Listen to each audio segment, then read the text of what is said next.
Hey, welcome back. Karth and Hartrip. I don't know if this is going to be too quiet or not. It seems quiet. Where's my mouse? There we go. I don't know what the story is in Lost Ark. I can't follow MMO stories.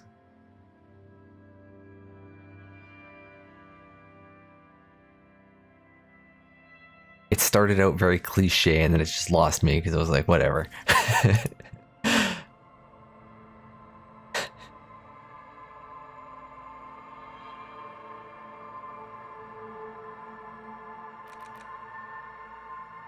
Go up a little bit.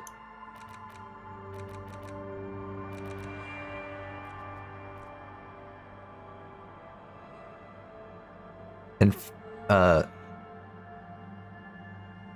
I'm not playing in French.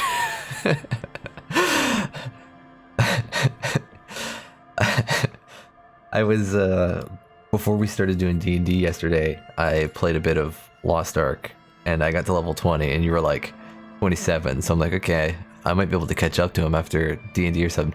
I go to play after D&D, you're level 38 and I'm still level 20. I managed to get up to 30.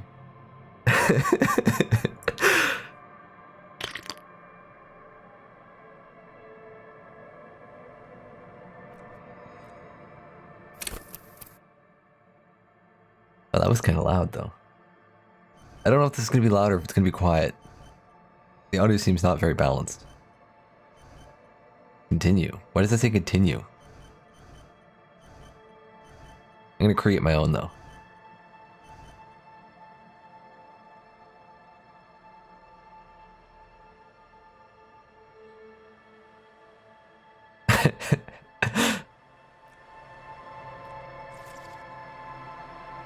Kind of want to turn it back down just a little bit. I don't like things being loud. I'd rather they be quiet at first. We'll see how this goes. I don't know, it seems loud. Whatever. Oh, I see. Just because it was highlighted.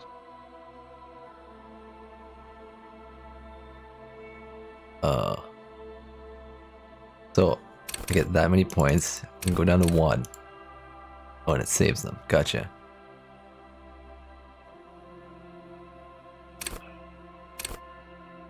The clicks seem loud, but the music seems really quiet. Let me...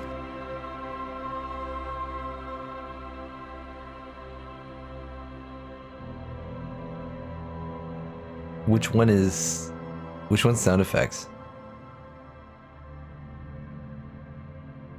You know what, hang on.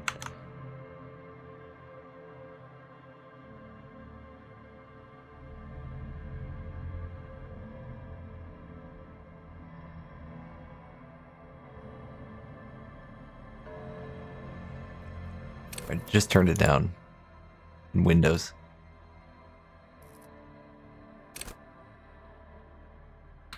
Okay. Raw brain power, sensitivity, physique, and motorics. Oh, agile.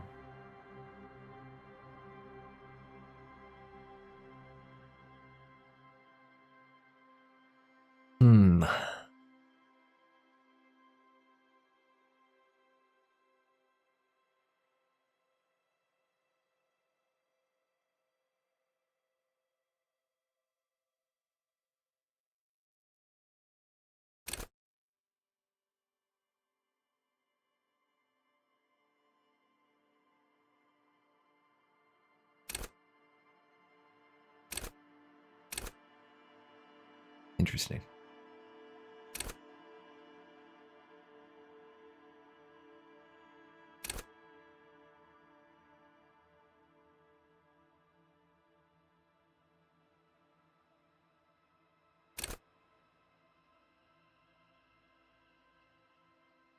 You just become a genius.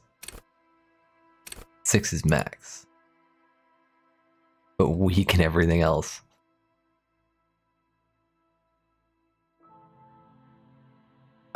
feel like it doesn't leave much on the table.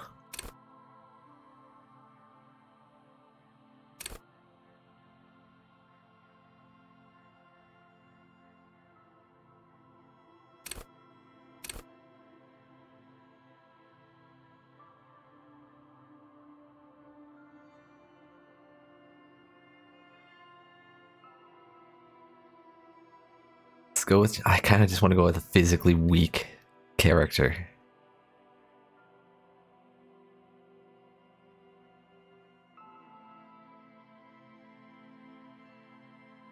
Having a 1 in a stat seems like a bad idea. Let's do it. You're gonna be a genius.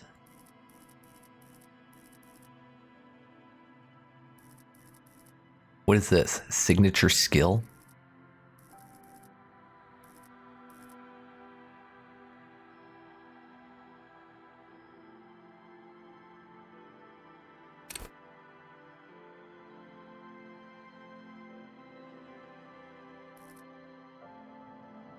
Produce fascinating trivia. I like the sound of that. Practice the art of persuasion. Enjoy rigorous intellectual discourse. Lie and detect lies sounds useful.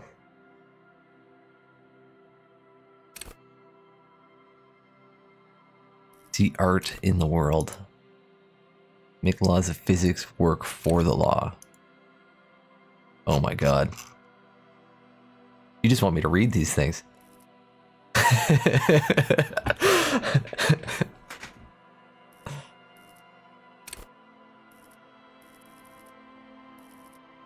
I will read them, but I'm only gonna read the ones that I might decide on. So I kind of like the idea of encyclopedia.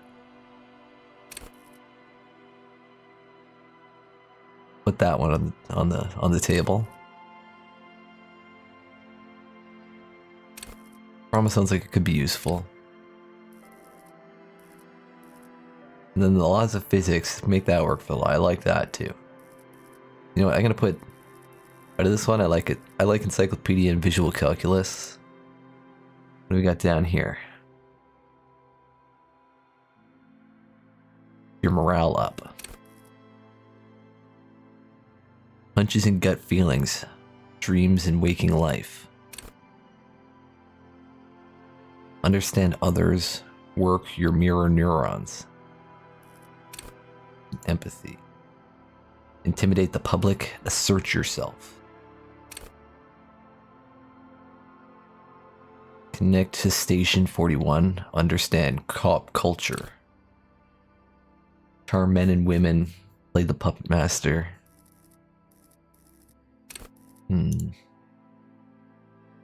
Take blows, don't let the world kill you. Shrug off the pain, they'll have to hurt you more. Flex powerful muscles, enjoy healthy organs. Yeah, that's my signature on the physique of 1. Go to party planet. Love and be loved by drugs. Raise the hair on your neck. Tune into the city. Let the body take control. Threaten people. Ready, aim, and fire. See, hear, and smell everything. Let no detail go unnoticed. The quickest to react, an untouchable man. Sneak under their noses, stun with immense panache. Master machines, pick locks and pockets. Straighten your back, keep your poker face.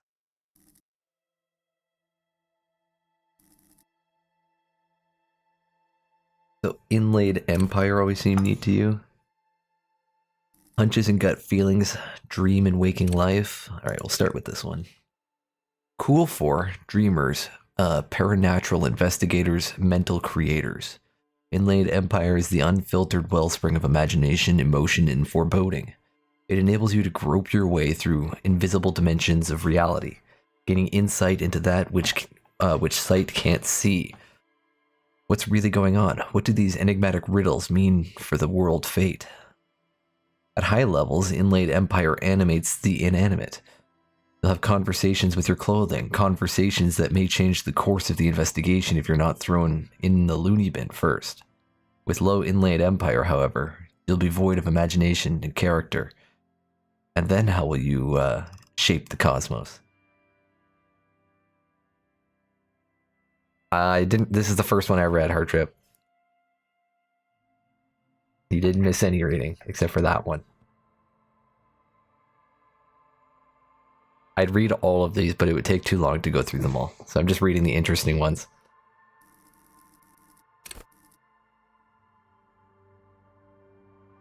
And I kind of like the idea of just encyclopedia, just useless trivia. It makes you a know-it-all, turning your mind into a database of facts. It enables you to draw on these facts innately, offering a wealth of background knowledge to all things related and unrelated to your case. Who knows when the history of cigarette brands will prove the breakthrough you need to arrest a murderer, or when knowledge of pre-revolutionary guns might save a life. At high levels, Encyclopedia shares this wealth of knowledge to almost an overwhelming degree. While it may give you crucial breakthroughs, it more often will clutter your mind with useless tidbits.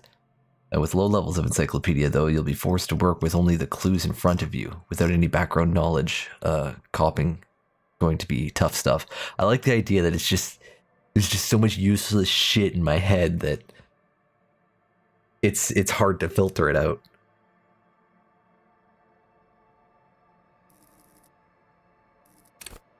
And visual calculus sound cool too. Visual calculus verses you not only in the laws of the state, but the laws of nature. It enables you to create visual crime scene models in your mind's eye. You'll see how bullets shattered the glass, and from that, trace its trajectory with mathematical precision. You'll also count so many footprints, and at a glance discern shoe size and design, as well as the height, weight, and gender of those who wore them. At high levels, visual calculus makes the world reveal its secrets to you, but may be so absorbed in your mind diorama you don't notice as crooks steal your pants. However, at low levels, your mind's eye will be blind. Reconstructing crime scenes will be difficult without outside help.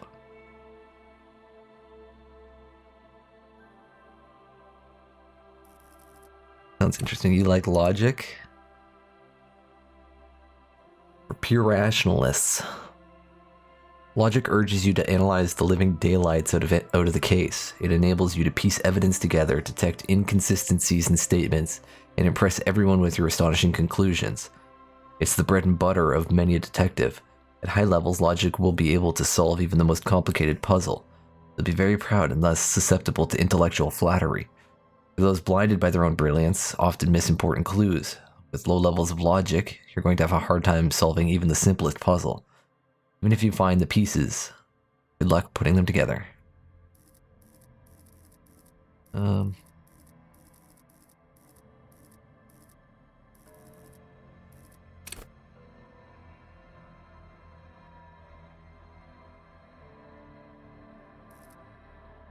Suggestion urges a soft power approach.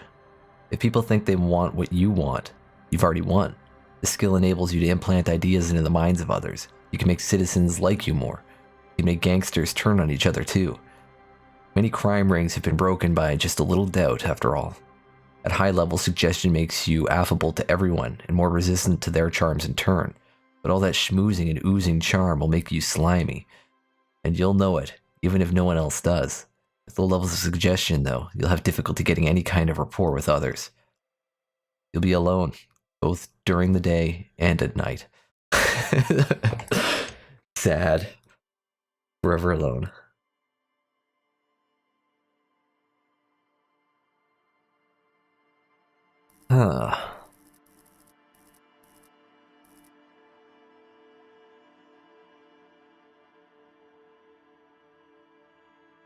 I'm still torn here.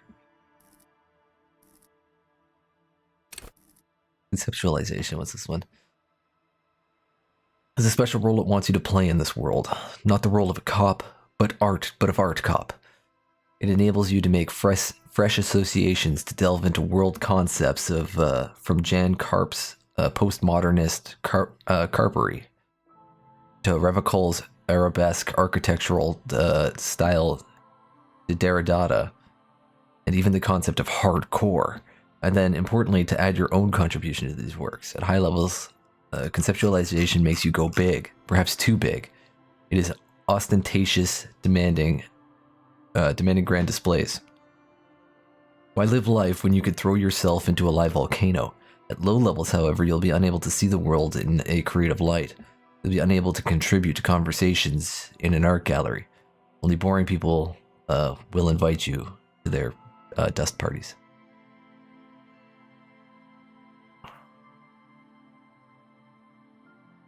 I think I'm going encyclopedia.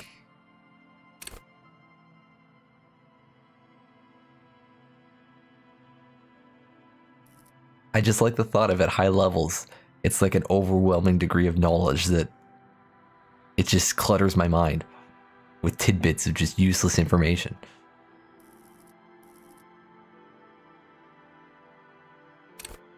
I like that.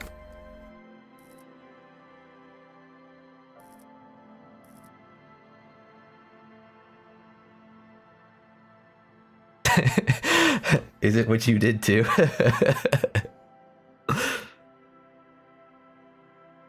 Makes me want to pick something different though, so you see something different.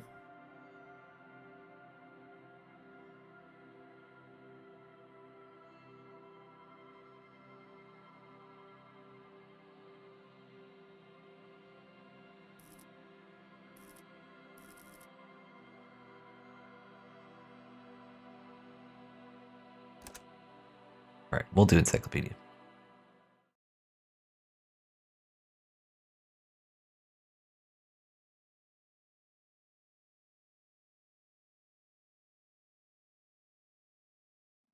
The Furies are at home in the mirror. It is their address. Even the clearest water, if deep enough, can drown.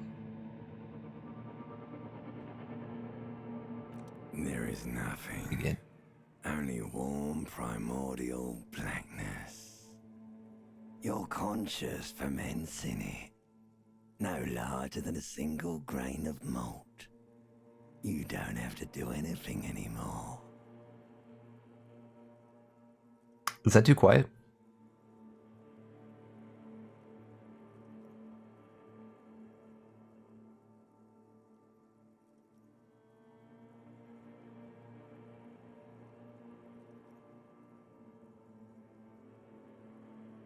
And I'll put it up just a little bit.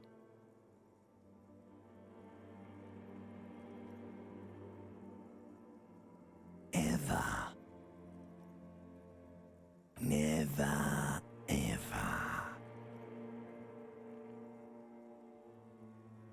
Never, ever, ever? Never, ever, ever, baby. And an All right. inordinate amount of time passes. It is utterly void of struggle. No ex-wives are contained within it.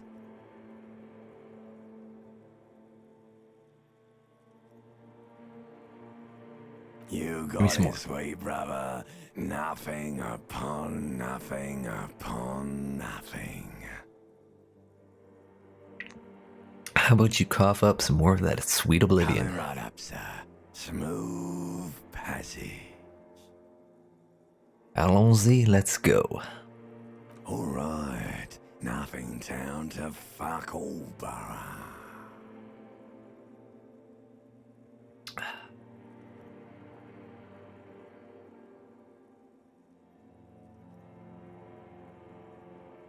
Visit the ancient Zero home. Elder one, it has always been like this, and it always will.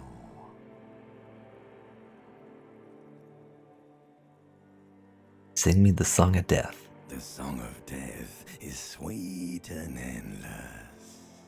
But what is this? Somewhere in the sore, bloated man meet around you. A sensation. Like a fly to the ointment, your conscience sticks to it. The limbed and headed machine of pain and undignified suffering is firing up again. It wants to walk the desert, hurting, longing, dancing to disco music. Mother help me. There's a head attached to my neck and I'm in it. The stench of liquor rises from your mouth, and with it, an ungodly headache.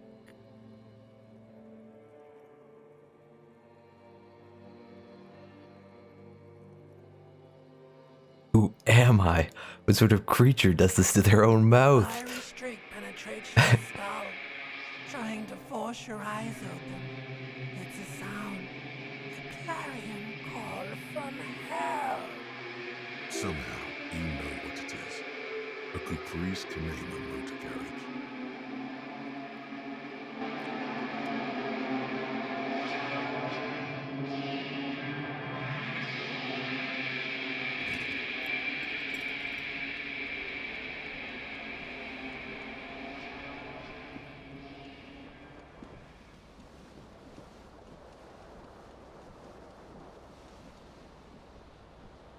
Oh, I'm an attractive dude.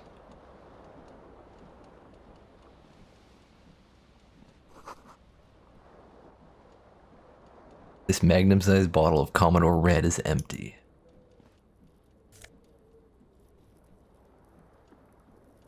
Empty cassette. I'll take it.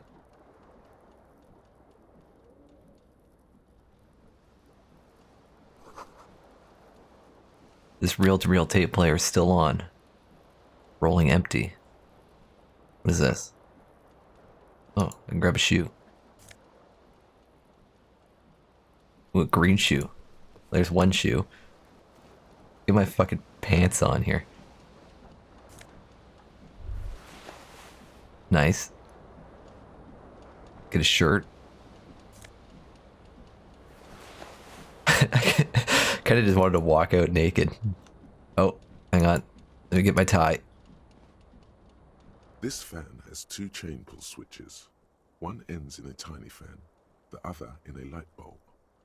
A truly horrific necktie has somehow attached itself to one of the blades. The blades Pull on come the fan. squeaking to a halt. It should be easier to reach the tie now. Alright.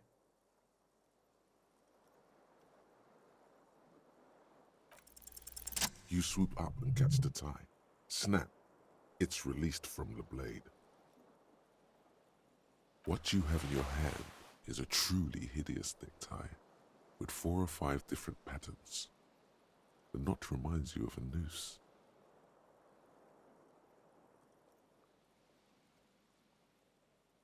Wow. That's actually pretty Switch must be impressive. broken because nothing happens. Oh wow. The air in the room is starting to feel like vaporized urine. So the fan's broken because I turned it off. It was 83%. I believed in myself. A terrible mistake. Turn the lights off immediately. You can practically feel the photons burning a hole in your brain.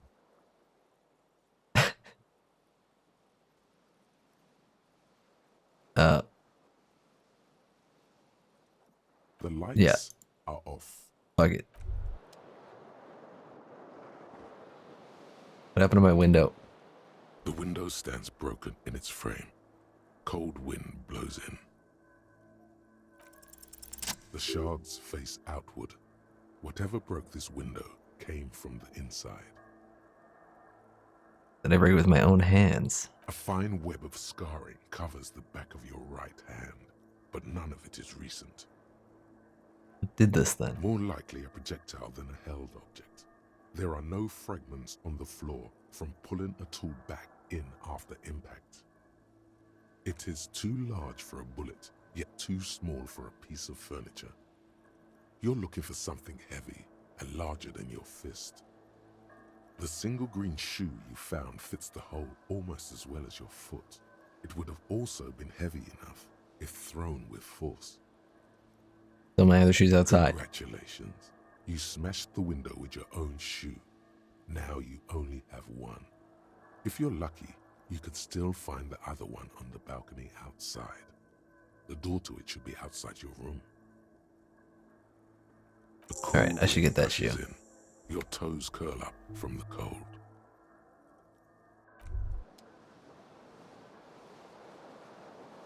But first, what the hell's going on in here?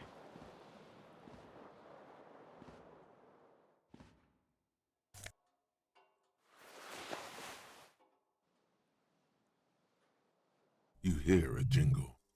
keys are clinking in the pocket of your flare-cut pants. Oh. It says whirling in rags on the aluminium keyring. There is a single key on the ring. The number 1 is etched on it. It should open the door. The Whirling in Rags is a hostel cafeteria on the urban coast, frequented by dock workers.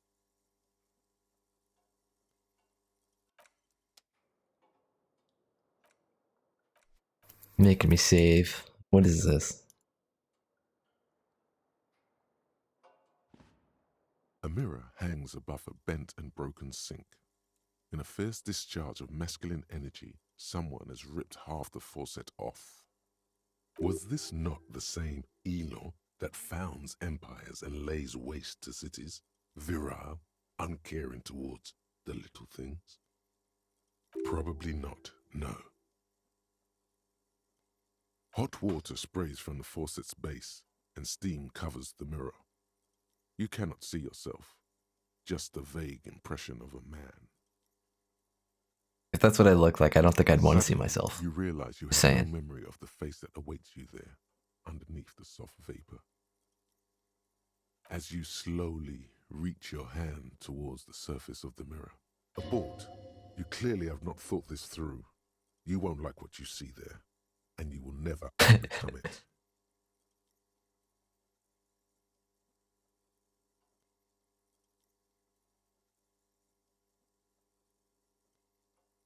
Let's just touch my face There first. is definitely something wrong with it. Where to even How bad begin? could it be? There is the bloatedness, then the swollenness. It's like there's an upholstery of alcohol underneath your skin.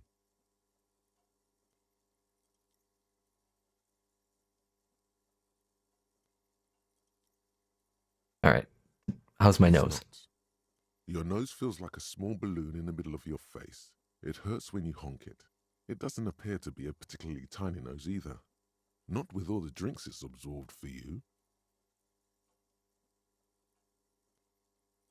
All right, let's do it. We're going to mentally damage ourselves here. Oh, that was better than before. You have no idea who this thing is, do you?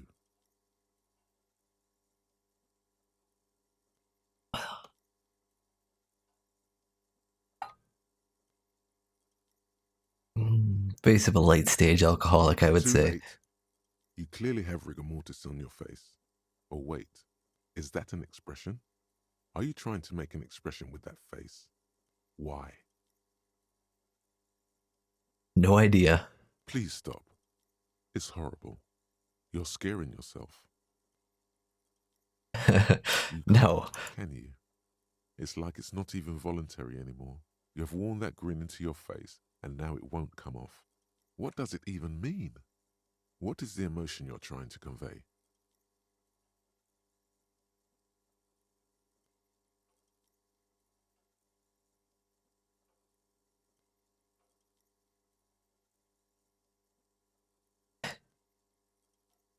It's an expression of pain.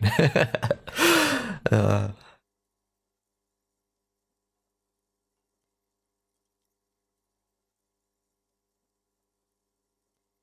mm, yeah, You are it's an correct. expression of pain.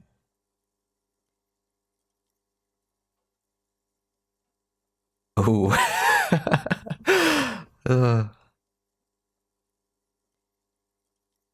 So 58%, let's do it. It belongs in the third decade of the current century. Enough time had passed from the failure of the revolution that, for a fleeting moment, free market economy seemed like the ultimate, uncontested way of life for our species. Things Okay. were good. It was smooth sailing.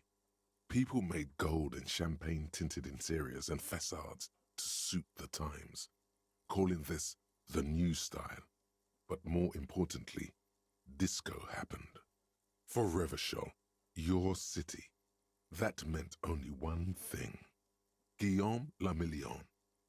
If it doesn't rhyme, you're not pronouncing it right.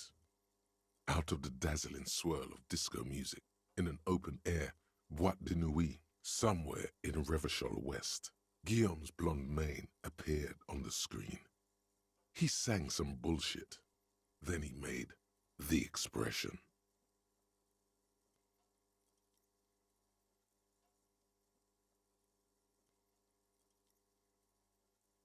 So I adopted it. Why? Everyone loved it. Maybe you thought some of the stardust would rub off on you. Maybe it did. Either way, it's all gone now. Only the grimace remains. How long ago was it? Some 20-odd years. There is a vast ocean of time between right now and the expression.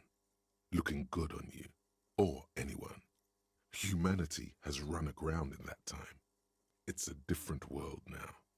The expression is a relic. Anything else? Like who I am? Why did I drink myself into oblivion? You have some understanding of the near history of disco. The rest is darkness. Aside from the useless fact that the motor carriage outside was a caprice canema. Alright, I guess that's Doesn't it then. have to be. You can swoon over Guillaume and his champagne-corked smile whenever you want to. Maybe some of the stardust will return. No, this is fine.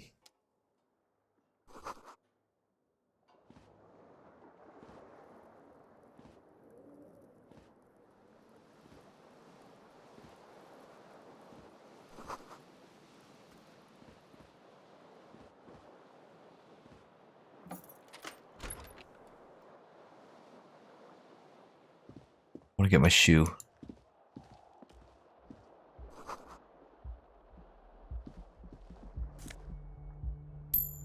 Oh, some change. I'm not above taking people's money. How the hell do I get my shoe?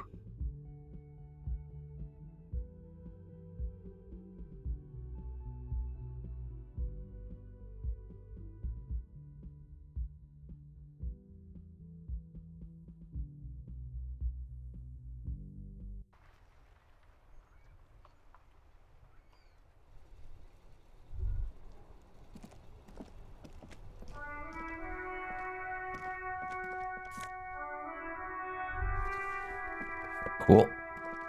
We're in business. There they both are. Two identical shoes. Both copiously green and indiscriminately snakeskin. Reunited on your feet. Like two baby crocodiles. How do they fit? Good. They're balanced. Comfy. Feels like the only good thing about you right now, truth be told. Damn right. What do I got going on here?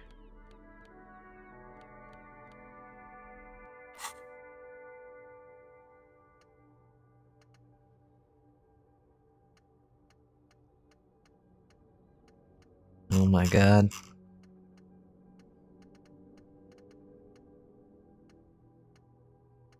That's a lot of topics to have thoughts on.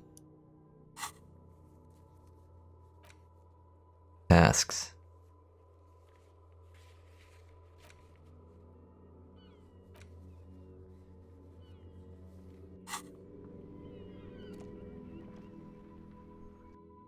Now, there was another door in my bathroom. And then I got my shoe. Feel like I can accomplish anything.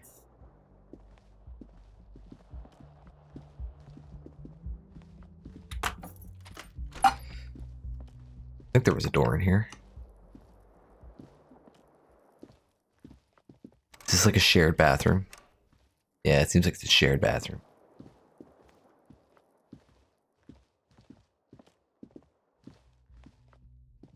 Hello, officer.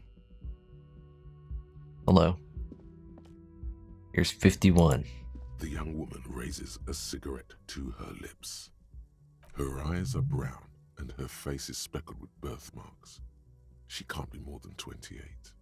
A silver jumpsuit falls off her like scale armor, sparkling. This is the sparkle of too many nights out on the city.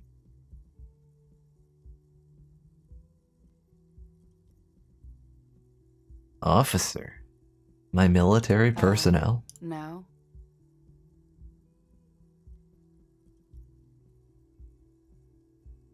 Wait, I know. I'm a businessman.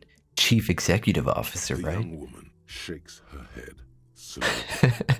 Officer could be an artistic statement, a claim to official renown. That's too wild. Chief Technical Officer is what I am. No. You're a police officer, sir. You're shitting me. I'm not. Unless you've been shitting us all this time. You've been here for 3 days. On official police business, no less. And what business is Couldn't that? say. In truth, so far, mostly drinking. You have no doubt about the drinking, but do you strike yourself as a tight-lipped drunk? She must have heard something.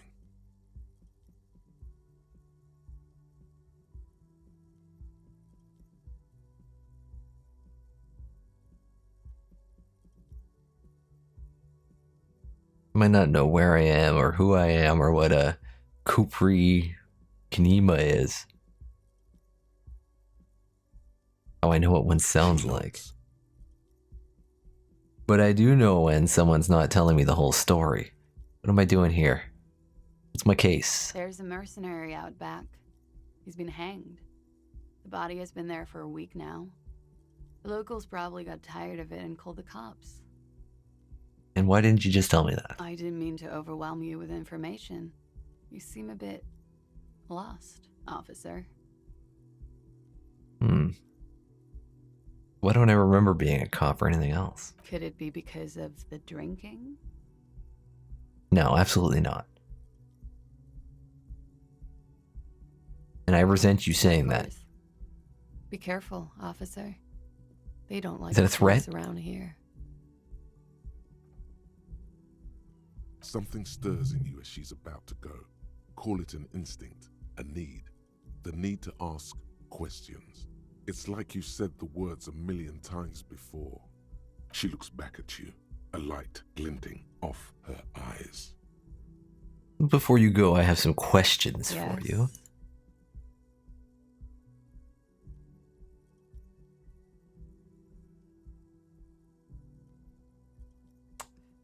What is it they have against the police The dock here? workers are pretty cocky.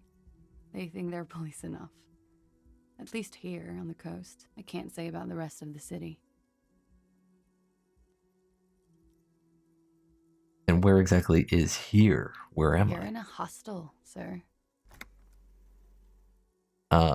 No. Where are we? Where in the world? You're in Revachol. I still don't know where the fuck that is. The disgraced former capital of the world, divided into zones of control under foreign occupation. Half a century after a failed world revolution, she is central to our moment in time.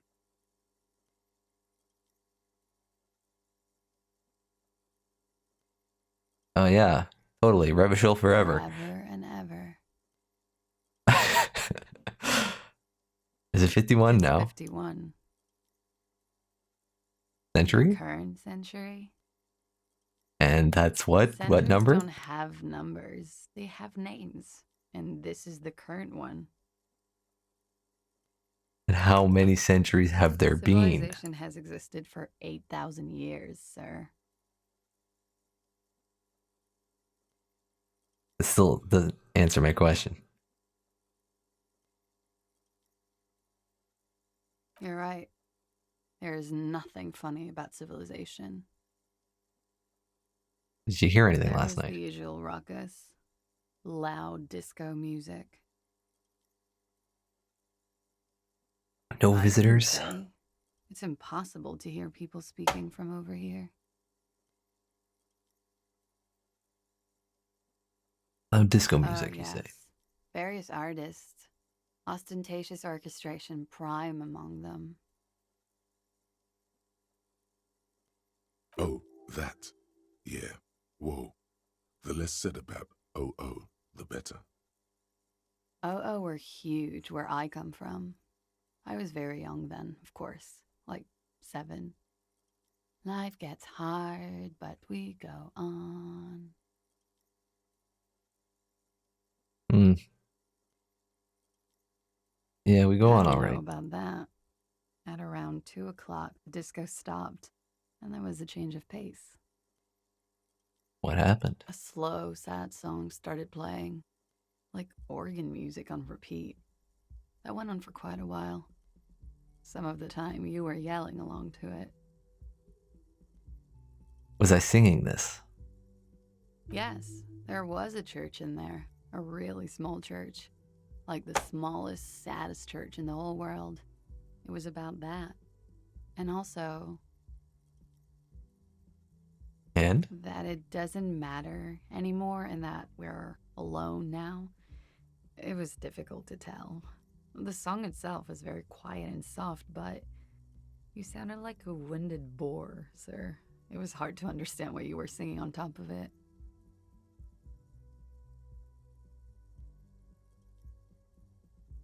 Do you mean like in a cool way? Like a wild beast? Yes, it was very cool. You don't sound impressed. It's impossible to say whether she's being sarcastic or really means it. Then you started screaming and trashed the place.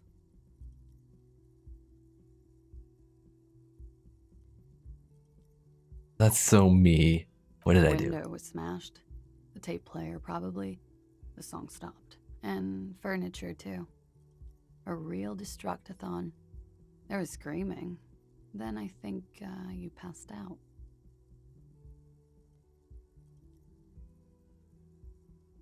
It surprised me to hear this. Tell me there was more?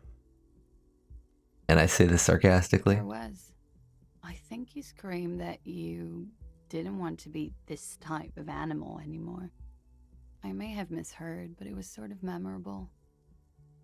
I went out afterwards. Everything was quiet by then, around 4 or 5. And that was it. All right. Yeah. Glad to have been of assistance. She sounds like she's done with my shit.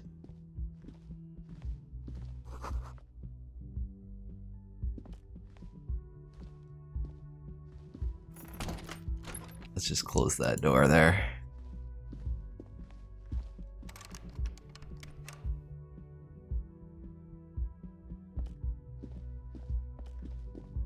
I can use the expression.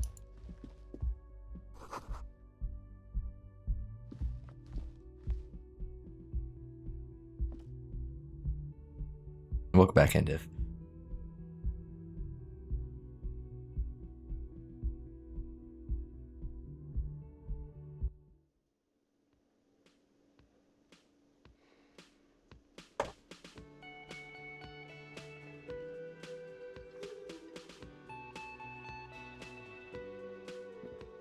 Oh yeah, let's get up here and start singing.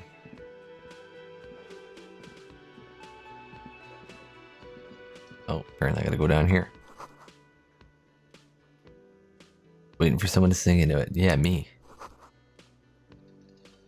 Is where the lyrics would be. Speaker connected to the radio, the music seasoned with Total static. Karaoke here. The first chance you get. Your emotions need to be expressed. People need to know your vast oceanic soul. That's modest. Normal sized. Exactly. It's measured, level-headed, and it needs to be heard through a PA system by other people.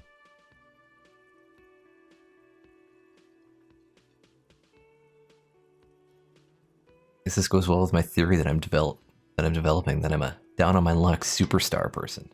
Who is mistakenly identified as a cop for his prominent jawline? Yes, sounds likely. You should probably go on stage and pose for a moment when you're done with this thought. See if it works. Alright, what should I sing? You should sing the sad small church song from that tape you found. Thought it was obvious.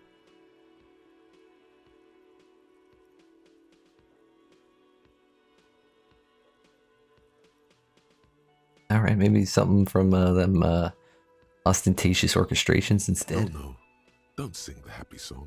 It's stupid. Sing the sad song. It's profound. You would need another copy of the tape first, though. The one upstairs is destroyed. All right, we're gonna get another copy of the tape. This is who's this? A man in his late 20s stands behind the counter, inspecting a stuffed seabird. As you approach, he gives you a sideways glance, then looks down again. That was disdain in his eyes. Even now he is purposely ignoring you. Looks like he's not a fan. Let's just look at the bird. Competent work of taxidermy. The white and brown seabird lies among piles of coasters and drying mugs. One of its wings broken. The man is trying to mend it. Looks like the bird was ripped off the shield that was used to mount it, most likely on a wall. Probably my fault, This right? is the great skua. The seabird is the symbol for the discovery of the Insulindian Isola, the part of the world you are in right now. Something about it makes you feel bitter.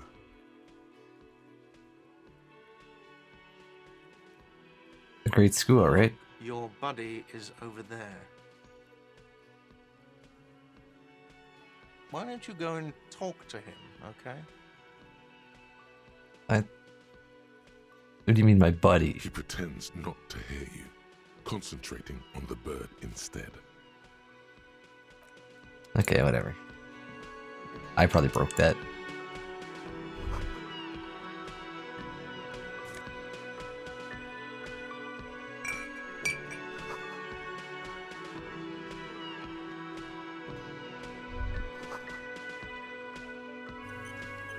Water cooler, a large bubble is rising to the surface.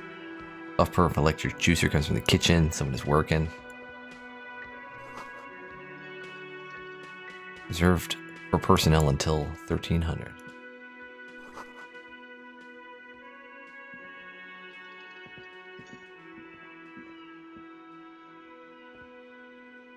Hello, sweetie. Hello. You shouldn't keep your colleague waiting. I like making people wait though. It's actually my my best skill. I know I picked encyclopedia, but making people wait is actually number one. Wild On the Pines. counter, rolled out of his open hand, you see a blister pack of headache medicine. The man Oh, does yeah, not sweet. mind. You probably need them more than he does. You've just picked up some magnesium. This item is stored in the bottom left corner of the screen above your character portrait. Use magnesium to heal your morale if you have morale damage. Oh, okay.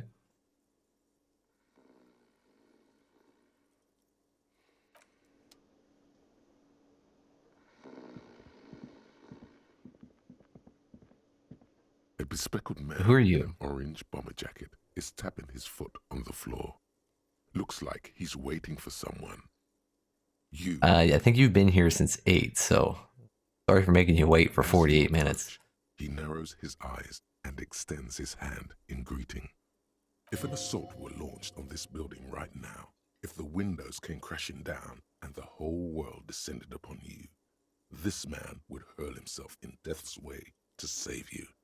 You are sure of this, but why? Well, then I will absolutely shake his Hello. hand. I'm Kim Kitsuragi, Lieutenant, Precinct 57. You must be from the 41st. You realize he is waiting for your name. This is your chance to come up with a really good name for yourself. Get creative. Conceptualize. Oh, here we go. Concentration makes you squint your eyes. Your name should be deep gold and orange, like a forest fire looming on the horizon, but mixed with the stench of liquor rising from your breath. You're 2 steps closer to it, but there are still many to go. Got a -1 modifier from something.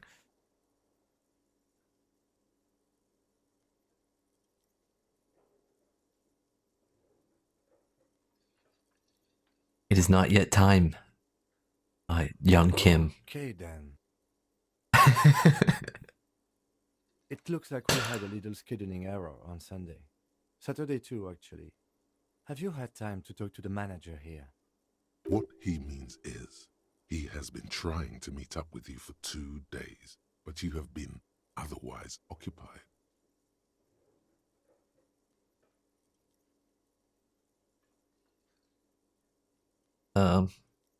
I have not yet. No, sorry. Then we should ask him for a rundown of the area. Get me up to speed. I understand the scene is out back, right? It also wouldn't hurt to assure him the police are finally here. In full force, I mean. Have you mapped out the initial interviews? I've interviewed one person, but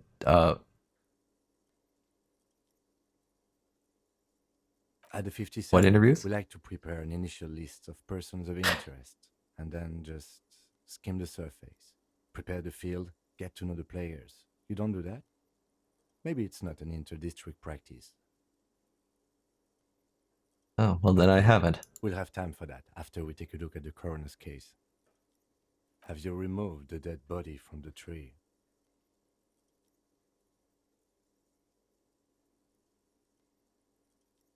I don't like dead bodies.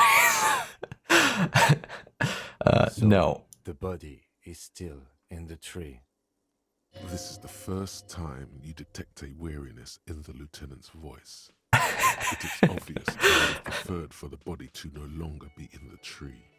Where it has been hanging for 7 days straight. We should go there as soon as we are done talking to the owner.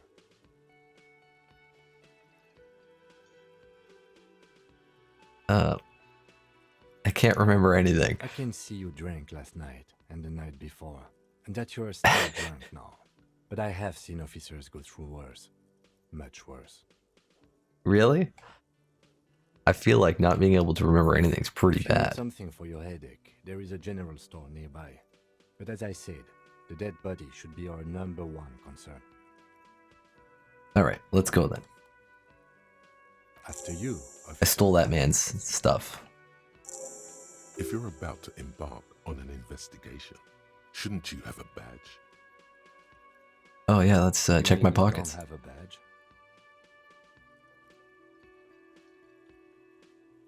It wasn't on me when I Losing woke your up. Identification card is a serious matter. My vehicle has a shortwave. You can use it to report your badge missing. I advise you to try to locate it as quickly as possible, but getting the body down should still take precedence. Lieutenant Kitsuragi is now in your party. You can talk to him whenever by interacting with him.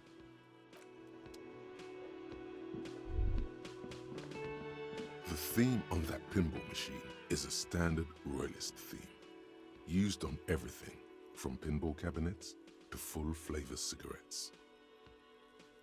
Or it's Clinging Hallmark. to a picture book version of the past century, waiting for the king to come back and cast out all the profiteers and homosexuals. Basically, imagine a yellow plastic crown with a liquor brand emblazoned on it.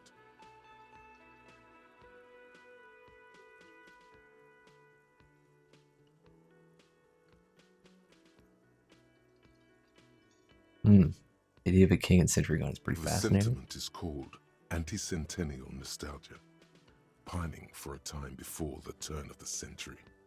It's common even now, after 50 years.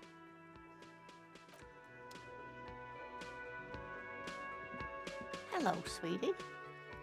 Wait, who's Sweetie? Who's Sweetie? Why, you are, officer. I'm no Sweetie. Look at You're a me. handsome man, officer, with your mustache and your chiseled jaw and that silly dimple on your chin.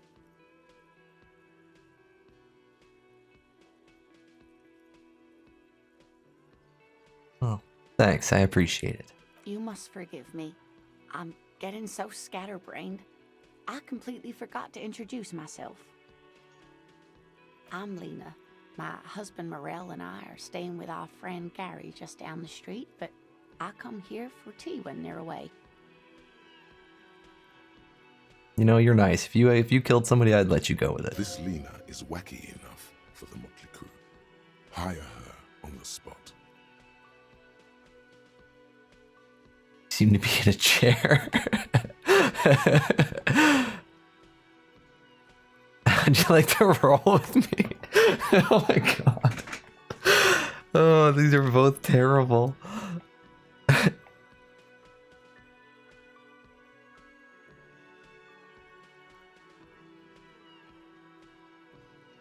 So I don't know if you've noticed, but I don't know where I am or what I'm doing or anything. Yes, officer.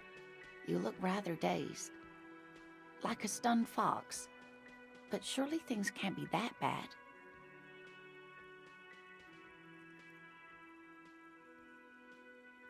I hope you're right. Hope it's not too bad. You know where we are, right? The Whirling in Rags cafeteria was on my keys. That's right. And where is the Whirling in Rags cafeteria itself located? In Revachol? Yes, indeed. We are in the fine city of Revachol.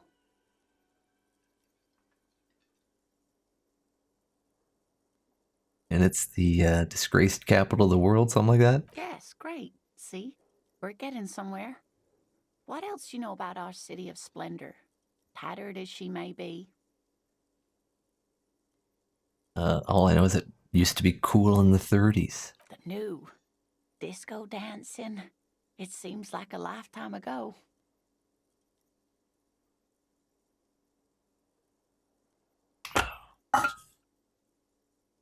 Much has changed, but it is still the most beautiful city in the world. A rare jewel set in the sand between the pines. Everyone says so, even foreigners. Pause as she studies your expression. You must look quite lost. Speaking of history, Indeed. you know what year it is, yes? Yeah, it's the spring of 51. That's right, dear. How splendid. Here, take this pen. Knowledge should always be rewarded. Oh, The sweet. relief is palpable. She was getting pretty worried about you there, but now she relaxes her shoulders. I can tell that this is taxing for you, so Oh I'll my just God. ask one more question. What regime are we living under? What mode of government?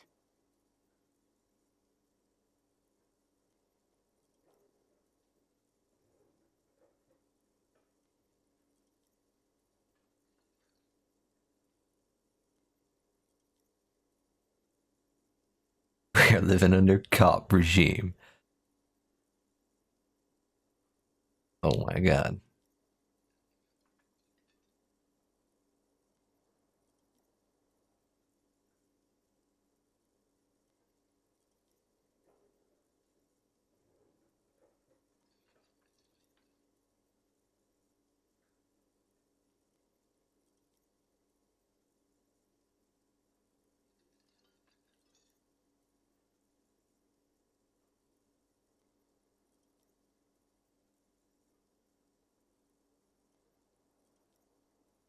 I'm going to say we're governed by intelligent machines that perform calculations to determine the freest market. Everyone hustles and grinds like a badass visionary. Oh, no. Nothing like that, dear. Revachol is a zone of control led by an alliance of foreign powers called the Coalition. We have almost no government of our own. Certainly no machines. I don't know. Still looks like there's a lot of hustling going on. Maybe she's wrong. Also, There's no government. How come there are cops? Oh, dear. And you were doing so well. There aren't any cops in Revachol, not in the traditional sense. The status of law enforcement has been a complicated matter since the revolution. But we should stop for today, sweetie. You look like you need a break. Besides, I'm not the best person to explain the big things to anyone. What is this revolution you A mentioned? defeat, I'm afraid. The people of this archipelago tried to build something new, something different. The rest of the world didn't like it, so they came and ended it. This was 42 years ago.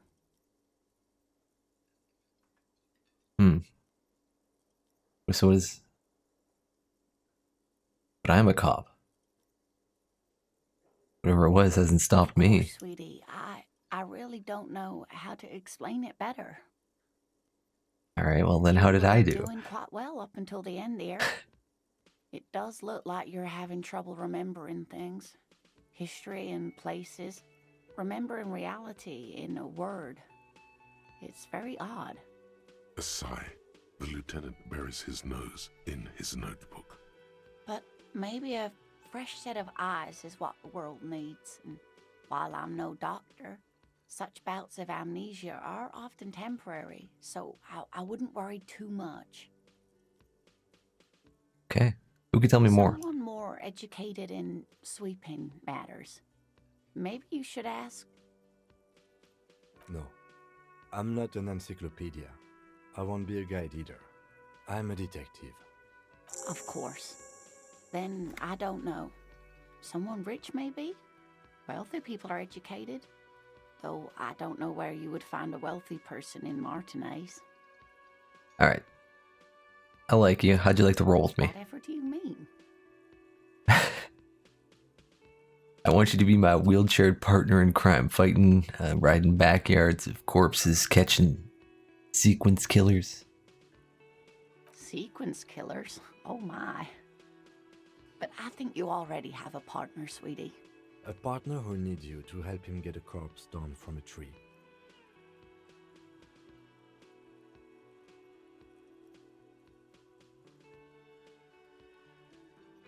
I know, but there are also side mysteries. Sequence killers and forays into the paranatural.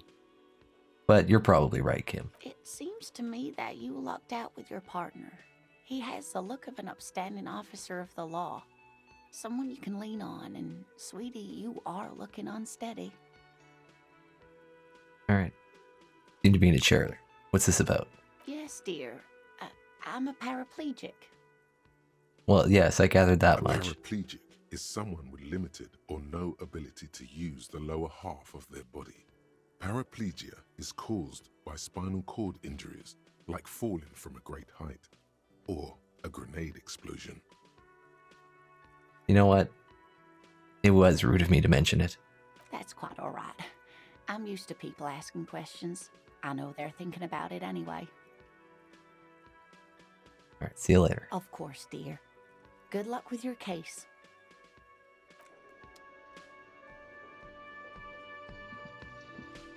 Alright, let's go talk to the manager. The man with the unimpressive beard notices you approaching. He drops the ledger he was holding and turns to the lieutenant. Mr. Gart, right? You run this place. Yes. I am Kim Kitsuragi from Precinct 57. This is an inter-district investigation, so joining me from Precinct 41. The Harbinger of Ruin.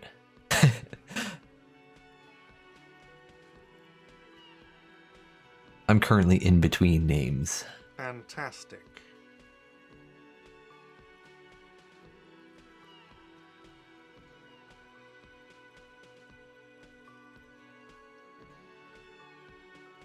It's like when you've left your band, but you haven't decided on a solo artist name yet. That's wonderful, really.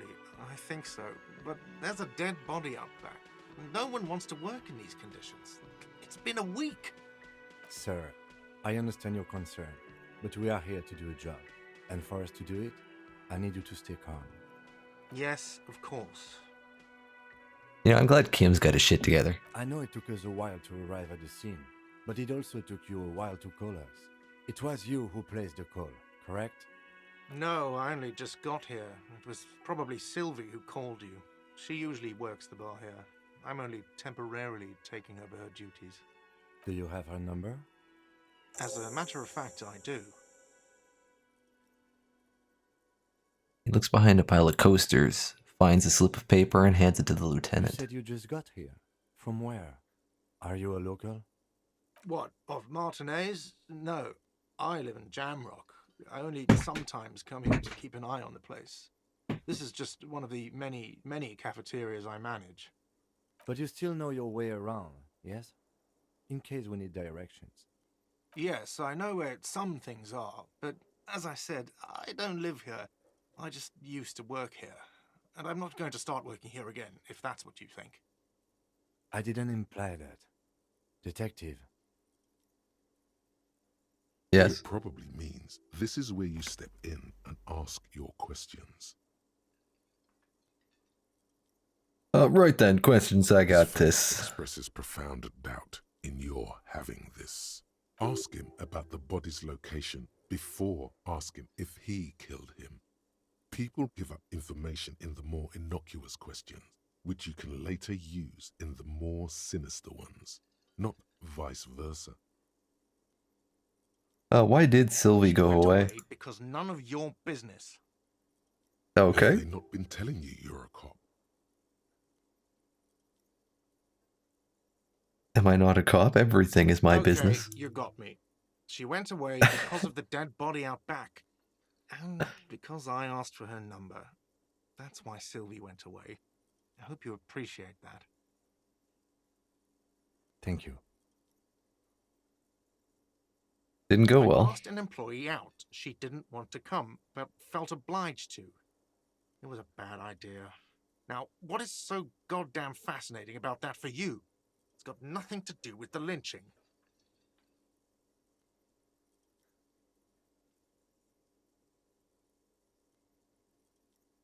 Everything has something to do with Good everything, for my you. friend.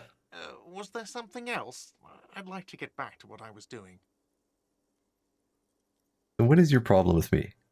In other words, what did I break? Did I break that Why bird? would I have a problem with you? You're a hero, cop. So, not only am I a cop, but I'm also a hero. Yes, you are. A real decorated hero. What did I What did do? you not do? First you took the body down, then you solved the murder, then you didn't trash my hostel room. Maybe you even negotiated the strike.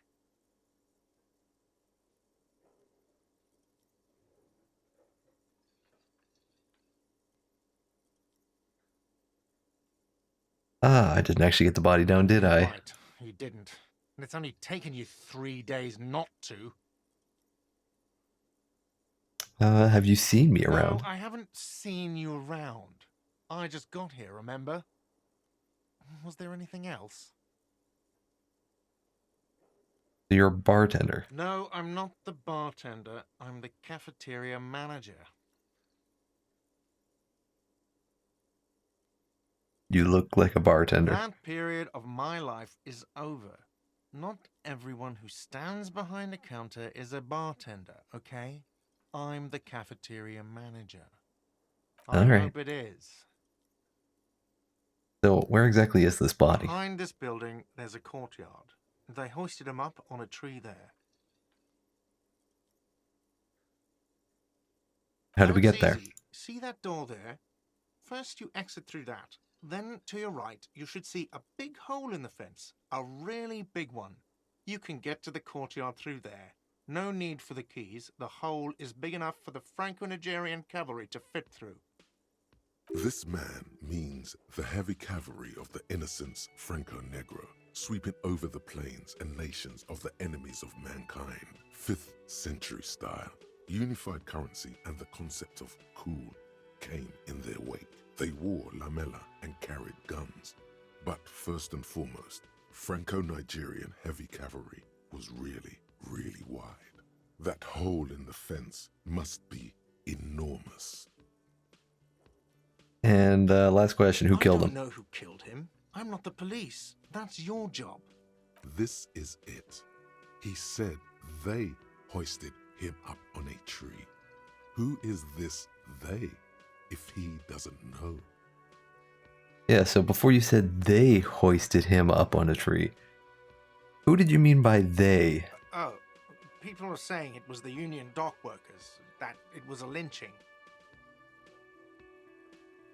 And who exactly is that? The locals, customers, the people who eat here, a lot of dock workers eat here.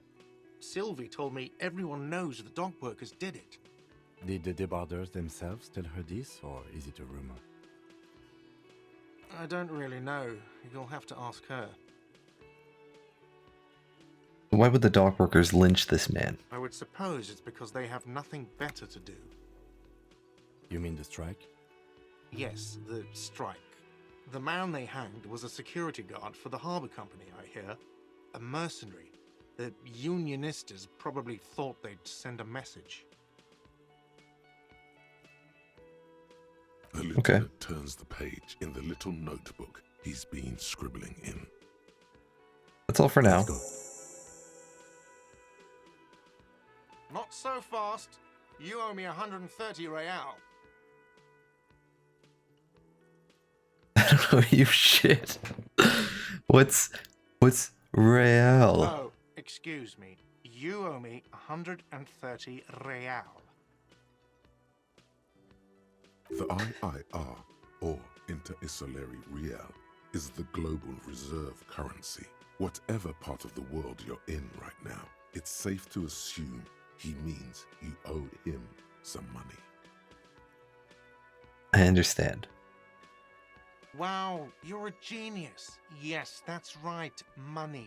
You owe this establishment 130 real. But what exactly is What are money? you, a philosopher?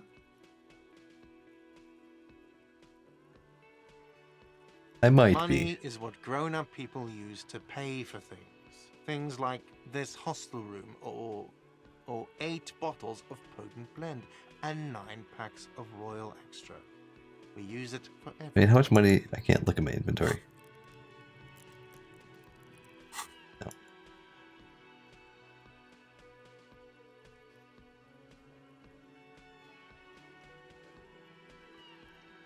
Is this money? It is.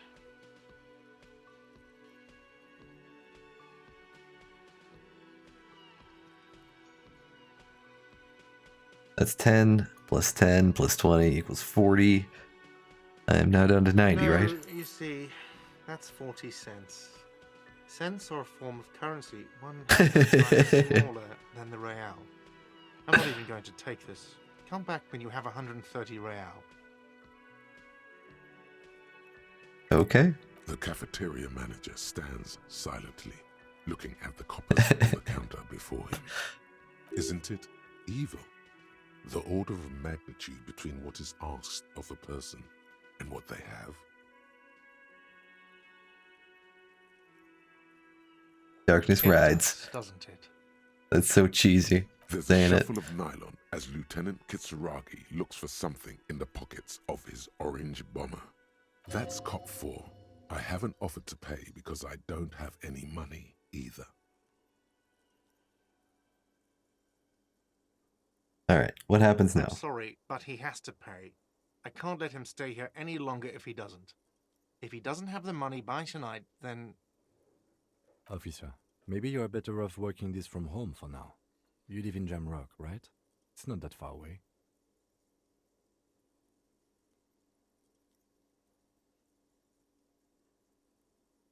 I'll see what I can I'm do. sorry I couldn't help more. You should take this up with your station. I have a shortwave radio in my car, okay? We have to get this investigation started now. Good luck.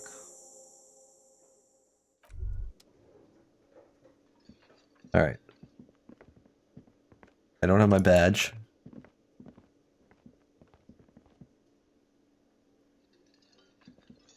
Think there's some money in that room. By the way, where is home? The address is coming up blank, and this place sure isn't it. Do I even have a home? But you've been at this hostel cafeteria for only 3 nights. Where were you before? You had to be somewhere. South, maybe? You don't really know, do you?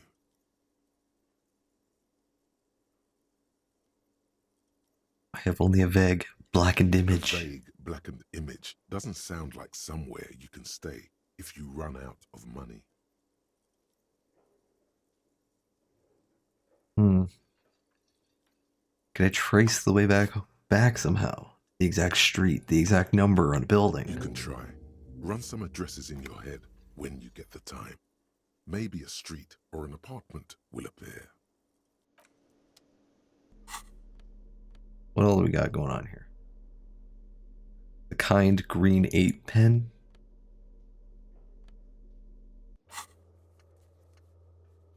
Oh, we got a bunch of things here. We get a sad song on tape. Inspect the body. I gotta report my badge missing. A reality lowdown. Who made the call reporting the crime? Call Sylvie using Kim's shortwave. Then pay for damages.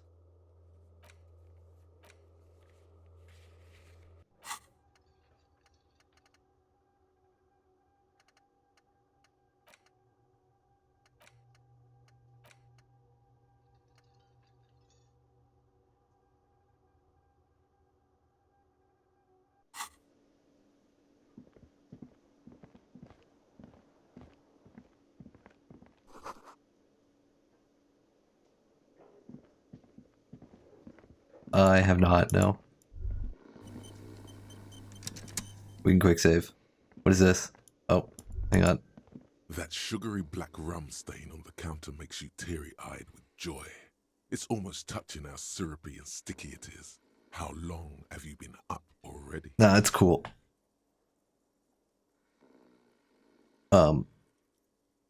It's about 2 hours. An hour would have been bad. 2 hours is mystical. You have truly wiped out all trace of yourself if you haven't thought about rum and lemonade yet.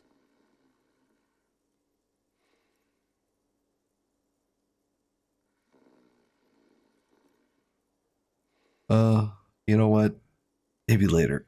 I got Kim here. He's seems like he's a stand-up guy. He seems pretty Maybe cool. later. Let's. What is this? Casual Friday? What's with the lackadaisical laxman attitude? You used to be passionate about getting your drink on. Show me you're still young. Show me you have the fire in you. Lick that stain off the counter right now. I really don't want to lick it. That's pretty gross. What happened, man? You used to be cool. Go get your original person drink then.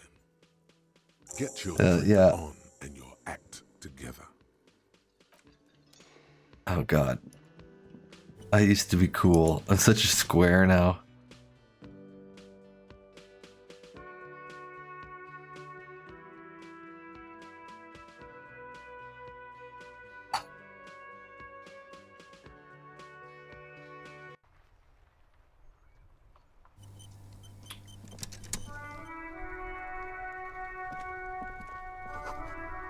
Person out here.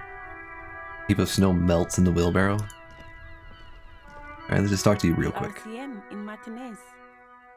What can I help you with? Oh, you sound surprised. We don't see a lot of police around here. That's all. I have some questions Of for you. course. What can I help you with? So who exactly are you? I am just a gardener.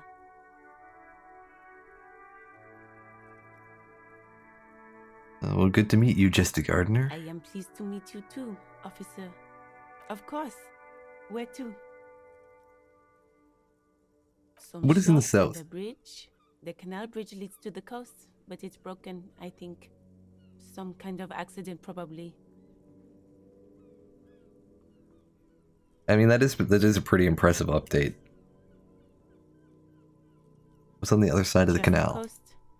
There's a little fishing village there, and a fish market, but that got closed down ages ago. Where am What do I? you mean? This is Ravishul, right? I mean, people have told me this, but I'm still confused here. Yes, sir. District of Martinez. Martinez, okay. This intersection is called Roundabout North.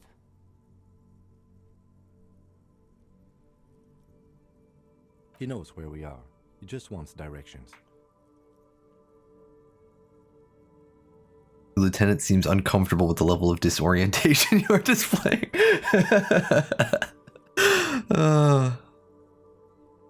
There's the Okay, what's up pier, north? the Cape Side apartment buildings, some more tenements. Not a lot, really. And in the The east. harbor gates, Some kind of commotion, I think. I don't follow the local politics. A fleet store, too. And west? Just water. No, actually, I think they call it the Martinez Inlet. There are some islands in the bay, but they're hard to reach. Okay. And the dead body. That's right there, in the yard. She's relieved someone has come for it. Finally. Alright. All for now. I'll go take care of No this. problem. Of course. I won't hold you back. Her gloves. You get the feeling that you need them. You have a dead body to deal with after all. Yeah, can I borrow your gloves? Sure, keep them. I have another pair. Thank you. You know what? I like you. I don't have to touch this dead body with my own hands now. Pigs go home. Street name is illegible. Alright, Kim, let's go deal with this body. Oh, wait, what does this say?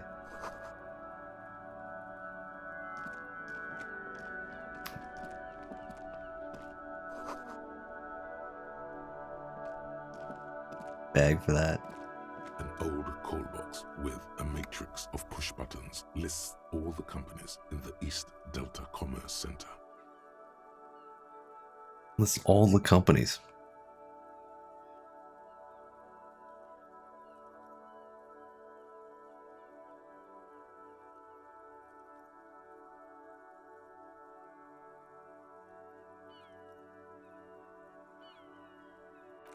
I'm just gonna leave that for right now. You see a set of tire tracks in the brown slush that covers the plaza mosaic. Alright, let's do some visual calculus here. Let's reconstruct this movement. The tire tracks were left here by an unknown event that took place some days ago. It's a message, written in the language of burnt rubber. So, we drove into it, backed out, then went. Some of that rubber stuck to the tiles right in front of the whirling in rags. This is point A. And you can even see it on the ground. Driver started there.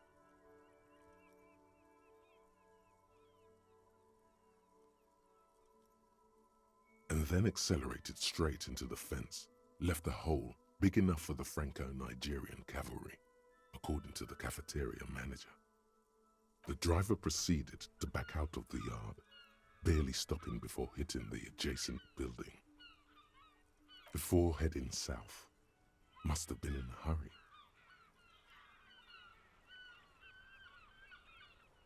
hurry. Car drove through the fence. You are correct. This is a rather motor carriage friendly city.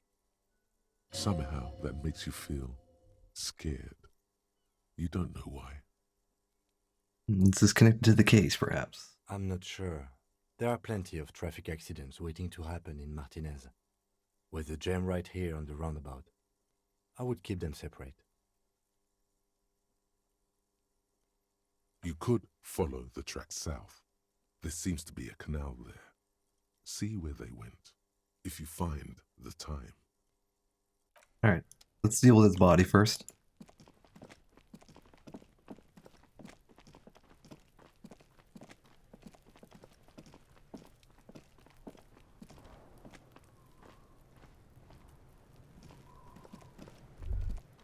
Kuno's got this!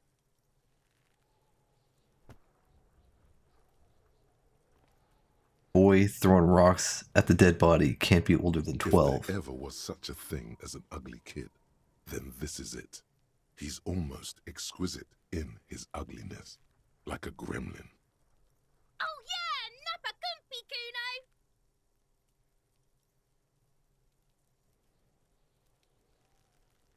Oh, that's where that kid is. I was like, where's this other kid speaking from?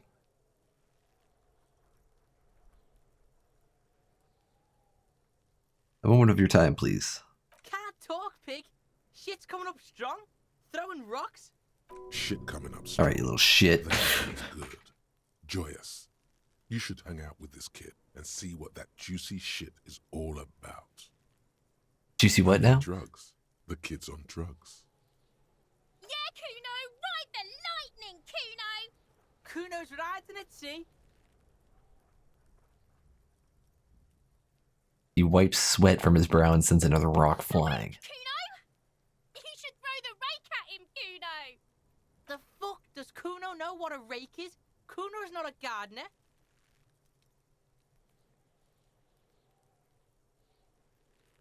Look, I have questions for Alright, you. entertain the Kuno. Show me what you got. What you got there? What you got, huh? Show me what you got.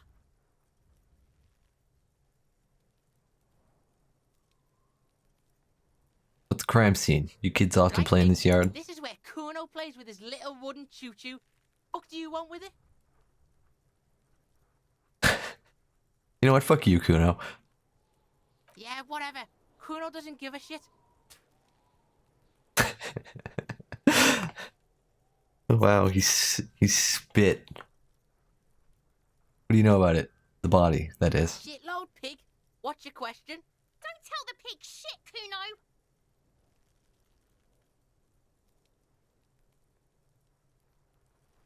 Him, help me If I out were here. to want to waste my time, which I do not, I would ask them who he is, how he got there, and the usual. The usual being, have you seen anything out of the ordinary? Or have you seen anything suspicious? So who was the guy? Kuno's fuck imp. Kuno uses the fuck imp for target practice. He's trying to hide the fact that he doesn't know.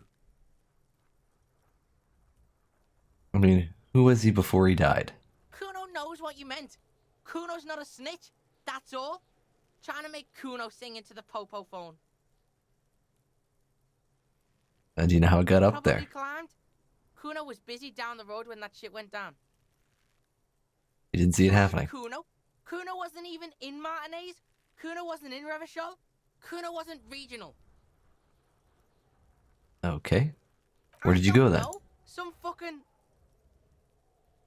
Mesk or I don't know, some other place. Night City. Kuno was in fucking Night City. Oh yeah, sounds real convincing there, There is Kuno. no Night City anywhere. That sounds like the name of a city in some pulp science fiction novel. Night City doesn't Why you exist. gotta be riding Kuno's ass? You haven't been where Kuno's been. You haven't been in Kuno's head. You wanna know where Kuno was? You wanna know what Kuno's been fucking up to? Don't tell him that, Kuno! It's lame! It's not fucking lame. Kuno's building Kuno's City. Night City. Rage City. The City of Rage. That's it. And it's not lame. Lame! That's the name of Kuno's City, bitch. Get the fuck off Kuno's back. This shit ain't about that. It's impossible to deduce what it is about, at least for the moment. If it's important, it'll come up later. Focus on the case.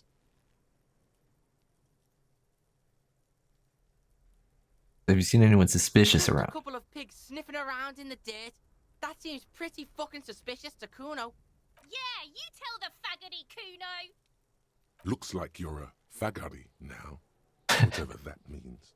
The suspicious question doesn't really work in antagonistic situations.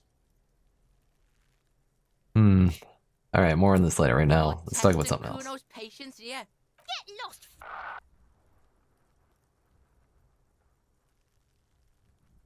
Why did it censor that? Is there like an option for censorship here?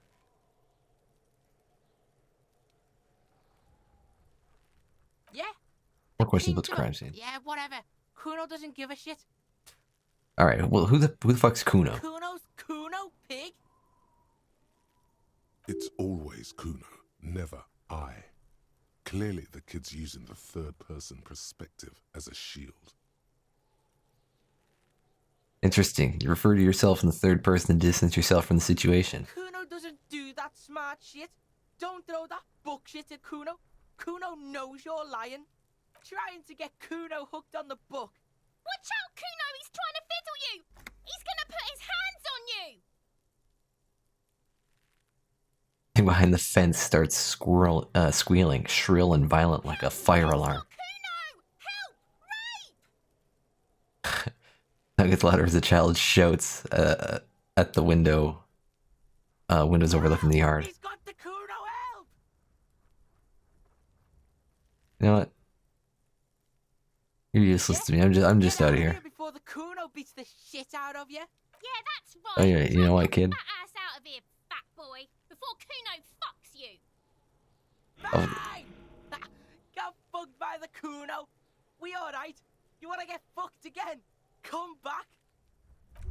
Wow. My feelings are hurt. This 12-year-old hurt my feelings.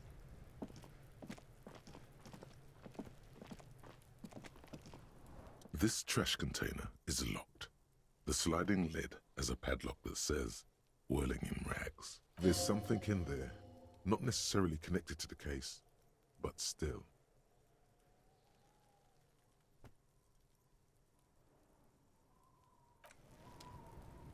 We'll get the code.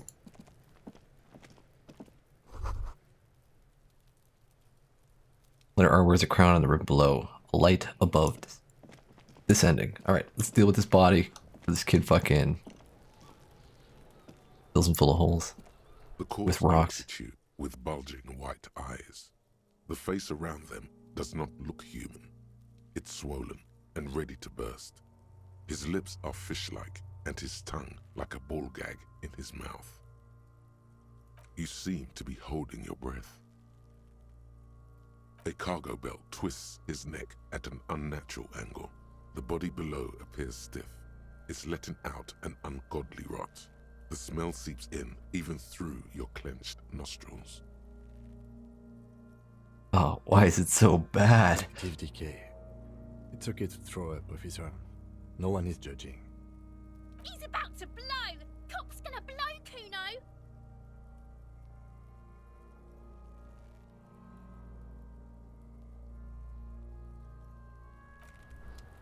I'm just turning away.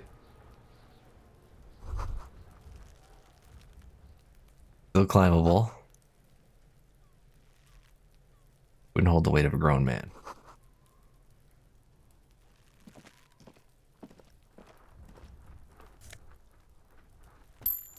Oh, fucking sweet. Some money. Now 20 cents. Some magnesium. We got a ladder around here?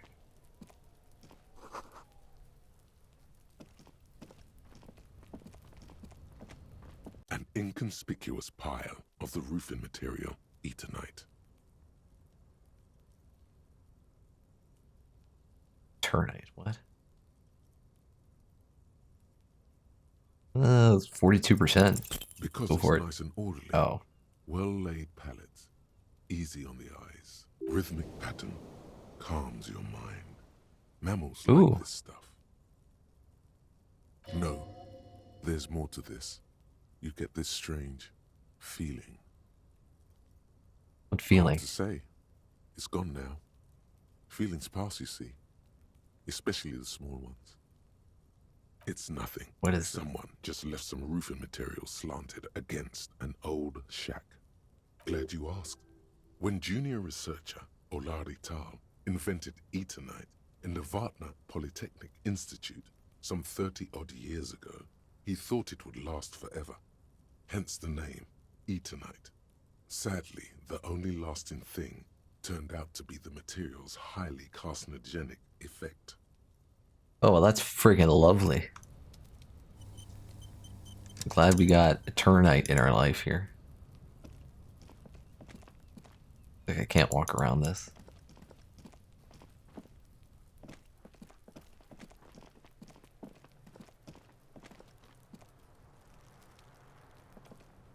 Kuno, the pig's getting pretty close to me. Come to snuff my shit out, I think. Looks like it's time for me to go, Kuno. Pig's come to take me in. I'll ask you some questions. For a long, long time, Kuno. Going away for life. What's going on there? Fuck are you trying to pull, pig?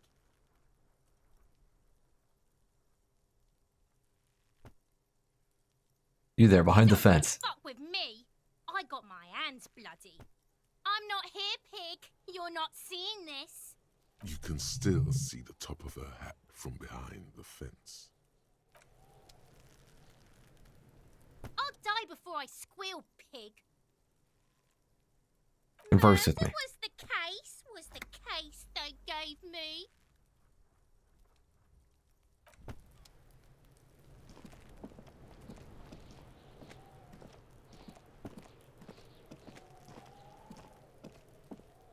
There are several footprints in the mud, left by work boots. Anywhere from 6 to 12 pairs have walked here. Kind Heavy of workers' boots. Boots with reinforced toes and hobnails all over the yard. Isn't this something an industrial worker would wear? Alright, 72%? Maybe more than 12. Nice. No, 8 pairs of boots have shuffled back and forth in the mud. Go over them one by one. Oh, I put little things down. 1. Standard work boot, steel reinforced toes, number 46. 2.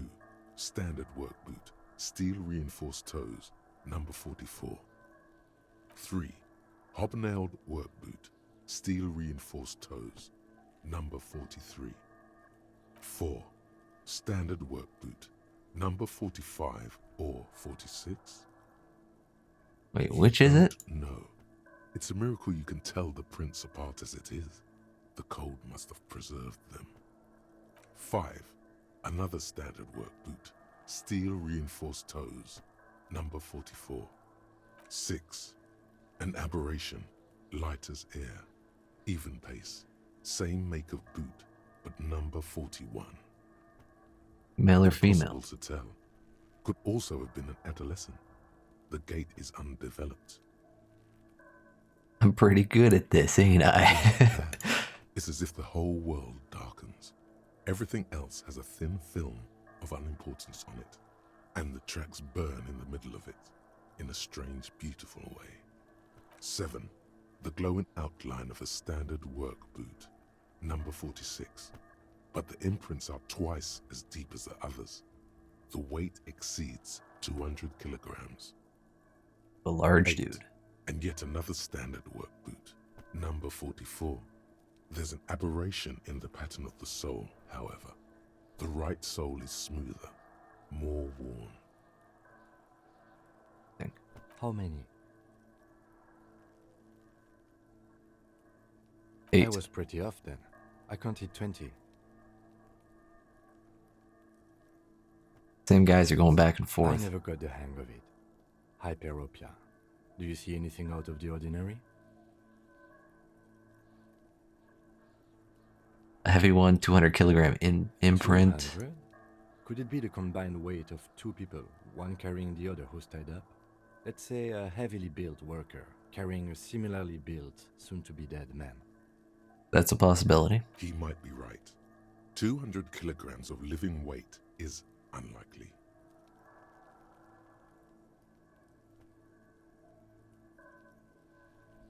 One of them was Possibly. carrying him over, Yes. okay.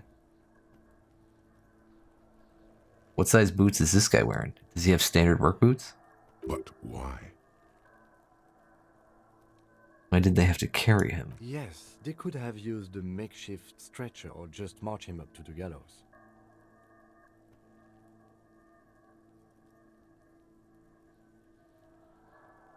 Maybe he wasn't conscious.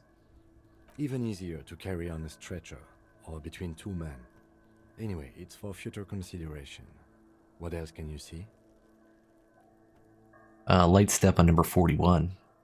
Number 41 shoe. A woman or a kid? No way to be sure. It was undeveloped. An undeveloped gait. But no way to really be sure. Understood. Anything else? And there's an aberration. One sole is smoother than the others. Interesting. Than the other. Let's name it the odd soul. The idea is, Lieutenant. Someone operating a workbench with a pedal? Like a joiner at the harbor. Or maybe a drummer? Hmm. One of the people we're looking for is a drummer. It's not. Forget I said it. We are not looking for a drummer. Perhaps it could be a driver. We could be. A driver would wear out their right shoe before the left. The accelerator is on the right.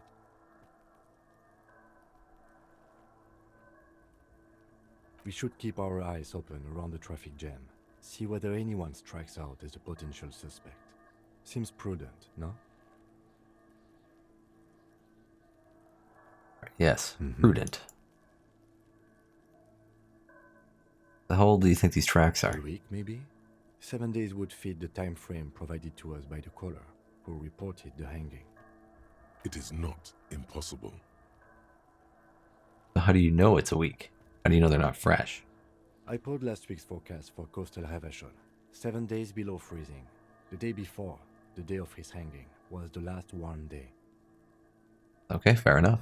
Correct again. Sub-zero temperatures would preserve the tracks in a good state. The commotion here could have taken place a week ago.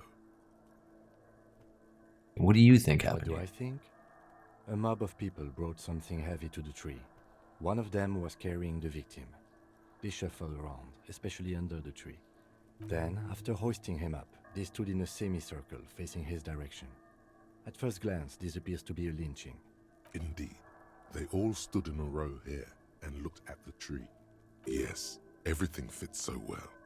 Carried him over, hoisted him up, watched him hang. This is easy. Okay. I think we have a firm understanding of what The happened here. lieutenant's eyes narrow. He's thinking to himself. I still would like to check that garbage bin. What else? We've been through all of it. Let's see if we can get that that code there for that garbage can.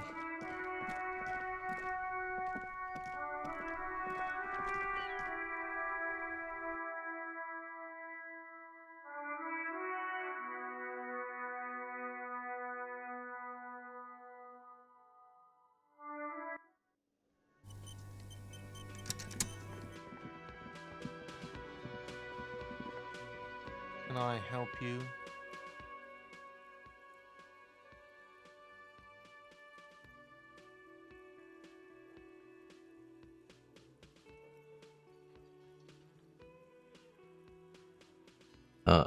Seen something here at the whirling? Gart. A thing I need to talk about. What? Thing?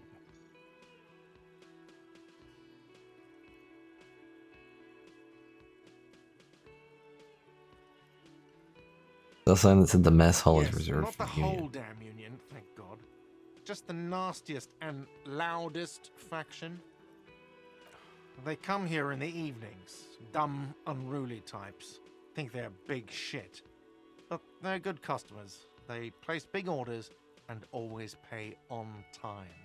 We should find out who this Lord faction is, occupying the booth. Loudness means talkative, and we need info. We don't. We have to wait. They'll show up sooner or later. Men get hungry, even striking men. If not today, then they'll be here tomorrow. There are these things called days. You sleep between them. Saying they'll Thanks. come after you've slept. Just making clear you got that. And I saw a sign that said I couldn't go into the kitchen. But why can't I go into What the are kitchen? you, a cook now? That's none of your business. But there may be something pertinent to the investigation in the kitchen. He wasn't pan-fried. He was lynched. What could the kitchen possibly have to do with... Fine, okay. The kitchen is closed until 1 p.m. because the cook is working. You can snoop around after that, if you must.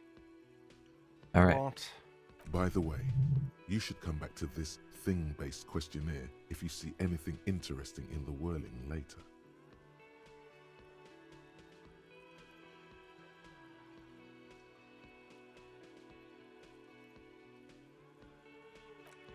Apparently I can't ask him for the combination.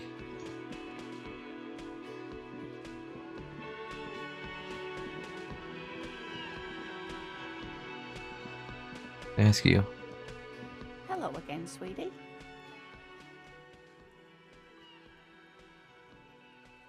Sweetie needs money. Do sweeties Oh, get money? sweetie, I heard your conversation with the manager about your financial troubles. When do you get your next paycheck? What is a paycheck? I haven't seen any You paychecks. must be joking. Although our pay does sometimes feel like a joke. It's not easy to assert your right to a decent living wage when you don't have a strong union behind you. Maybe you should talk to Everard, the union leader. Interesting idea. This Everard sounds powerful. Maybe you can wrangle some coins out of his pocket. Oh Right. no, I'm I'm not gonna sorry. ask her for I money. don't She seems have nice. money for you. If there's anything else I can do for you, just ask. I gotta go.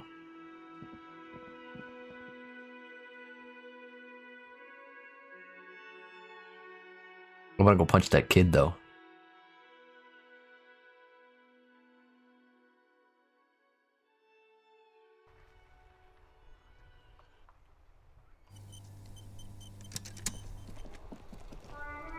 I mean, this is his car. Before you stands a motor carriage. The bodywork is covered in blue and white livery, bearing the number 57. Vapor emanates from the large engine on the back of the vehicle. It hasn't had time to cool off yet. This must be the infernal machine that tore you from oblivion. The Caprice Kinema motor carriage.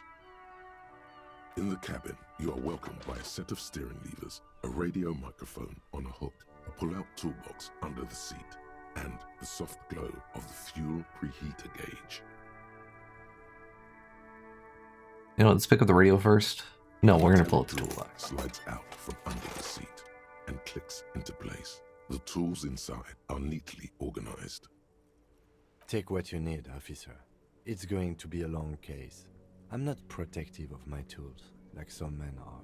He's clearly a little protective of his tools. But what can you do? Work is work. Well, I figure we need something to cut the guy down, right?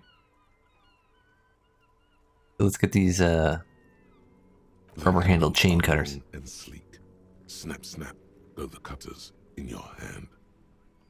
The pull-out toolbox I'm not taking slides them. back into its nest.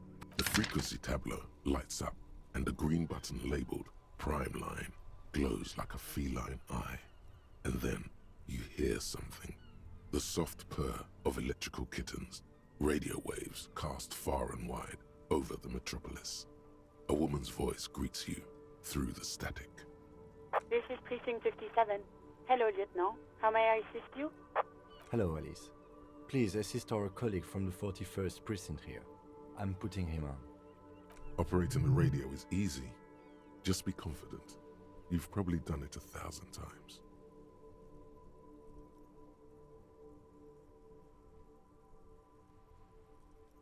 Hi, Alice. This is the officer from the 41st Precinct speaking. Nice to meet you. This is Officer Alice Demetri, Precinct 57. How may I assist you? I need you to connect me to a civilian, a Sylvie. She may have reported a murder. Of course. What is the number, officer?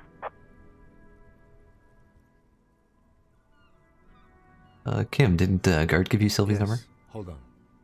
Her number is 005 1944 298. Received. Hold on, officer.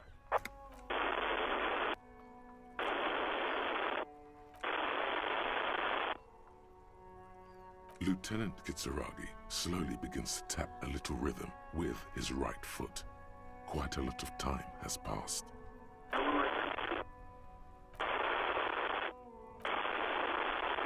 Officer, I have Sylvie Malaika on the line for you. Yes, hello? Thank you. A female voice greets you through the static. It sounds like she's a million miles away from here.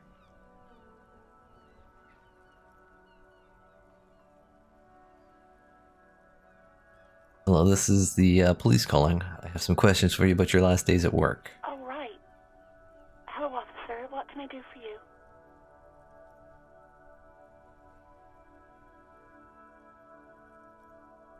So you quit your job at the Whirling. Why? You mean, why did I leave the bar? Honestly, I'm not really comfortable discussing it with you, sir. Why not?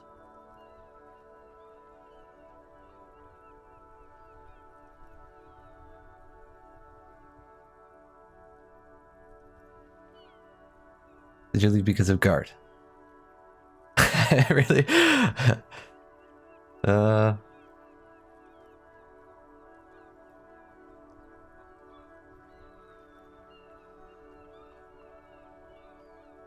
You know what? I won't push her on it.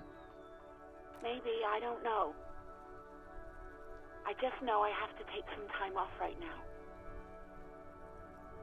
And was it you who called the police? No, not me.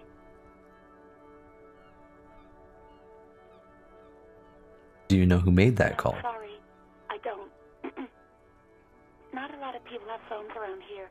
Copper thieves take the wires. People don't have the money to have the cables put in again. They use the Union's phone, or the one on the coast. So the Union has a phone, and there's one further down the coast. Got it. It was someone else. We'll find them sooner or later, officer. It just might take a while. Hmm. Yeah, go on. I can't even ask her for the combination.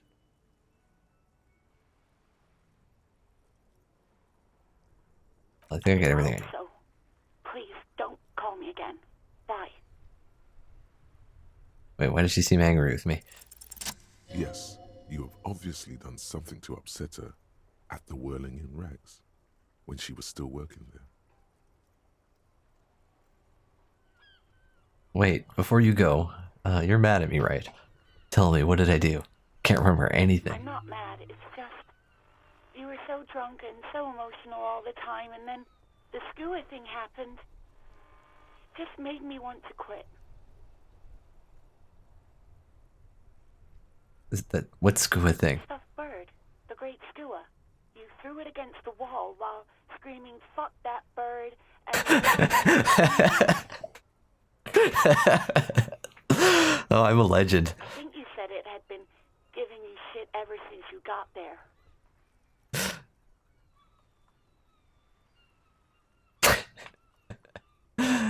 Oh, man. Oh, I always end up screwing everything up, don't I? It's a pretty bird. There since I started working in whirling.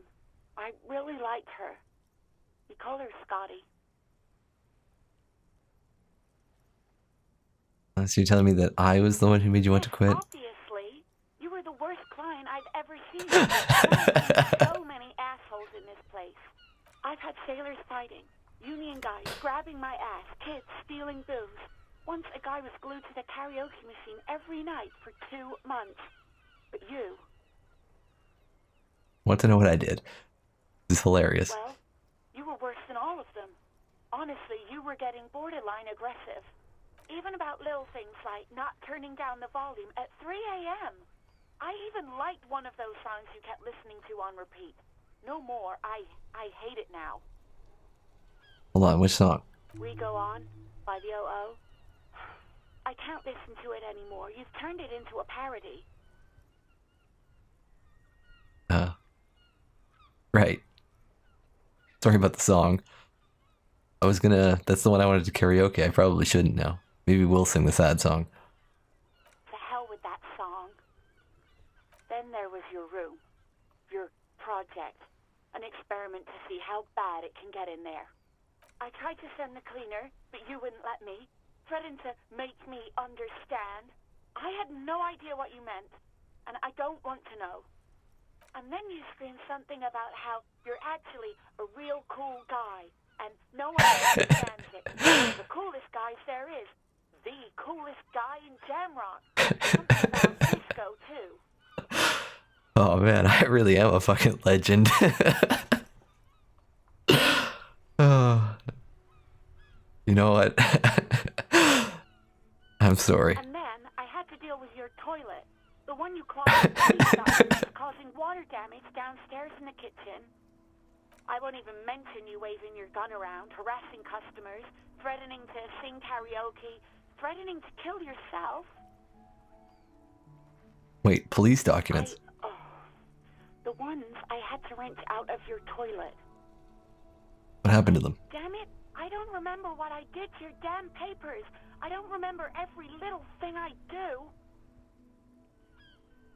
Resentment gives way to concern in her voice. Especially when there's a hurricane loose. It's your fault for losing them, not mine. Something in you wants to immediately forget about this, as if there was a reason you threw them away. I get it. I wasn't a very good tenant. You really weren't. You were simply the worst.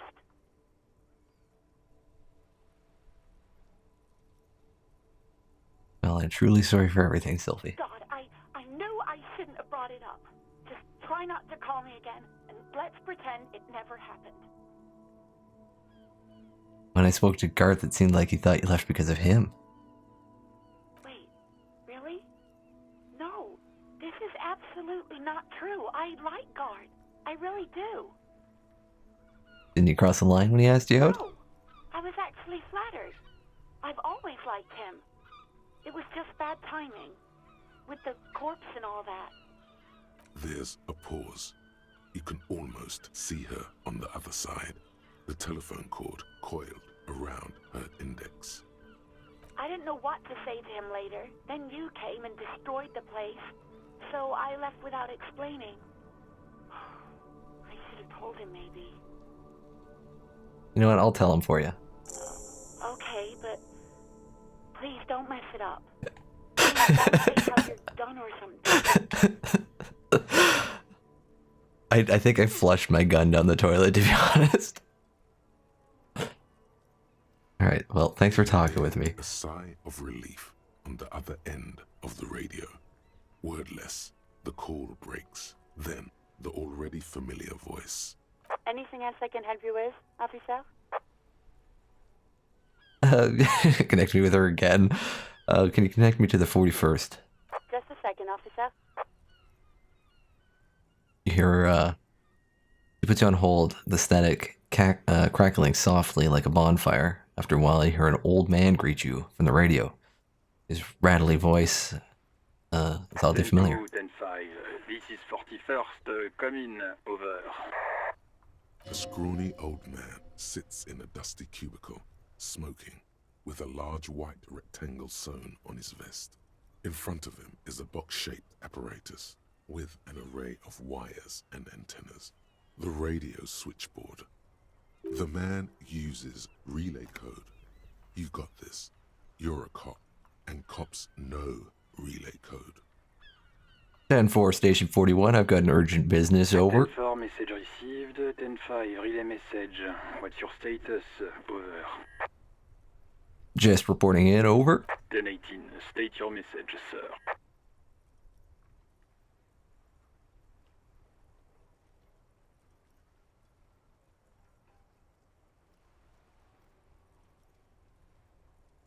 I'm in dire need of financial assistance. 10-4, Over. I hear you. I don't have the authority to grant your request, but... Is it him? What does he want? He says he needs money. Don't give that asshole anything. He's just gonna drink it all. Alright, that's a negative on the additional funds, sir. Over.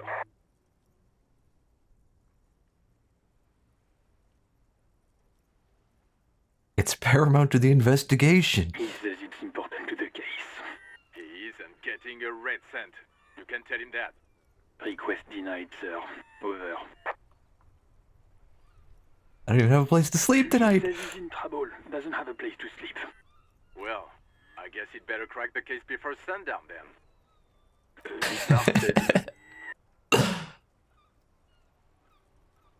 Alright, I heard you, no fun. Sir. Over. Yeah, my badge? 10-9, over. Basically, it's gone. Message received. This is a very serious situation. I need to 1022 the captain. Over. Any other good news? He's saying he lost his badge. What? He lost his badge? Who lost his badge? Dick fucking Mullen. Get out of here, Chester. What do you think? It's Officer Dick Mullen from the bestseller Dick Mullen and the Lost Identity. Dick Mullen is not your name. It's the name of a fictional detective who would not lose his badge. Defend yourself. Immediately, they're laughing at you.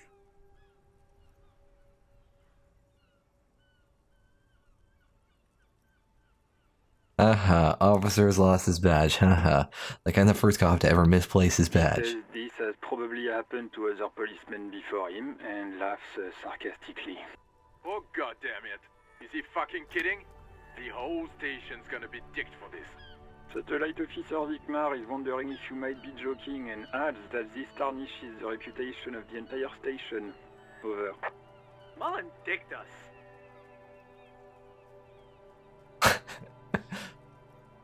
Can we just move on? I just want to get it reported and done with. Oh, I hear you, officer. I'm just going to make a note here that you are in pursuit of your misplaced badge. Over. Okay. Fuck me. Mac, come here. You've got to hear this. Dick Mullen lost his badge. What's going on? Super Cop here lost his badge. He lost his what now? His badge. He lost his goddamn fucking badge.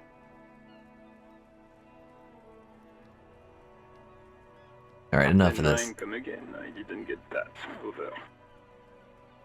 New heights even for Captain Sober. Ask him if he's lost his gun too. Sergeant Orson wants to know if you lost your gun too. Over. Check No. Check your... Holy fuck. You don't know where it is, do you?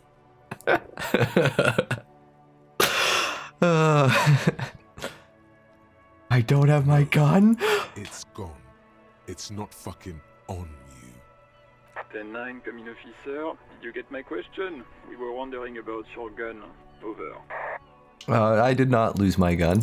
Lying over the phone, it's easy. Just say it like it's the truth. And then it becomes it. Of course I didn't lose my gun. What do you guys think I am? Thank God for that. That would have been a nightmare. I don't even want to imagine the poor prick who has to relay that kind of news to the captain. Losing his badge is bad enough. Tell him to find it, and fast. We can't have some gangbanger running around with it. We're all glad to hear you've not lost your gun, officer. Do you need further assistance? Over. Listen, I actually lost my gun. Okay, 10-4. Wait. Before you say anything stupid, think it through. I need information, not fear. Be smart about this. Ask if he's there alone. 10-4, sir. I'm not hearing your question. Can you please refer to my full name in the future? 10-9, repeat message. I didn't get that, sir. Over. Stop calling me sir and just use my real goddamn name, will you? What? What is it? What can he possibly still want from us? He seems intoxicated and keeps asking me to call him by his name. Emotionally aggressive. That's new. Wrap it up. Don't indulge in his... This is funny.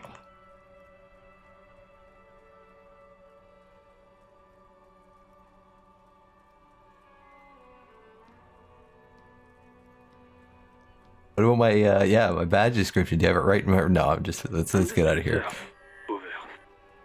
Alright, 10-10. Over. Roger that. 10-10. Over and out.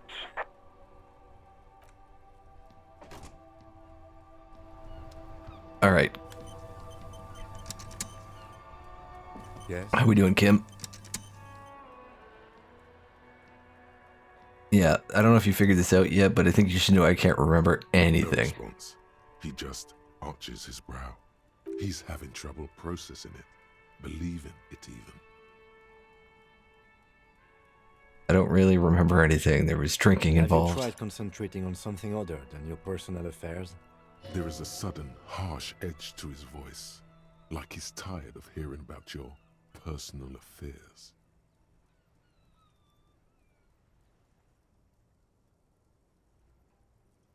I'm completely lacking in basic information about even this organization we're in. Can you help me? Fine.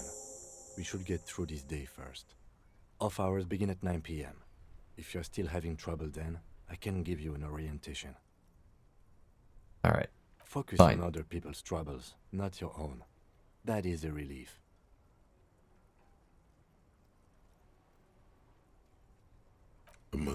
glasses.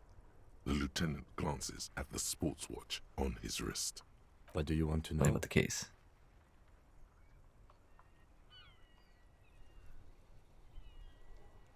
Why are we on the same afraid case? You and I are pawns in a pissing competition. You What do you don't mean? know? I assumed you were in on it.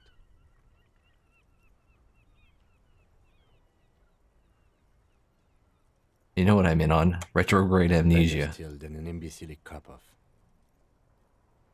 Wow. It's Tell me just about it. stupidity. We shouldn't waste any more time on it.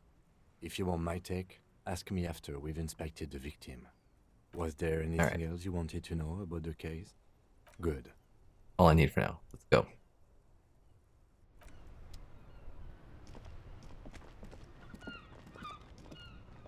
I am a gander and a hunter and a gatherer. Feel like a traveler. A simple little cadence. He seems to be making it up as he goes. Let's just keep listening for a moment. Another planet. Hey there. What's going on here? Jam, my man. Motions to the sprawl of lorries with a sweeping gesture. What's the jam? Jam for the ages. Harbor gates up the street are shut tight. No explanation given. Workers on strike, scabs agitating, an all-around clusterfuck. Meanwhile, we're all stuck here in long-haul limbo for days upon days upon days. Upon days. Limbo, huh? So that's where I am. Yeah, exactly. It's official. He too agrees. This is the antechamber of the afterlife. How long have you been here? Feels like forever. Like I was born on this here roundabout and this was all I ever knew. Just me and the metal and the tires, the oil and the fumes of mazout. Mazout is an antiquated term for heavy fuel oils. This man has a barely suppressed performative streak, or he just likes unusual words, or both. Extravagantly phrased, but I can roll with it. Imagine. It's been a whole week already. So tell me, what do you need?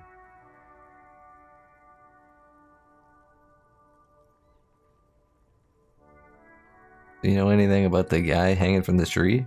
He ain't one of us drivers. I know that. All accounted for. Otherwise, I haven't really asked about that. Been wasting time right here. Keep him busy. It's easy to see he's telling the truth. He's kept his nose out of the dark stuff.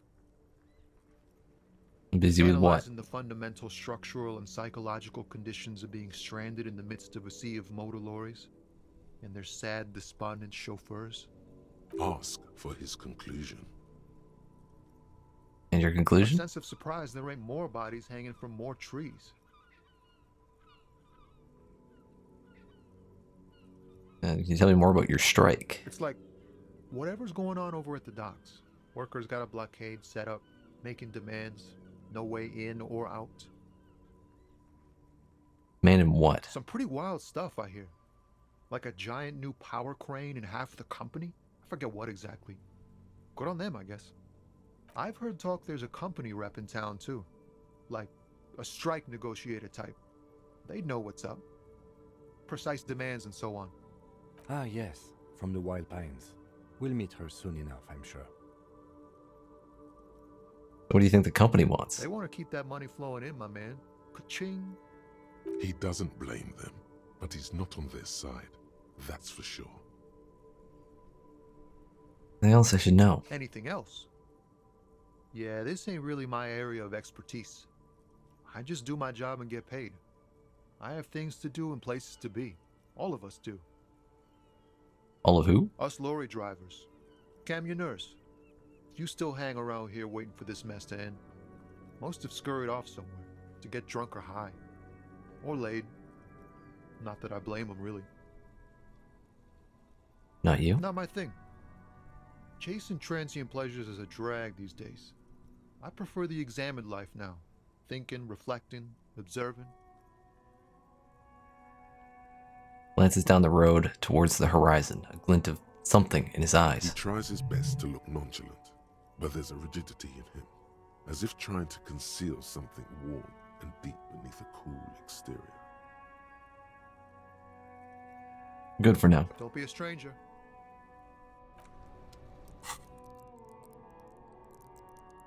I can level up.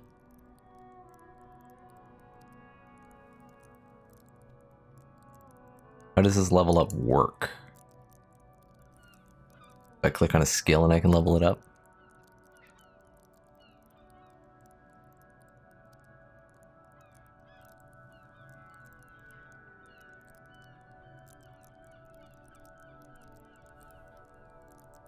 I'm gonna put a point in this.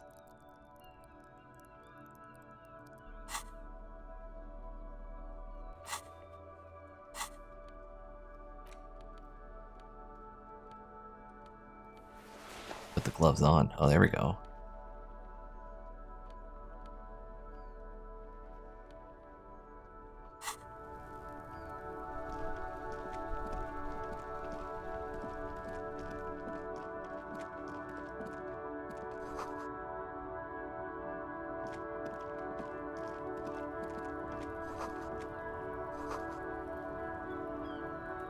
Bunch of magazines here.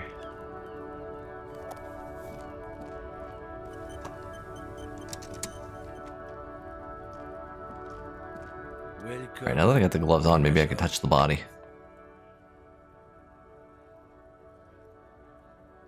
was a Ravishal, now it's the man. The mark isn't addressed to you, it's addressed to the lieutenant.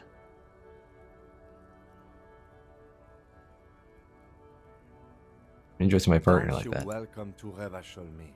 My grandfather came here from a 3,000-year-old racist isolationist culture, while your ancestors came to this island a mere 300 years ago.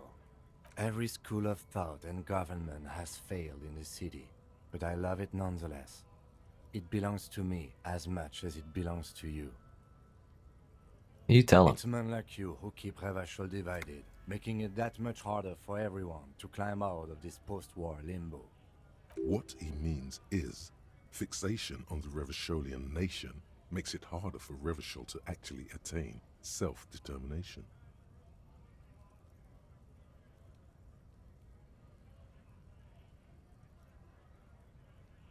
You know, he's right. You're undermining our best shot at real self-determination. Oh, come on, man. I just said, welcome to Revachol. It's a lorry driver thing. I know exactly what you meant.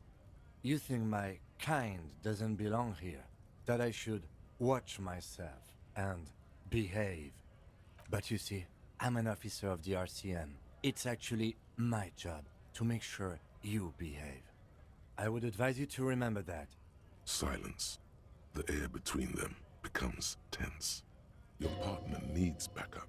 Now's your moment to shine.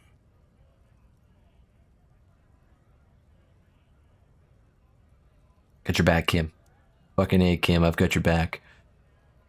I'm gonna get decked out here. Cute couple. You know that? The lieutenant exhales and resumes his regular calmness. Now that that's settled, we've got a couple of questions. Whatever you say, officers. What are you hauling? Oh, not much anymore. I'm here to pick up some cargo, but the dock workers are on strike, so it's a sit and wait on your ass situation. How long has this been going on? Oh, they've been at it for a while. A month, 2 months maybe. But this here is just the last week or so. Interesting. So what kind of cargo are you supposed to pick up? Apples. Apples is exactly the kind of thing you'd say if you had something to hide. Sounds like a cover story to me. Look, as detective, I come from a long line of lorrymen. We got ancient rights and privileges. Oh, I'm here to pick up a load of fucking apples, man. Just regular Koiko picked apples. Koiko may be another derogative. For a person from Grad, you think.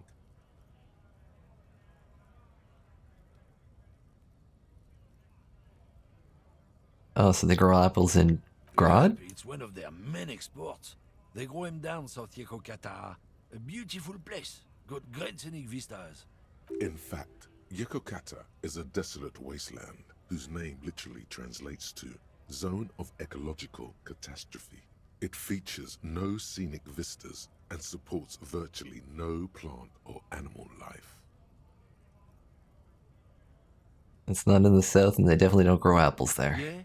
Says who?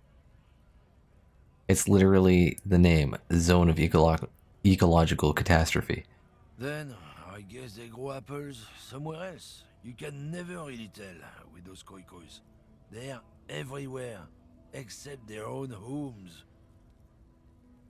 So what does that term actually mean? The people living in Grad. Yeah, you know, Gradniks, Gradvolk, those degenerates from Grad.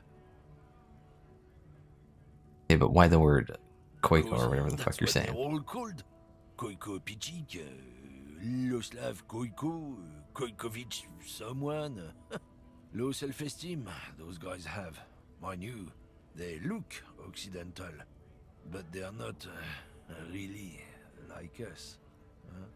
So, it's an ethnic slur. Hey, if the name and description fit by the very grace of nature, who am I to say otherwise?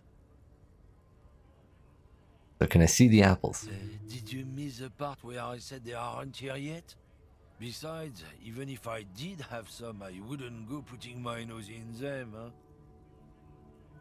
Relax. You've got all you can get here. He probably doesn't even know what he's hauling, even if it is something unsavory. So he'd remain unaccountable. He said something about the rights and privileges of lorrymen. Oh yeah, they're a big deal. My great-grandfather was a carter, had a royal license and everything. We've tried to hold on to our privileges. And that's a privilege. Sure fucking is. We have a guild and everything, huh? Very ancient, very prestigious. So it's a kind of union. Hell no. It's a guild. Invitation only. Unions work for the rich fucks. They're basically the same. Been trying to fuck us out of our heritage in the name of profit, but you can't replace experience. Trusting street thugs with their goods is going to fuck him right up the ass. Mark my words. Generations of practice and no laughing matter. It's about biological determinism, natural law, the sorting of the races. Not the most popular topic nowadays, with the coalition in charge and all. You might want to change the topic. That is, bury your head under the sand like common sheep. You're just a racist. Makes sense.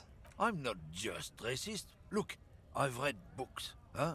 The science of Wow. racial theory has all been proved, even if some people don't want to accept it. Man read books. People who Can't doubt him studied now. these things say that you and me are superior by design. So, naturally, we Occidentals should be in charge. Obviously, you can see the merits in that.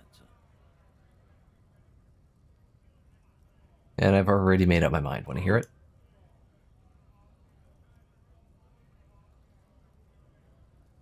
And why don't you go fuck yourself? Don't push your luck, runt.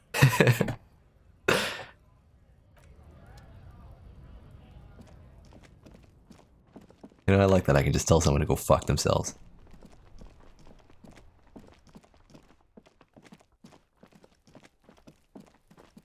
See if I can grab There this body. He still is, looking right through you with his white eyes. The body below.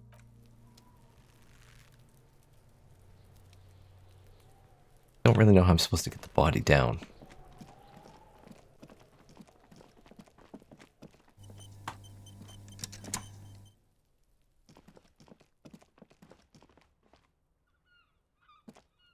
An old call box with a matrix of push buttons lists all the companies in the East Delta Commerce Center. I can buzz the Rillin and Rags. After you ring the doorbell, they don't don't want to talk to you.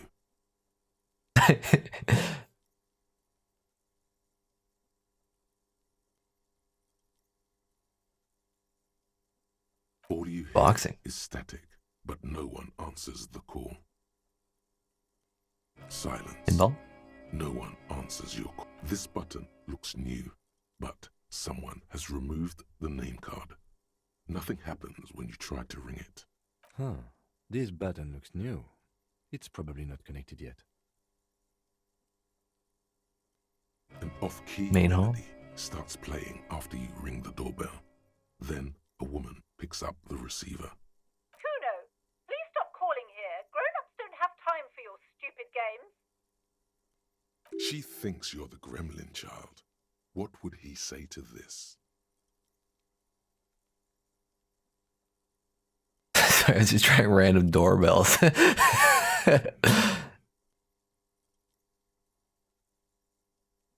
Please open the door. Sorry, officer, I thought you were... But the doorbell is broken, and the bookstore shouldn't even be on the list anymore, so I can't help you. Please don't call here again. Thanks. A single beep indicates that the line has gone dead. You hear the same waiting room music, but no one picks up the receiver anymore. You ring the doorbell, but what an ominous name for a hair salon. Doesn't bode well for anyone's hair. You ring the doorbell, but nothing. You wait for a minute or two. No one answers. Looks like someone has melted. Doesn't work. Static from the intercom speaker.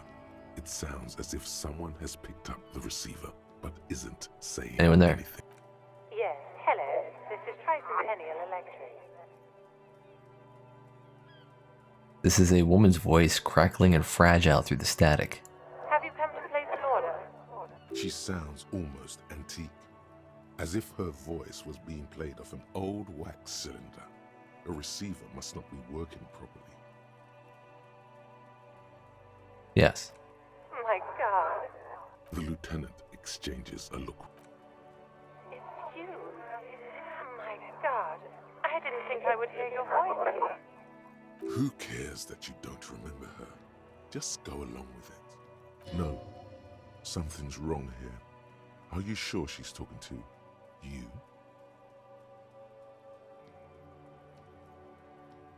And upstairs, yeah, it's me. Here I am again, crawling back into your life. Michelle, just please. Why did you even call?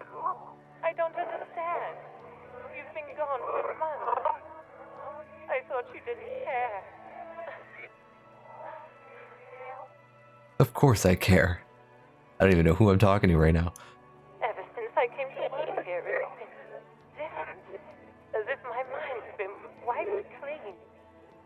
Oh, that's disturbing and interesting. A sort of static overrides her words.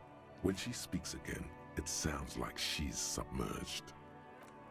It's so nice. It's so nice to be able to finally forget. Forget about what? She sounds like she's about to cry. She Hello? doesn't answer. You said it was nice. What's so nice about forgetting? Silence. The only thing you can hear now is static and waves washing ashore on the bay. I get it. You don't want to talk to me. No one ever wants to talk to me. Seagull passes by. It's getting cold. It must have been some kind of faulty wiring. We should maybe stop playing with this doorbell. It looks ancient. You press the number sign on the keypad that terminates the call. 12 name cards on the call box. Silence. No one's home. Silence. One more. No one answers the doorbell. I can call back. I'm gonna leave it for now. Yeah, let's go get the... We'll talk to this guy again.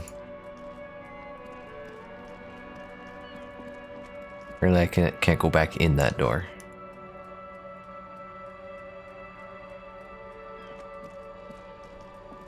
Wait, what? The door wouldn't let me in, and now it lets me in. Why?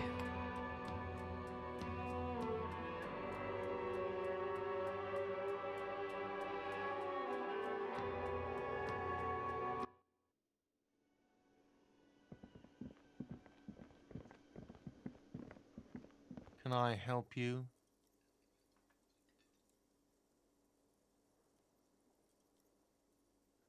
By the way, I talked to Sylvie. She left because of me, not what? you.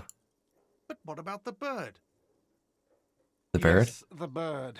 I found it lying on the floor with a broken wing the morning she left.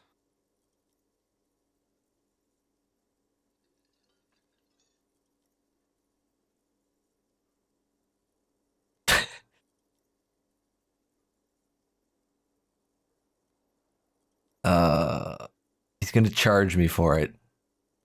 It was just an accident. Why didn't she just tell me that? I don't care about stuffed birds. I care about my employees. All right. Did she say anything else? About me, you know? Did she say anything about me?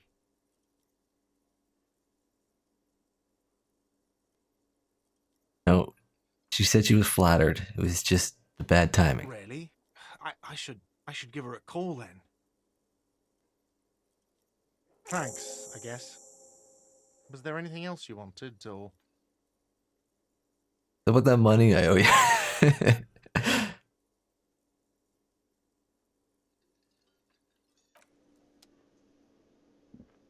Let me go upstairs again. I honestly don't know how I'm supposed to get the freaking body down. I have to get the kid to do it. Kuno's an asshole.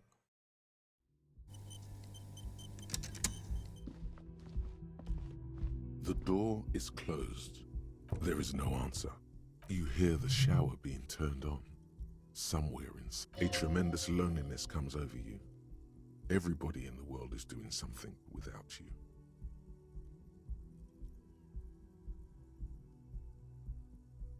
Full of the emotion. Kim's here. Remain strong. The door is closed.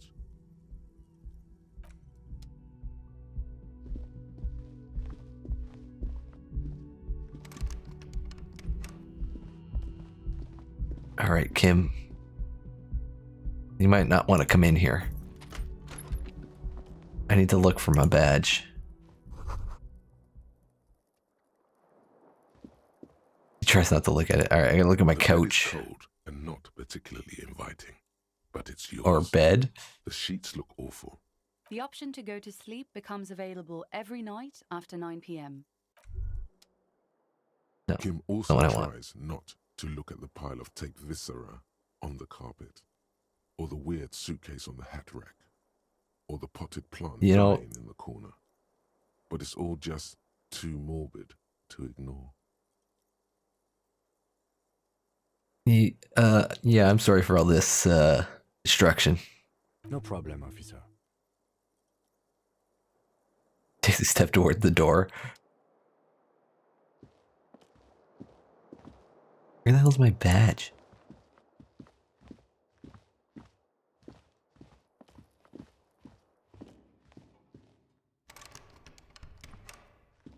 A mirror hangs on the bathroom wall. In it, your face.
See if I can use the cutter.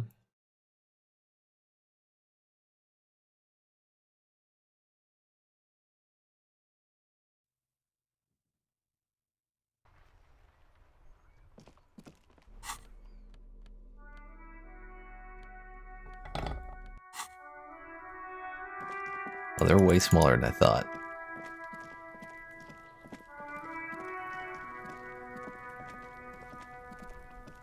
There he still is.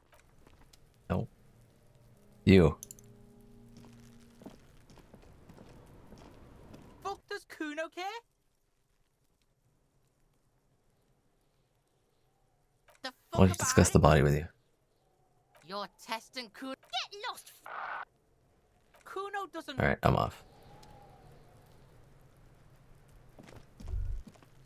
This trash container is locked. The sliding lid has a padlock. The body is downwind from here. Maybe you prefer the smell of garbage to the smell of death. Trash, What do you think could be in there? Food waste from the cafeteria? They lock these containers to keep the derelicts from flocking in. Could be evidence too. Yes, I feel like there's something in there. What do you mean, feel? Extrasensory perception. Whatever's in there holds special I significance. agree. We should get someone from the remote viewers division here. He's Remote being viewers division. sarcastic. What the fuck is that? Do not ask what the remote viewers Oh. division is. Okay. Well, thanks, Rhetoric. There's no need for sarcasm. I just feel strongly about it, that's all. Maybe it's not connected to the case, but still. It might also be evidence. The mob could have disposed of something in there. We should get it open.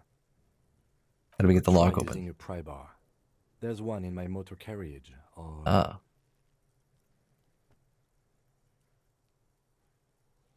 Or Only Lieutenant? ask for a key from the manager of the Whirling in Rags. He probably has one. He might also have information. This is better than the pry bar idea. Yes, I would rather just use the key, to be honest.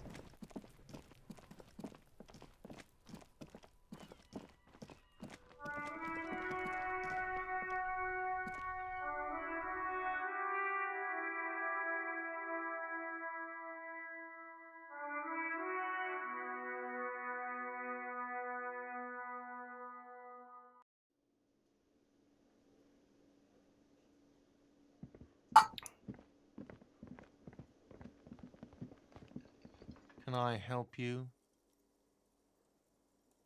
Trash out back yours. Mine? No, it belongs to the Whirling in Rags. Well, by you, you're the manager. That's what I mean, your company, not you specifically. Clearing it up. Why do you keep the container locked? Why? To keep the hobos and drunks out. That's why. And the neighbors too. They put their trash there and they don't pay for the garbage company. I thought as much.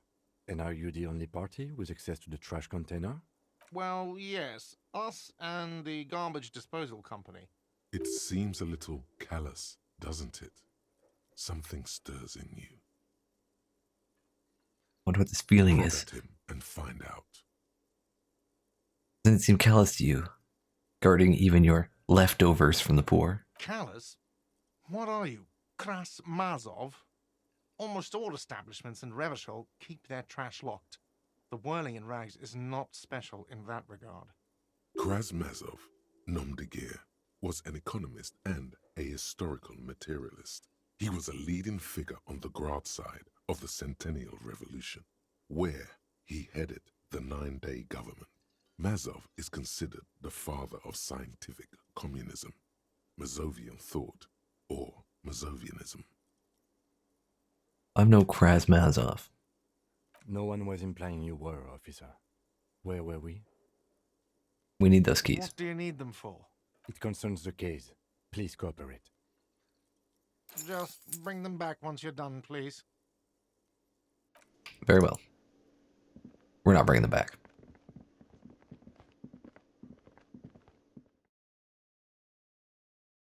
Actually, I better bring them back. I owe this guy money.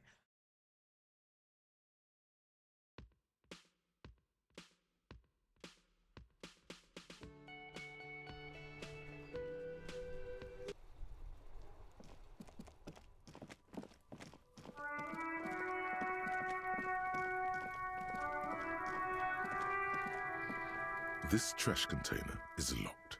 With a well-oiled crack, the lock pops open. It should now be possible to simply raise the lid. Don't. Maybe you shouldn't. No, The we're just smell opening of it. rotten food rises to greet you. You see soggy cartons, dirty rags, and organic waste. We're just in time. This hasn't been emptied for over a week.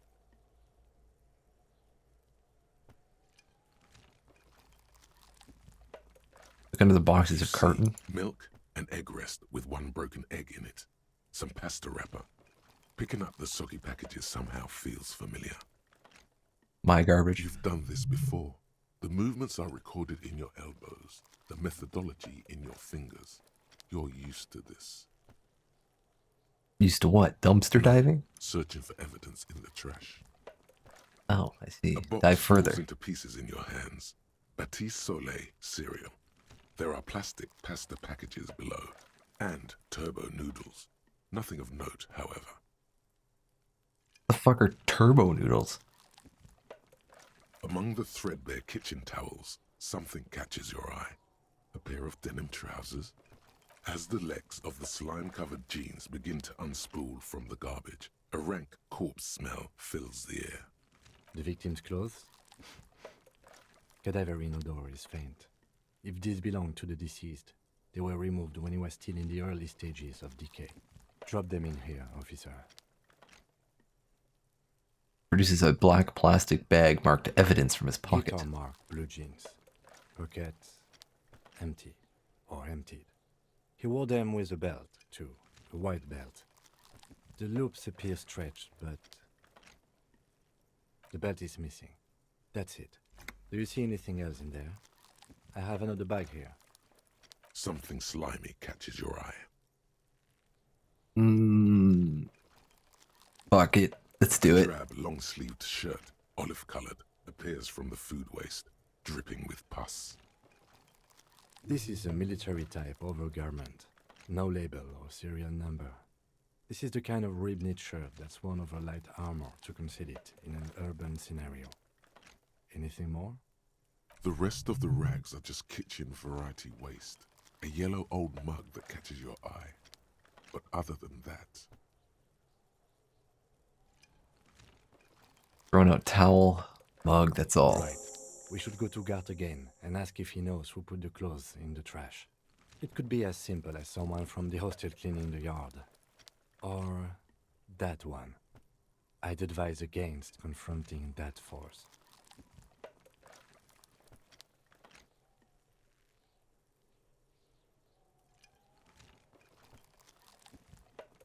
Someone from the whirling might have been involved, Not really. maybe. All we know is the victim's clothes are in the trash. The lid was locked, and his establishment had the key. It's just a small loose thread. Need to ask the kids who put them there, too. What's he on about? Kids? You hear that, Kuno? He thinks you're an infant or something. See? The All right, lieutenant whatever. nods, then looks back into the trash container. The mug. I'm getting that mug, too. Search the food waste. Oh my god. This... No. The container sounds a muffled gong. Can't do it. I feel like Kim's judging me and I can't. I think we got it all. I'll be back here tonight. Gotta get my dinner somehow.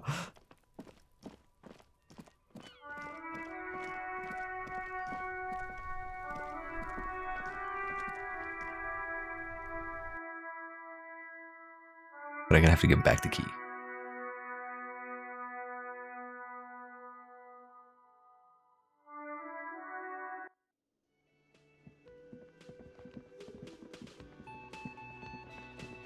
Can I help you?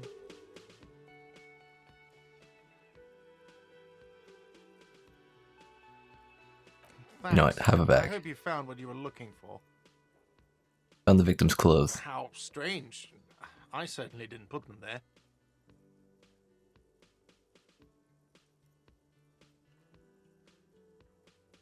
Did someone on your staff have put them there? Sylvie had the keys before I got here, and I can vouch for her.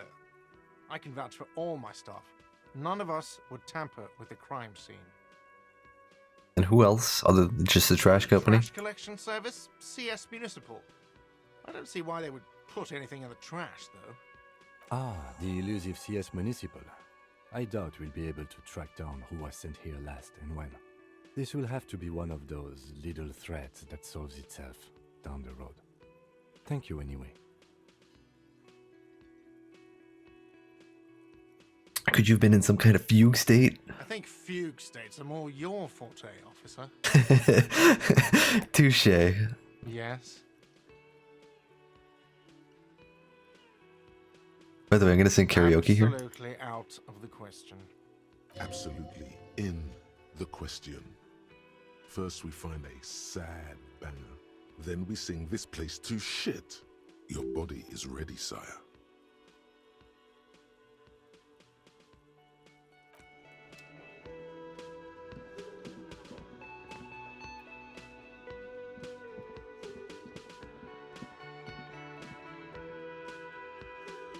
The soundtrack is pretty good, I gotta say.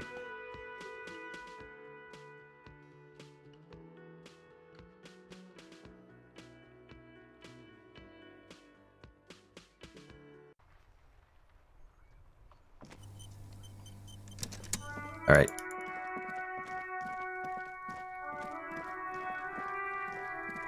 Watch this little punk. Fuck does Kuno care? The fuck about it? You're testing. Get lost! Kuno doesn't. Can't. I'll die before I squeal, pig. I come from the woods, good Davidu. You don't want to go there with me. You don't want to see what I've seen. Don't be traumatizing here. Get the fuck out of here. Fucking kids, man.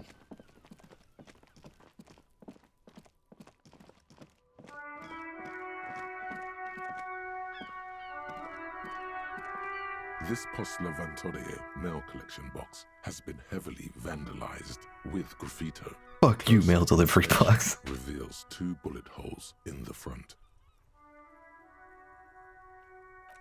Good. The box seems happy. Eat shit pig, fucked by the coon, and Saint G with a crown have been scribbled on it. Jenny is a whore, and best set mailbox also.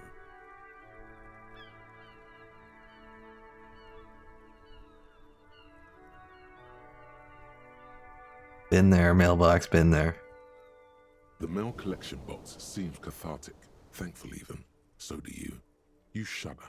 Then you swallow.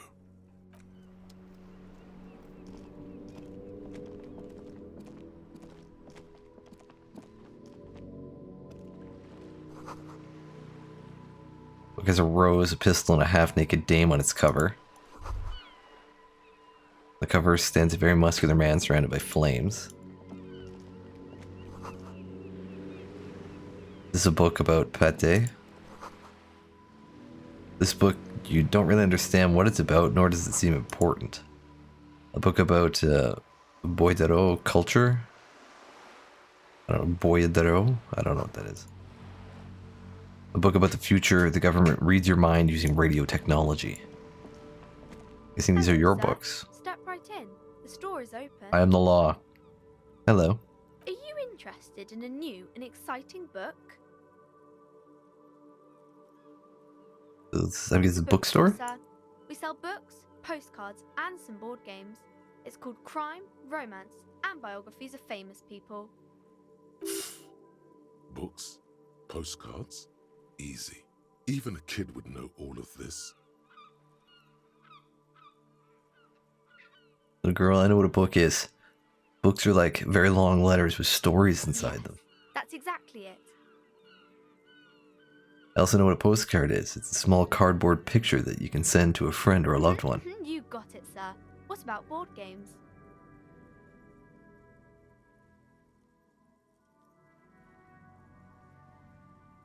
I like playing games with people's minds. Sir. This was all very enlightening. Can I help you with anything else? Can I ask you some questions? Sir. I'll try to answer any questions you have. I hope they're about books. What's your My name? name is Annette, sir. My mum, her name is Plaisance. She owns the store. She's inside minding the register or organising the stock. Gazes at the window, then suddenly jolts, her eyes wide as if recalling Feel free to something. step in and browse our wares. And you're just standing out here in the cold The because store is open. Otherwise, people might not know. They'd miss out on the crime, romance, and biographies of famous people. Such a good trooper you are. Thank you, sir. I'm happy to help Mum out with the store. Shouldn't you be at I do school? my studies at home at the moment. I have to help Mum keep this place running. Isn't school more important than this? Mum says it's necessary to do both because it builds character. Mum says a proper worker is dutiful. That's how you get ahead in life. You succeed. There is stress and unease behind these words. She's reciting etiquette. How's the business going? Mum says it's peachy. She was a little afraid at first. There's talk about this house being cursed. Behind her, the window has been boarded up. You sense the boards creaking, twisting for a second, and some kind of doubt in her tense shoulders. Cursed in what way? Cursed in the way that makes them say that no business has ever really thrived here, sir. That they all go... Bankrupt? Exactly. But we've been doing fine so far.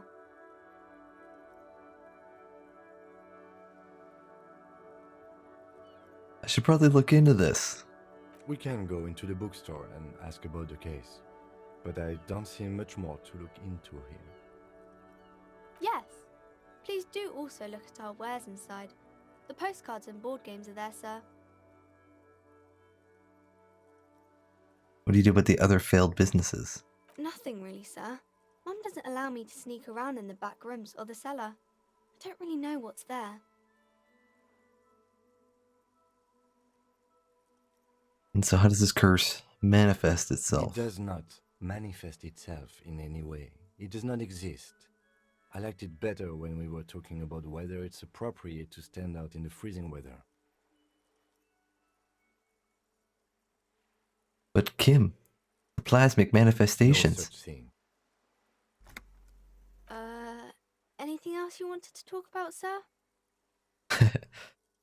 Enough of the Maybe I curse can for tell you now. about some of our books instead.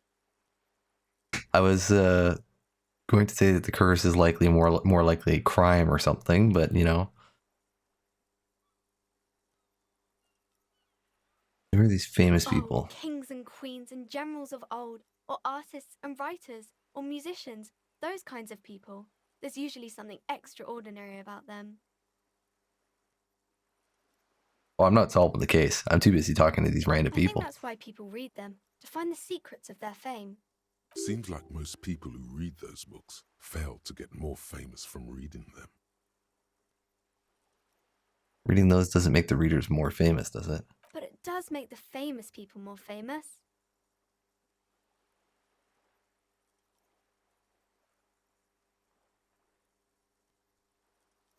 Sounds delicious.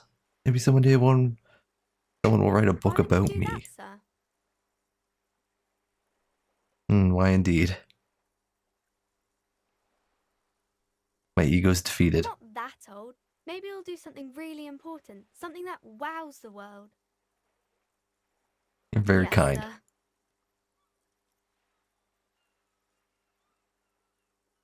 You can stop calling me sir. I am but a working man. Sir, I can't. It would be too tiring to refrain from it. It's already tiring enough to remember to say it all the time. It's nice of you to say I could stop, though. I get you. I, for example, can't stop making this face. Friendly enough face, most of the time. This is crime Fiction business. is about murders or burglaries or things like that, and the work of a policeman or a private detective who's trying to solve a crime and catch the criminals. I get it. Crime murder gets the people going. It's kind of like a puzzle too. You can guess who the criminal is or how the good guys are going to catch him. I'm a policeman myself, by the way. You look much like a policeman.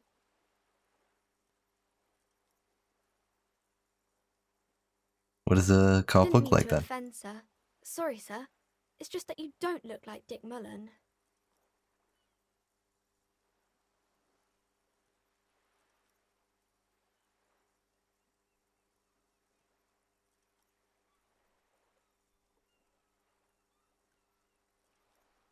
It's not your body that's important in police work anyway. It's your encyclopedic knowledge. Head, yes. Not head, child. Heads. Flexibility. There are millions of different people out there, and you have to get into their heads. Sometimes you gotta be the killer to catch the killer. Very dangerous. Policemen live and breathe danger, little girl. Mullen obviously lacks the chameleonic skill. Unlike you, sir. He's just a fictional character. He's no match for you. Yeah, you're damn right he's no Maybe match for show me. Some real police work, sir. Like in the books. Alright. I'm gonna do something now.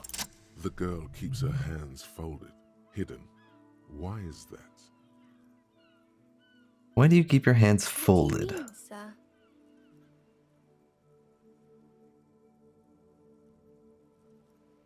You can show them to me. She looks around anxiously.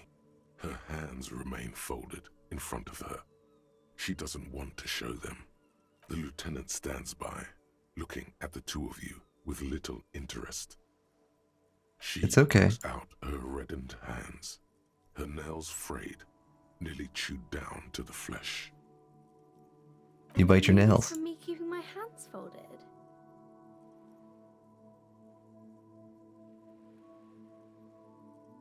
There were a few other hints. That proves nothing. Anyone could do an easy deduction like that. But I can figure out why you bite your nails. She nods, half provocative, half enthusiastic.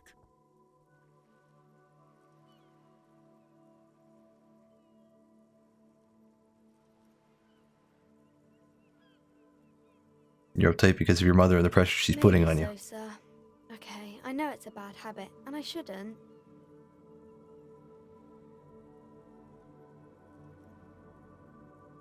Hope this entertained you. Sir. There's more that can be achieved here. Ask her to do the same.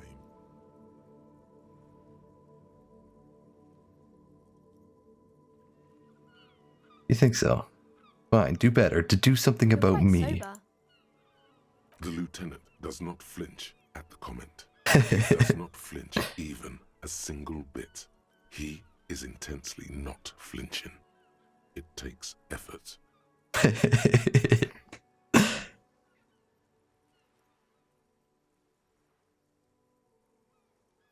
I'm also sad and my head I'm hurts. sorry, sir. I hope things get better soon. There she stands, swaying on her feet, assaulted by the early spring breeze. She smiles at you. The whole situation suddenly feels familiar, somehow. There's something you're missing. Ooh, I can't. What are you missing here? Why does this feel familiar? I'm gonna go for it. You have absolutely no idea. Uh-oh. Familiar? How? It was close. You must have forgotten something you heard again. Alright, we'll see you around the net. Hang on, it's 13. Oh, what is this?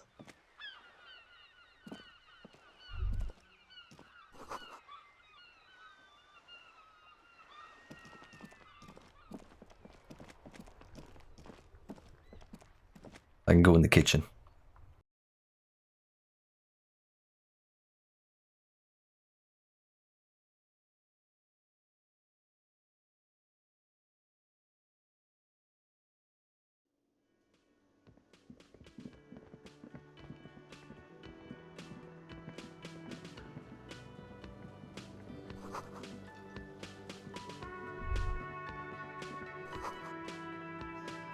An aroma of spices, alcohol, and tomato hangs in the air.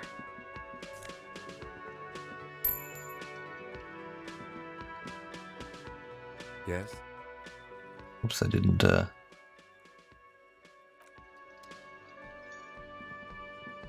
What's it talk to this dude? Man is smoking below an exhaust hood, occasionally sipping from his mug.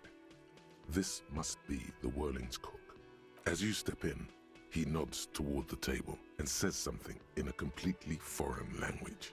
The only words you can make out are Garancy and Kubek. Okay, It's definitely not his name. Whatever you do, please don't call him Garancy Quebec. Please. It's not funny. Let's see, I got time for a few Man questions. puts his cup down and replies something, his left hand drawing arcs in the air. Some impressive pots He there. smiles and bangs his ladle against each of his pots in turn. It's almost like music, especially with the sounds of assorted dishes boiling and simmering on the stove. Well then. You see a heavy steel door with a prominent dimple lock. It's painted blue. You immediately feel drawn to the color. Blue is for mystery.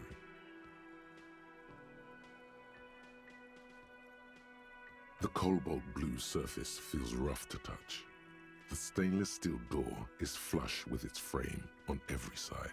Old cobalt paint, rough on the fingers. 40, 50 years since this was painted, maybe. It leads to a side building, adjacent to this one. The old building next to this, half ruined. Whatever is behind it must be older. The door does not budge. Where the store leads. It's a door in the back of the kitchen. Why do you care where it leads?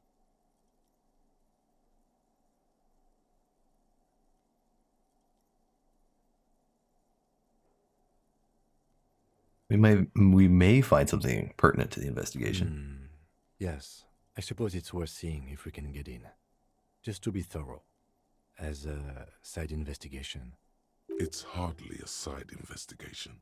You already have a name for it. It's a mega investigation. Yes, a mini side investigation. The person to ask about this. The cafeteria manager. Alright, let's see if we can get the key. Can I help you? Another thing. Great. I love those. There's a mysterious blue steel door in the back of the Yes, kitchen. that door, sure. There's nothing mysterious about it. It's just a door. Do you know what's behind it? Do you have... No, I don't have a key. I don't know how to get there. And I don't care either. It's not like I've been wondering about it for 10 years. It's just a frit warehouse, probably. Or some boring storage space with a bunch of old junk and dust. Junk and dust. He's attempting to maintain an air of indifference. It's absolutely not convincing. I think you'd like to know what's back there. Fine, okay, a little. But my job doesn't leave me time for wondering about one locked door in one of the cafeterias I manage. So I haven't opened it. I have cleaned the whole place 100 times over, though, after the animals. And I haven't found a key, so good luck with that. Yes?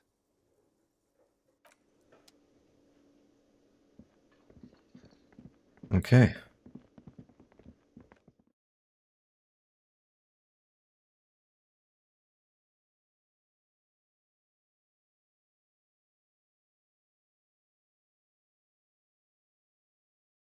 Give me a second here. I need a quick break. Once this loads, I can pause it. I'll be right back.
Alright, I'm back.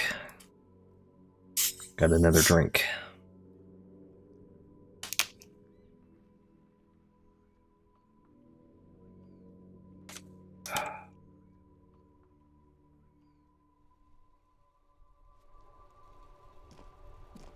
Alright, let's actually go explore a little bit now.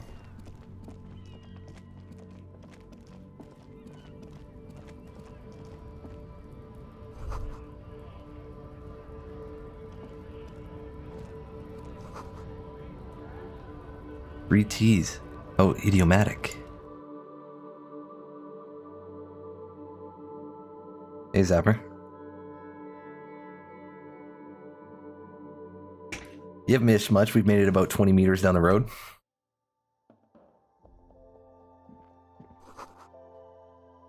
Oh, this is like a flower shop. Melancholy pop song plays on the radio. You see several packaged raincoats fill a low shelf beneath a display of croissants and juice bottles. The raincoats are transparent, except for the big Fritta slogan on the back. The packages are small, discreet, sloppily stacked, making them easier to take unnoticed. No need to worry about knocking over a display. What's that? Is what?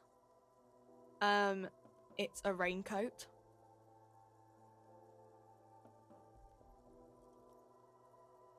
If you want to buy one, then it's only 4 real. Her attention is drawn to the raincoats. Stealing one undetected will now be more difficult. It's okay, I wasn't gonna steal one. I couldn't even do that. I couldn't even accomplish that if I wanted to. I can't even afford it. The tear machine stands in the corner. A sign says, one bottle 10 cents. 10 cents. What is a tear machine? Oh, that's the tear machine. Yeah, but what is it? A machine for tear.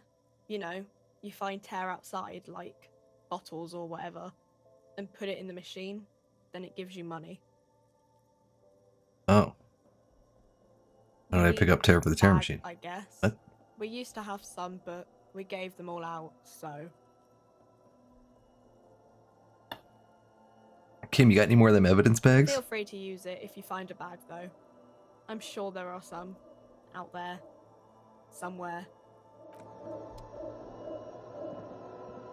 A small cabinet on the wall is filled with various medicine bottles, nasal sprays, and blister packs. They all bear the Saint Baptiste Pharmaceutics logo. Their logo is the bloodless rose, pure white, untouched by harm. Just ask me if you need anything from Saint Baptiste. We don't stock prescription meds, but we do have Nosafed, Duramine, Magnesium, and Hypnogamma. Wow. Saint Baptiste, you know, the pharmaceuticals company. Saint Baptiste Pharmaceuticals, the one that sells meds out of Saint Baptiste. That one. There. She is right. Saint Baptiste, the company, derives its name from Saint Baptiste, the city. Itself so named because that's what it is. A rare case where that really is the full etymological history. As far as almost anyone knows, at least. Alright, well, I know what they do. A colorful display of cigarettes and alcohol bottles line the shop wall, inviting you closer. This is not a good place for a recovering addict. Guess not, no. I'm obliged to inform you that both alcohol and cigarettes damage your health, but I guess you already know that. You know what? Let's just not even... Welcome to Spirit. Feel free to look around or something. What's that magazine she's reading? What is that magazine you're reading? Looks at the cover boasting a colorful photo of 2 girls kissing. This is Pop Stars. It's got, like, famous people in it. It's not for sale. Looks like it also has something called Police de la Mode, featured on page 34. This speaks to you.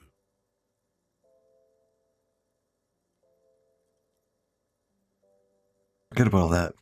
What does Fashion Police feature? It's where they rate different outfits famous people wear. It's kind of funny. They're kind of mean. It's about who's the most stylish.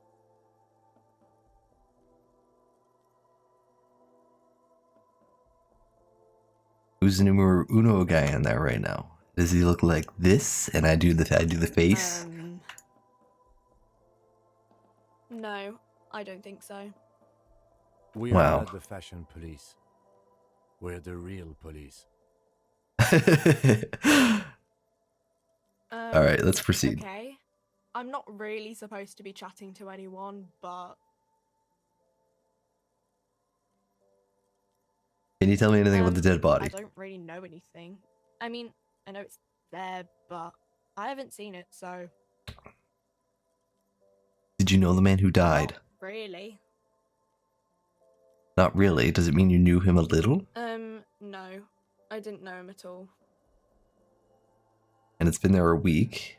I don't know, really long.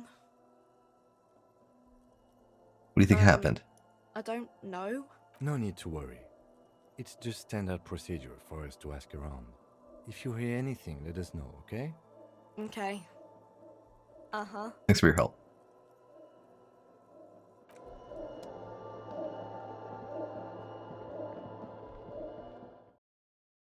I'm just walking around with wire cutters. Big mittens. I don't know how I'm not the most stylish person there is.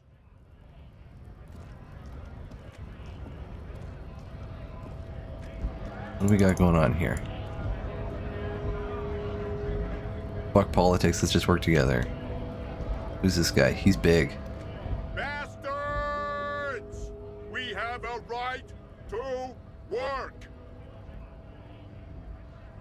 He yells towards the harbor gates. His voice is the loudest of the lot, and oddly screechy for a man his size. What's going on here?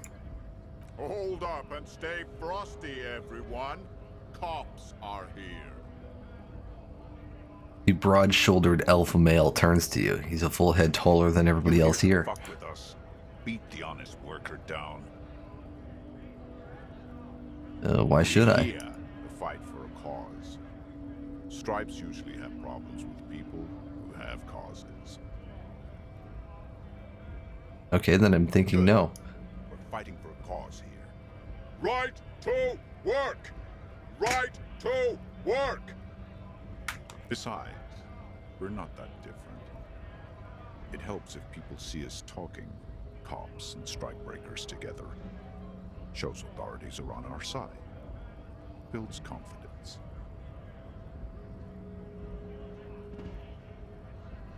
Well, regardless, I have some questions for you. Them the questions, like why we're not allowed to make a living here. Shame on you! We have families to feed, you piece of shit. Wow. So do we, Scott.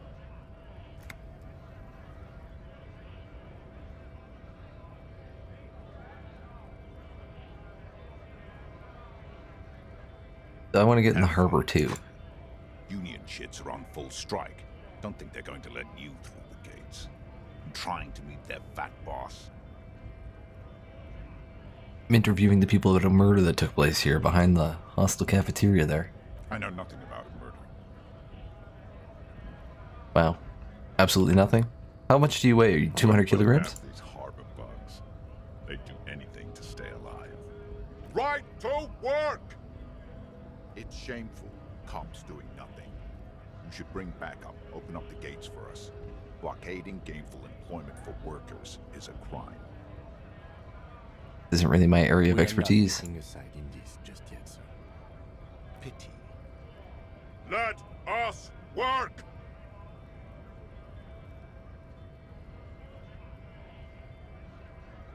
Alright, I'm just gonna go. I don't want to get involved in some weird politics.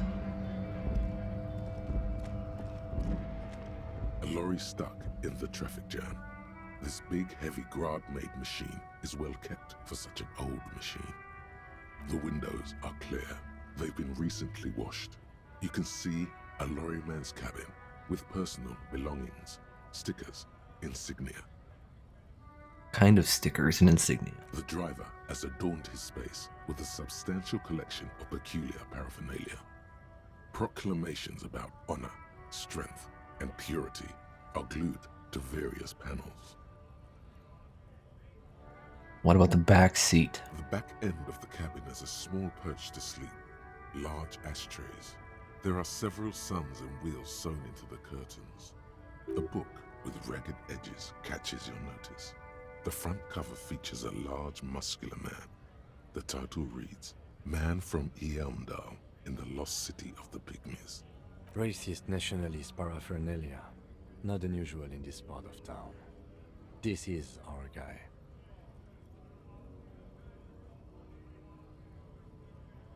Was it the guy that was back over there? I think this lorry belongs to our tough guy. Likely, yes. This guy's proud of who he is. Drapes it all over his machine.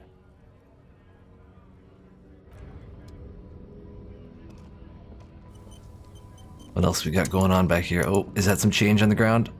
I'm not above picking up 10 cents. Ooh, 60 cents.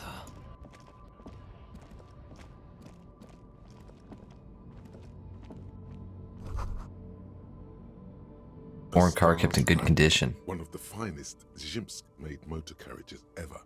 An oldie, but a goldie. Not many people drives these? outside of Grad, and Revachol West too, it appears. Hey Kim, check this out. KK2. That's a classic model. Never thought I'd see another one repainted after what happened last time.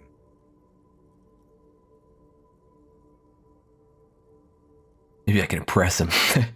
No, only that the motor carriage is typically baby blue, the colors of Sigismund the Great, an ancient Zhimsk ruler. His banners were famously zephyr and white, the colors of the stars Raiko. Let me guess what happened last time, Kim. Blue and white are the colors of, however the fuck I'm supposed to say that. Someone painted it, got mad, and boom. Murder happened. Well, yes, exactly it, more or less. Except it was a crowd of them. Tore him out of the vehicle and ran him over with his own tires. They said it was an honor killing, Hussar style. The James community protested the trial, flying the colors. 5,000 came to protest. Correction. 4,395. The fourth largest public protest of a criminal trial in Revachol. I'm sorry, Kim, but you're actually wrong. It was actually 4,395 people that were on protest. Is that so, officer? I'll take you at your word.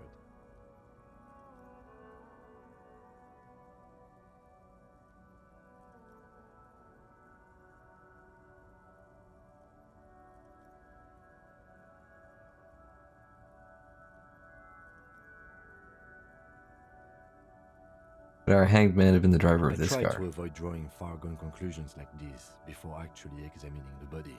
But my initial guess is the two are unrelated. I'm sorry, Kim, I can't actually get the body down. Alright. Maybe, apparently I have an opinion on this. What's my opinion? They should have left it baby blue. You sure you're not James? Yes, you're sure you're not. Or if you are, it's only in that Revacholian way. 4 to 5% maximum. Oh, I own a Ford F-250, 1967 F-250, and it has that robin egg blue. And it's like such an ugly color, but I love it.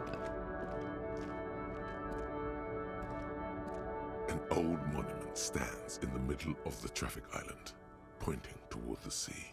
It looks as if it's been reassembled piece by piece, secured and mounted in the air with the aid of numerous ropes and rods. Who is this? A silver plaque on the statue's pedestal reads, I am Philip III, the Squanderer, the greatest of the Philippian kings of Revachol. son of Philip II, the opulent, father of Philip IV, the insane. What did this king do? Even by the standards of the Philippian kings, old sumptuous Philip was known for his profligacy. In what way? Well, he blew through the whole national treasury, starting the decline of one of the penultimate century's greatest superpowers, the suzerain of Revachol. Hence he is the squanderer. His own maladministration foreshadowed the fall of the monarchy. During the anti-centennial revolution, an end to his family line and the monarchy on the Insulindian Isola. How did he manage to blow through the entire national treasury? Stories have it that he had his bedroom converted into a treasure chamber, where he stored unfathomable wealth. Krugerrands, bars of gold, ornate weaponry, armor, and various chalices. He called it the Sol Aurum. It was obscene. There were whispers he slept on a huge pile of gold-dipped feathers, like some obese dragon, instead of a bed, like a normal person.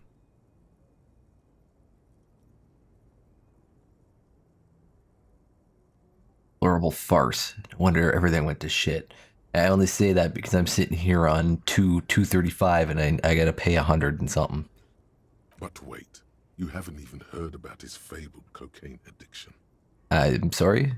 You see, old Philippe wasn't just good at squandering the national treasury on gold and ceremonial weaponry, he was also a prodigious snorter of nose candy.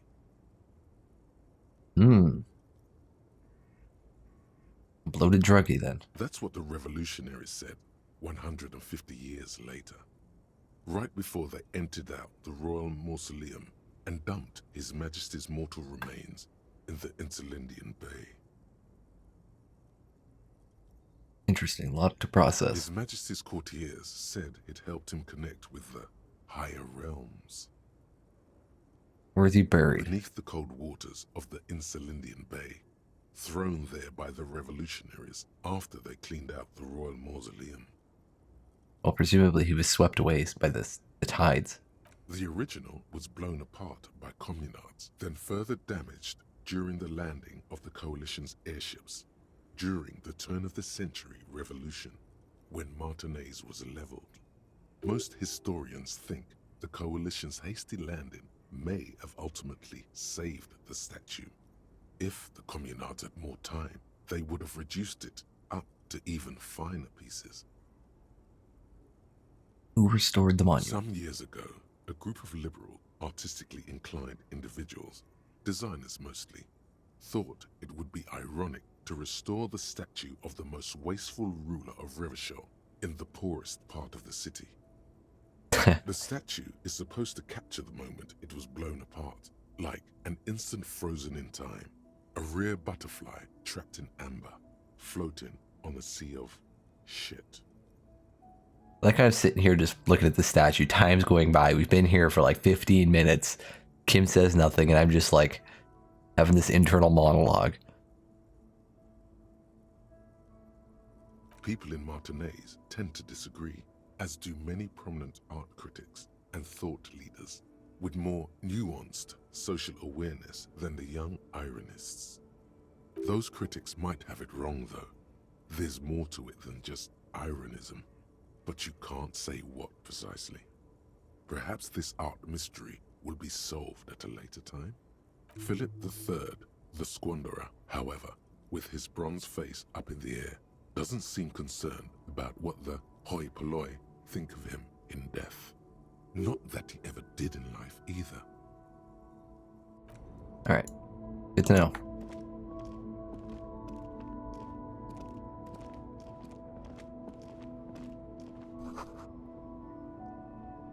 Bold slogan, Humanox covers the truck.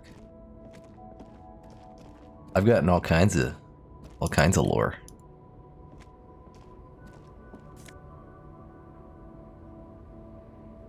White tank top.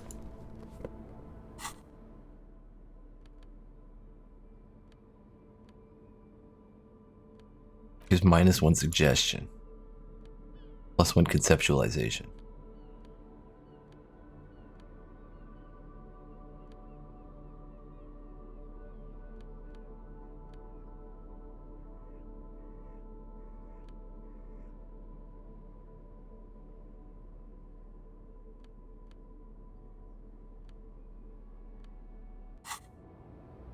I'll stay in my clothes. What we got going down here? Ruins full of snow and no one lives here anymore.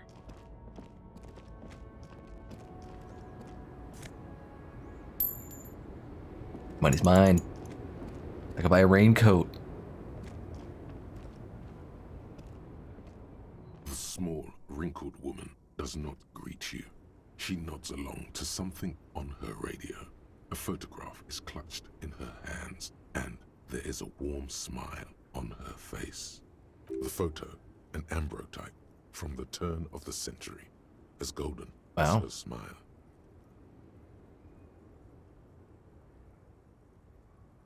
It's the warmth of a winter night's fire. Maybe she could give you comfort and shelter, some cigarettes and food money. Maybe she's your... I'm really confused about what century this is in, because an ambrotype was like early 1900s, or was that early 1800s? Or even earlier? Ambrotypes are really old.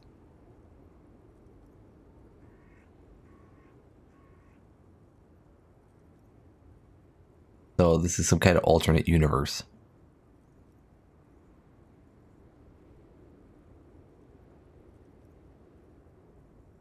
Excuse me, ma'am, I'd like to ask you some questions. No response. Wherever this woman is, your words fail to reach her. Yeah, but which century is the current century? Wait. She's just a distracted old woman. Better to leave her alone. Why? Why? I just told you why. If you say so.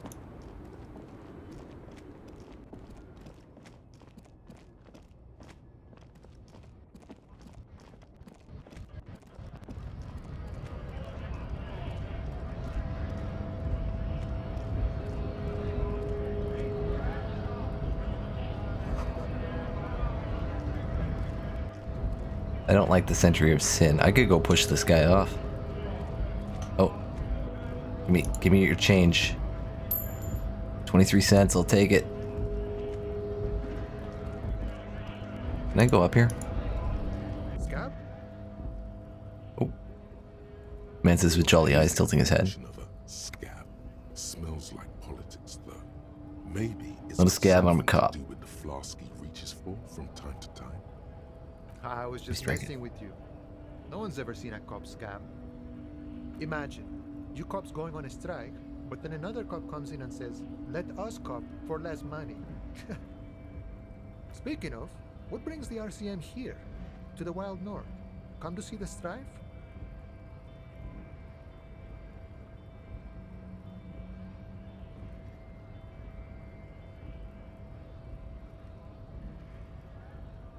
Come to the Martinez investigating a murder.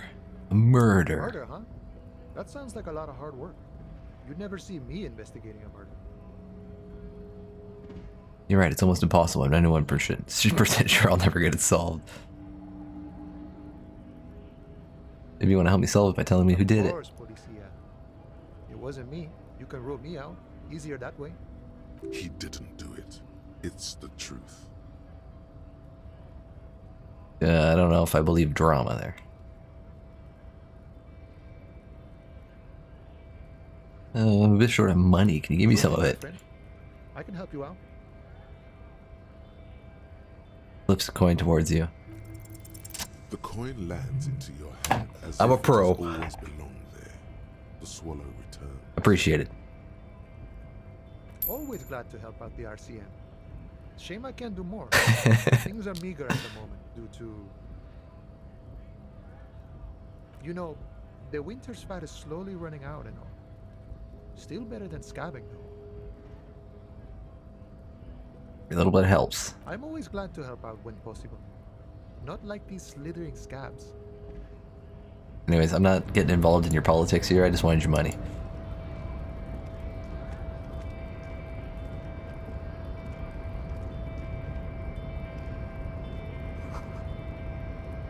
Case of strike, press button behind guard. A hermetically sealed door locked by electronic means. There's no lockpicking or door kick in this one.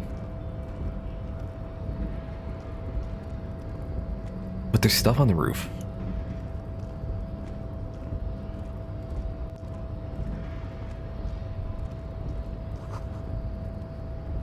The Great Revachol Industrial Harbor.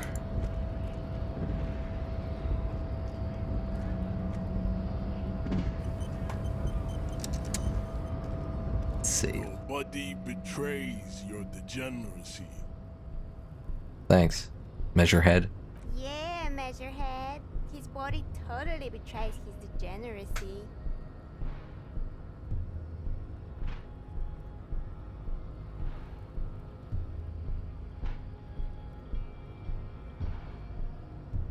My body isn't important. No, what do you mean my body betrays my degeneracy? Succumb to Al-Ghul. You reek of it. An invisible sword of Al-Ghul emerges from your throat. You cannot see it, but others can. It is making the woman in my company sick.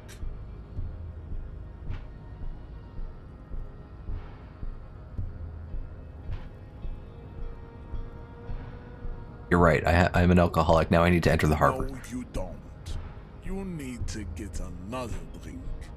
Occidental Haplogroup B4 is done giving orders around here. The influence of the ham sandwich race is waning.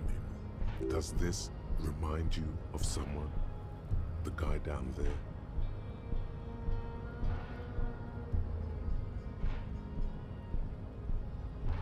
Fat racist over there. Point to the racist lord man. You're just him after pumping some iron. Look at my craniology. I'm gonna get punched out here. Off my haplogroup. The pink blood is a bad example, even of yours. It saddens me. You were once a noble and powerful race. You gave the world eugenics, electricity, and powerful weapons of war like missiles and aerostatic aircraft. You made great gains in metallurgy, race theory, and statecraft. You dominated lesser cultures, like the deformed Hemians and the inexplicably potato-obsessed Khoikos. But now your ascent to the genetic summit has halted. You are obsessed with sadness and with frivolous pop culture. You will be superseded. Isn't that right, babe? It is, baby, yeah. You know it. There is a button right behind him, just out of reach. It must be the one that opens the door to the harbor.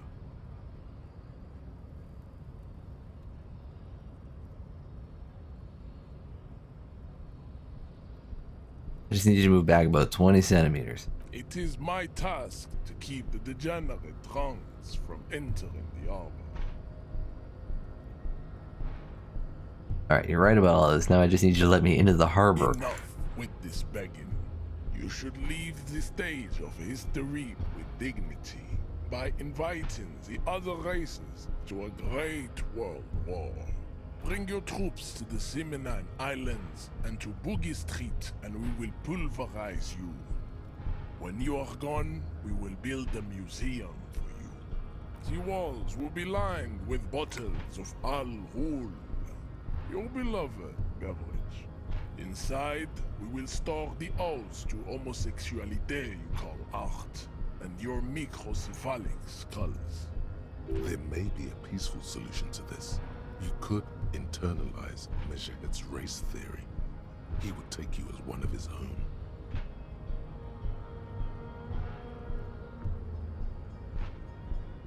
Alright, let's try it. Best idea. Oh my god. 92%? It's gonna fail. That's XCOM probability. XCOM gives you 90%, you fail. Go ahead. Don't be shy. Just What did I say? Secrets.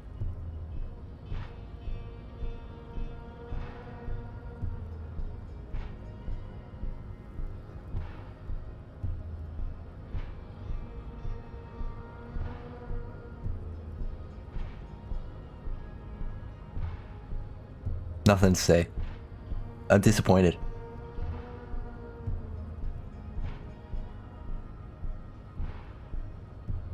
I will try to smile pathetically. I need some of that race stuff in my brain. Sock it to me.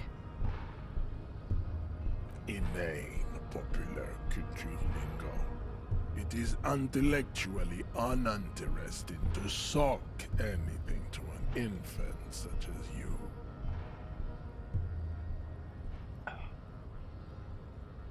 Kinda just want to punch him now. 3% chance it'll succeed. If this succeeds.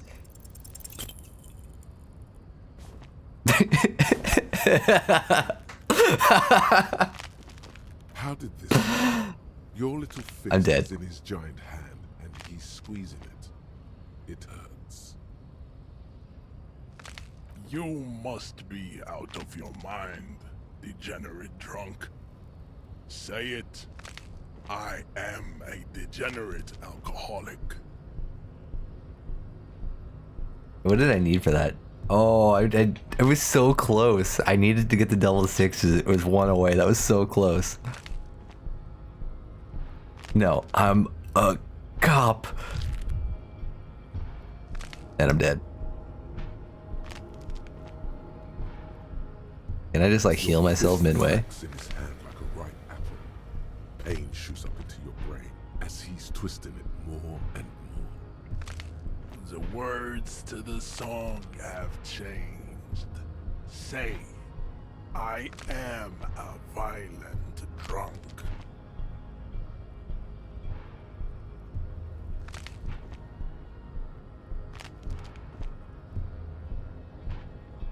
I don't want to say it.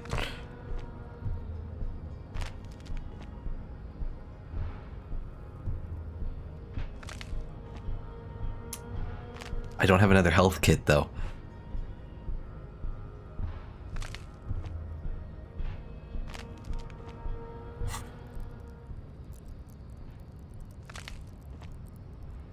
I could level up.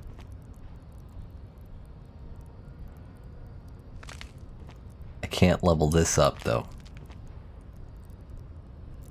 Can't give myself more HP.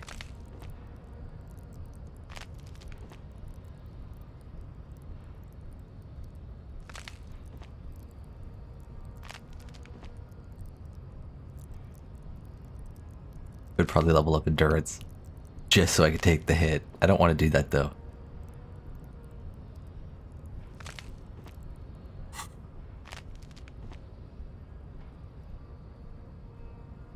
No.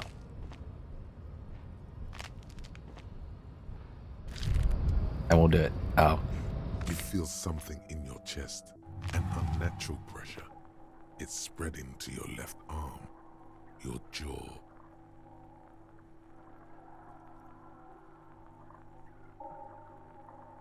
No, It's just heartburn. It's many years of combined self-neglect and self-abuse. All you feel is pain and weakness. You have to surrender now. We all do. It gets so dark. You don't even It was see XCOM's faces fault. like you always thought you would. You only see pain and fear.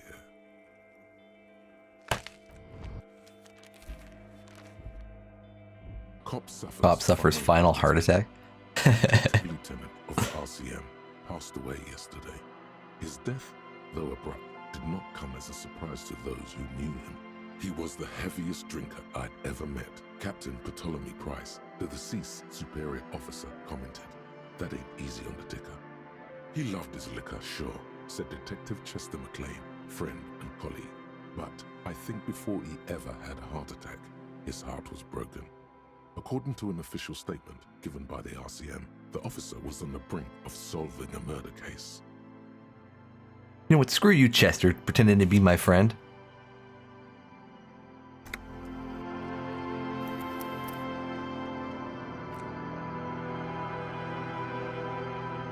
I, for one, know I don't have any friends, so I know if you're pretending to be my friend, you're a phony.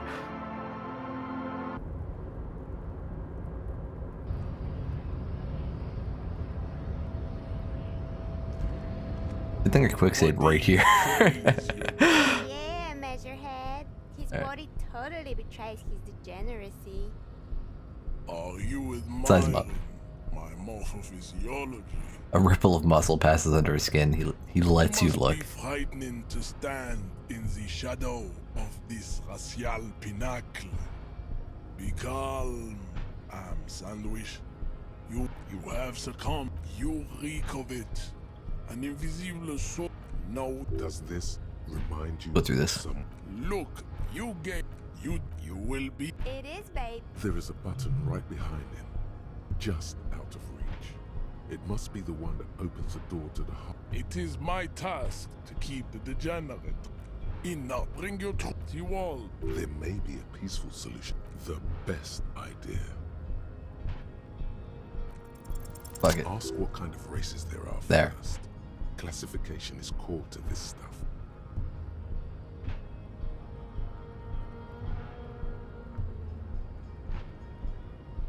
Measurehead, I'm new to this world. Help me understand its races. I need to know what kind of different races are there.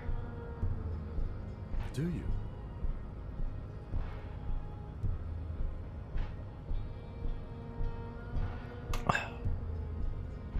This is for the thing. The lieutenant looks toward the harbor's electronic door, and then, to you, he lets out an audible sigh. You are obviously a liberal, Sailmate. A polyculturalist. I can see it from your love of microtechnology and your sartorial choices. Do not deny your friend the truth you have denied yourself. There are 3 categories of race. Type A, the heroic races. Type B, the servile races. And the vile CF race cauldron of pederasty. Which one do you need education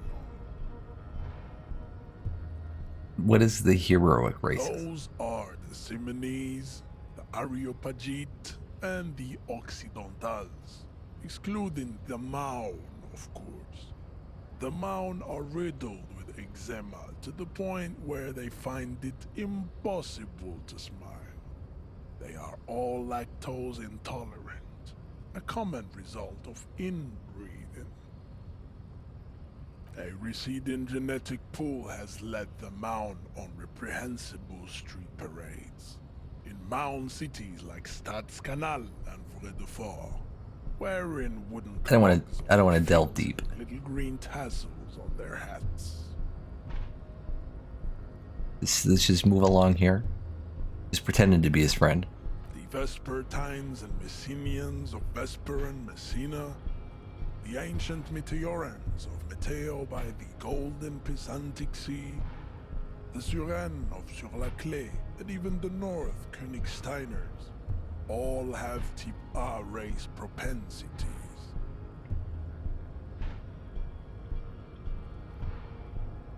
The other large Mondial civilization, the Mesk, are too yellow and oleaginous to count as a heroic race. True, they are violent and expansionist, but they have a glandular problem. Overproduction of sebum. Sebum is leaking into their brains, making them listen to El Mariachi music and eat toxic minced meat-based food, which in turn only produces more sebum. As proven by the Mourn and the Mesk, Occidental type A is in retrograde. The Simonese and the Areopagite are on the ascent. Alright, what's the difference? The Areopagites are sleek, long-headed, Simenes are powerful, mesomorphic. The former is an immutable progenitor, unchanged since the Super Isola of Pericarnassus. Ancient brains rest in their slender skulls. The latter is perfected in adapting. Together they form the Simeno-Areopagite or Simeopagite super race. That is all. There are no more type A races in the world. Nature was not capable of more. Alright, what's type B? Type B are the unheroic races, amorphous non-competitors of the great race. The Koikos and the Vacholier, they are mud-colored people. Wow. The Koikos of Grad, Yugo, Zhimsk, Shest et al. Are what you would call white, officer, in a suspect description.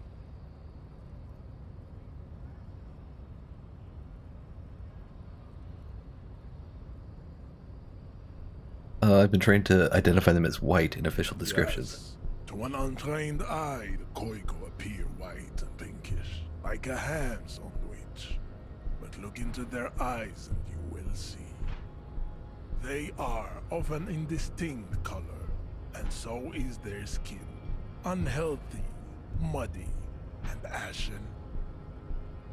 Pinkness is a racial quality that has to be earned through centuries of advanced ballistic warfare and cultural domination that the Grad people have undergone for drinking Al-Rul and smoking the degenerate tobacco herb, and for eating potato. God forbid you eat potatoes. The Koiko, the countless micronationalities of Grad, are all inexplicably obsessed with potat. The only thing they like more is dividing into microscopic ethnostates, like political amoeba. Wouldn't he be one for ethnostates? The Revacholians, halfway between type A and the racial cauldron. Too mixed to know right from wrong. You tried your degenerate little revolution, which was the single greatest failure committed by humans in our 82,000-year history on this planet. Is it 82,000 years that we've been recording history? You have very little idea of what is happening, but that seems a little off.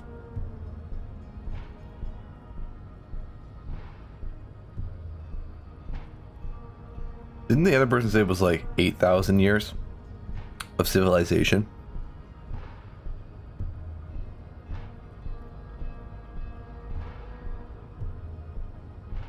This guy's bringing it up. He's like adding times 10 to that number.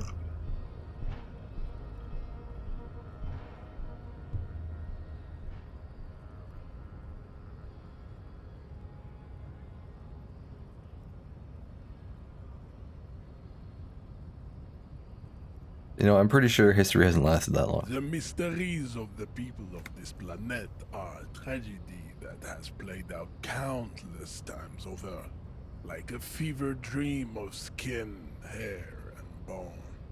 Wake up, naive Chespius.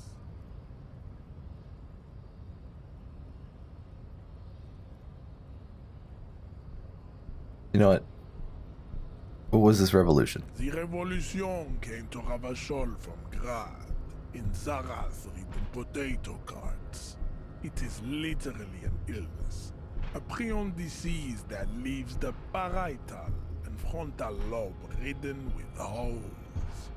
A soft, sponge-like mass of dementia, hallucination, and paranoia. The revolution is fatal familial insomnia. A hereditary prion condition passed from the Koiko to the Occidentals. But not sexually. Probably through trade roots and potate acid, the prime component of the potato plant. Enough of Tibet mediocrity. Tips the F are a museum of failed chimeric experiments and tragic maladaptations. They are tortured creatures waiting to be put to sleep. Your morbid interest in them worries me. Yes, better not go into it. It would be cruel to entertain ourselves with their deformities.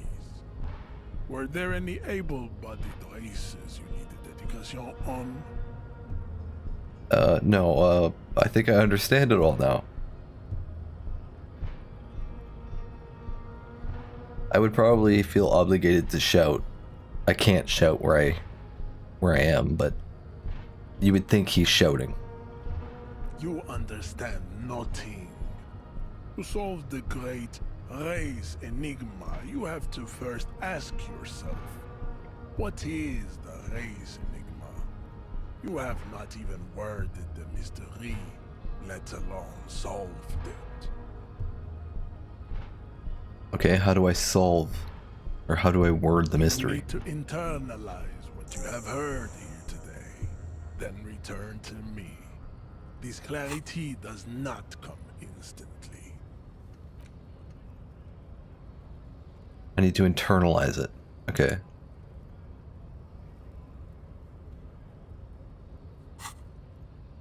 I cannot All right. possibly imagine what else we have to discuss, Tibere Vasholian. Your love for disco music and venereal disease? I'm not gonna try and punch him out. I'm not feeling my 3% chance.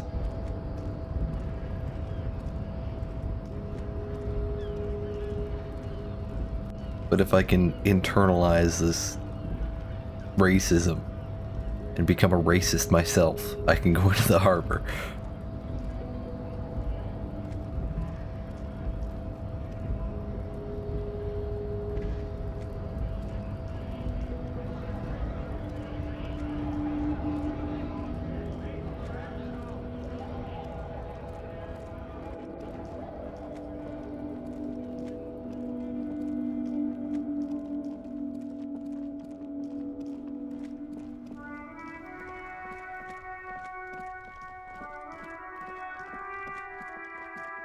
What do we got out this way?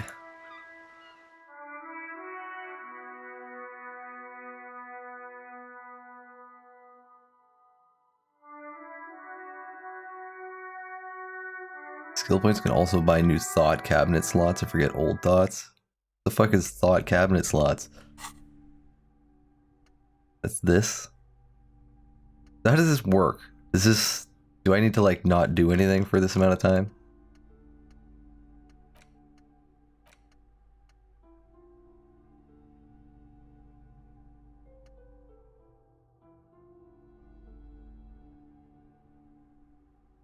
Oh, so while I'm doing it, I get a minus debuff.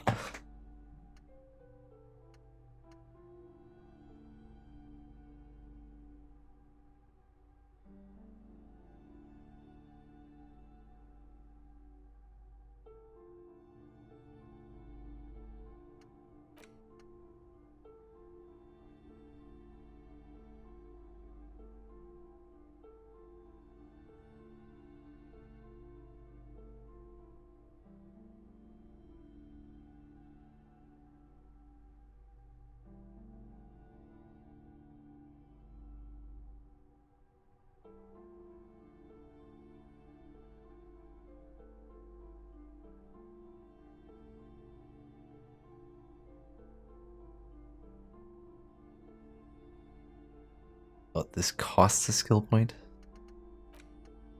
What was this one?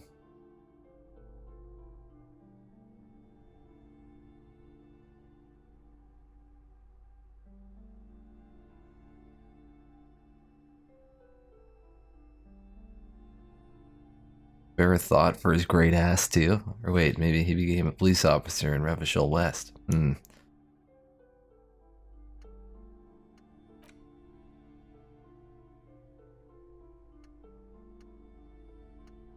I'm gonna go for this one so I get +1 encyclopedia. We're gonna act. Oh, I could do. I have 6 slots, so I could do 6 of these at once.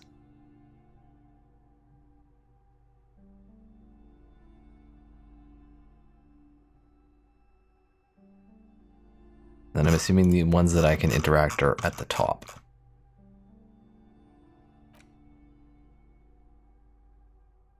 I'll take -1 logic. Oh, so I can do one at a time. But as soon as this one's finished, I'm assuming it will auto-switch to that one. I could put advanced race theory in there.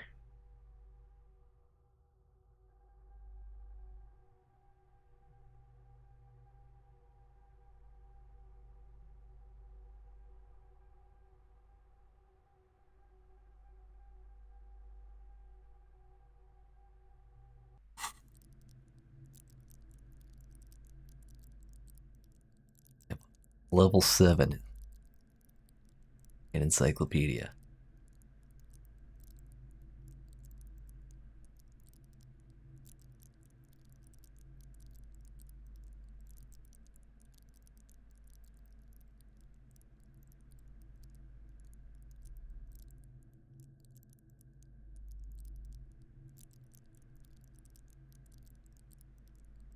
Probably could if I had something that did minus to one of these ones.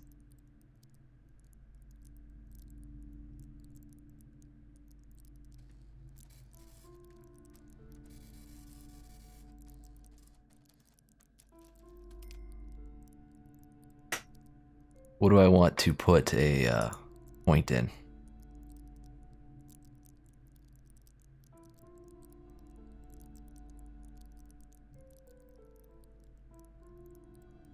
Also, that's got the -1, even though it's not the focus that I have focused on right now.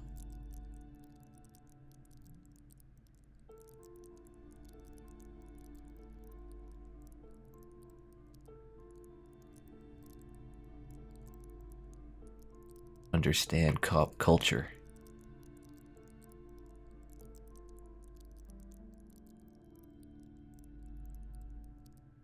Pick locks and pockets.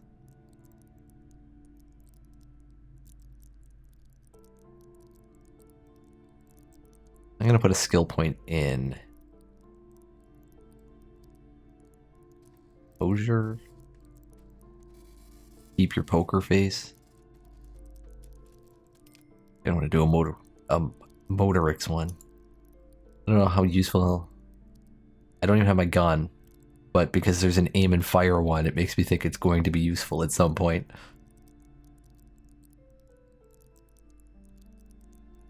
Go for this one. Pick locks and pockets.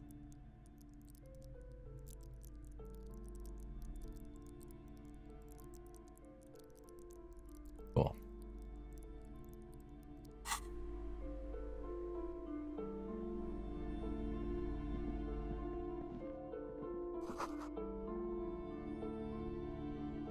Oh, it might have been that, yeah.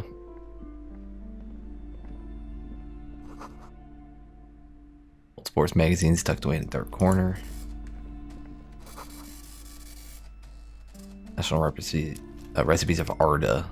They're all about lake trout. A small mountain of colorful board game boxes. There are numerous types of games for all ages. A lot of shelf space seems to be taken up by Wirral-related merchandise.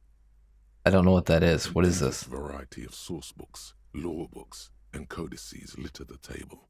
The topmost book is titled Welkin Compendium, 2nd edition. There's also a large hardbound tome with intricate cover art, The Hunters of Catawak, Boreal Creature Compendium, and a Pick Your Path adventure game book titled Tales of Wirral, Cavern of Velkrag. Books in a board game section?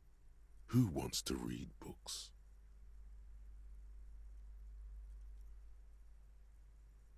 Anything that really catches my eye. There's a box that says Wirral, 3rd edition Mega Setting Supplements module. The side panel notes, a fantastique adventure board game, new maps and miniatures. A sticker on it displays 25 real. That price is steep, but then it's the 3rd edition Mega Setting Supplement, so it makes sense. Well, I can't afford that. The display rack is brimming with worn paperbacks featuring an extremely muscular, sword-wielding barbarian on the cover. Nearly all the titles contain the word Heimdall somewhere. Oh, Man from Heimdall. A very popular series of adventure novels. They're awfully immoral and violent books. Blood and violence, scantily clad women, epic narratives, all those mystical things he encounters. They're bound to grab those with little imagination and nothing to do. Which one should I start with? They're all the same. However, the customer is always right, they say. If you're a novice of the series, I'd recommend Heimdallaman, the man from Heimdall. It's supposed to be a good introduction to the series. You know what? That's pretty steep.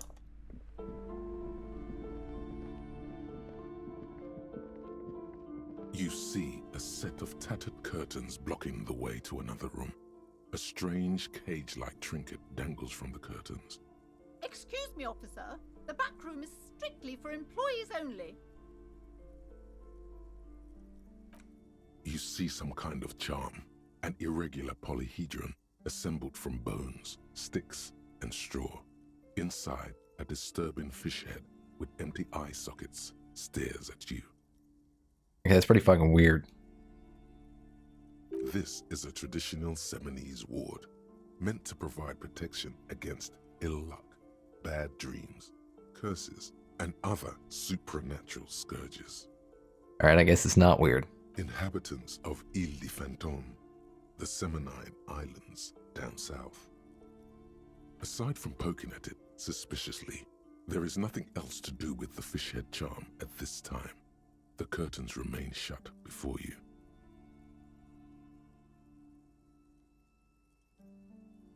Behind the curtains.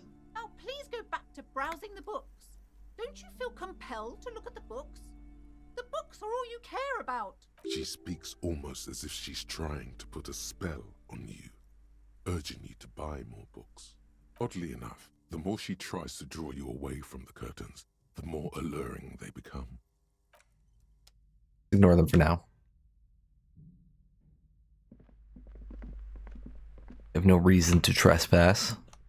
These shelves are overburdened with books from the same series. You see the name Dick Mullen over and over. Okay. Fuck this bookshelf. That one doesn't matter. It's unimportant.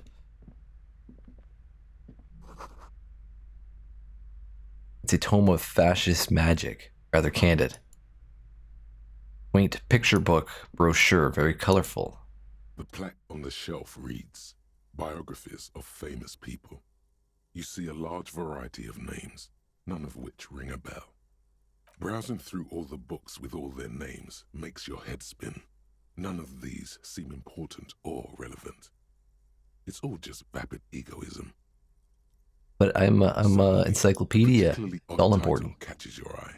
It reads, High Speed Love, the tragic true love story of Jacob Irv and Alfie Delatraz, by one Cecilia Averbrook. High Speed Love chronicles the romance between two of the finest tip-top tourney racers in history. One of them is the madcap driver, Jacob Irv. His blonde mane graces the cover. Next to Irv's life story, you see a slim biography of an Occidental rock star called the Anti-Star. He's famous for shooting morphine into one of his eyeballs and cocaine into the other. That's fucked up. Next to that, Revacholian radio personality Guillaume Bevy stands in front of a rundown drug den. He's a permanent fixture on Channel 8, reporting on real-life crime and ruining cops' days. I really must insist you buy one of the books. Reading them is not for free. Do still browse though, but not too long. I'm sorry, I did not mean to rush you. You are browsing. Go ahead. Take your time. Time is commerce. Very pushy. Several maps have been attached to a bulletin board hidden inside the alcove. They're held up by small pins. The board has come loose from one corner. The maps look old and faded. Your eye catches a map of Insulinda, a map of Revachol, and a map of Martinaise. The north coast of a verdant island is shattered by the delta of a river. It is the River Esperance. Countless bridges put the shards back together, connecting city blocks to river islands. La Delta says a great artificial heart in the center, teeming with life forms and construction. To the east, rolling hillsides, Le Jardin, Stella Marie, the suburbs of Saint-Baptiste, swallowed up into the megacity. They sound rich to you. This is Revachol East. Hudon, it's somewhere to live, not bad. Then there's Jamrock. It's bad.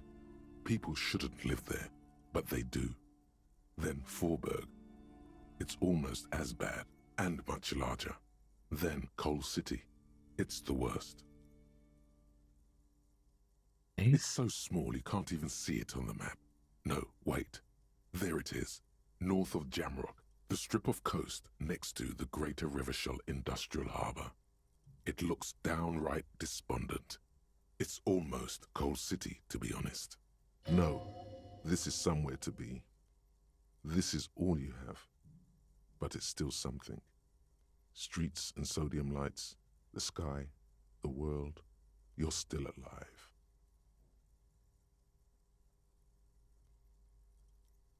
I don't know what Insolent is. This large map displays archipelagos. You see a constellation of small dots on the light blue emptiness of the Insulindic Ocean. The largest in the northeast is La Caillou. You are here.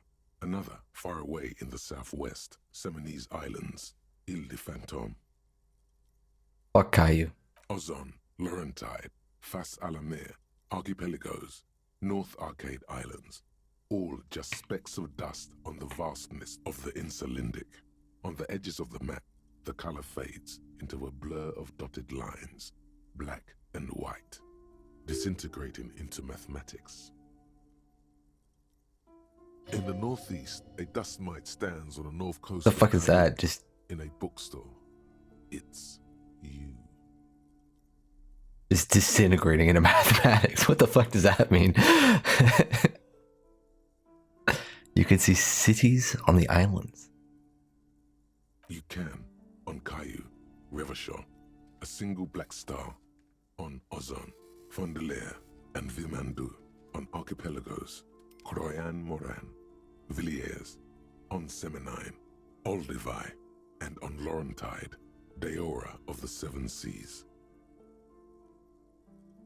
850 million people live on these little dots. An oceanic world of culture and commerce torn apart by shit, that's a lot of people. The ocean breaks apart into a tangle of cosines and azimuths, all pointing into pale nothingness. Windy is the north azimuth. Grad is the northeast azimuth. Samara is the east azimuth. Seol is the west azimuth. Isolas, they're called. Connections to other worlds. Words past the Insulindian, unknown to you. You only know you've never been there. You have little idea what they are. Distant stars, gods, but looking at them makes you feel almost non-existent. Whatever they are, the Isolas are immeasurably large compared to you, and very, very far away. Perhaps they are gods, gods of distance and outer dust. The map of Martinaise. It's not really a map. It's a tourist thing. A picture postcard with buildings on it, drawn from an isometric perspective. A date in the upper right corner says 48. Still, it's detailed. Could be pretty useful for scouting ahead. You see the jagged boxes of an industrial harbor, even the whirling in rags there. I'm sorry, officer. The map of Martinaise is the only one available. The other two are not for sale anymore. And besides, you could scarcely afford them. You don't know how much money I have. Valuable, though they might not look it. The map of Martinez is 90 cents, though. You seem to underestimate my resources, but sure, okay. Are you interested or not? Oof. 50-50? I guess 60-40?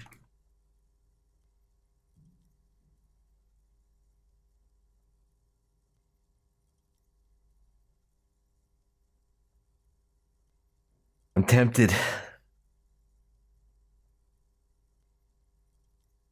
90 cents. See, I've been succeeding on some of these ones a lot that are like toss-ups. And I feel like this one's going to be a failure.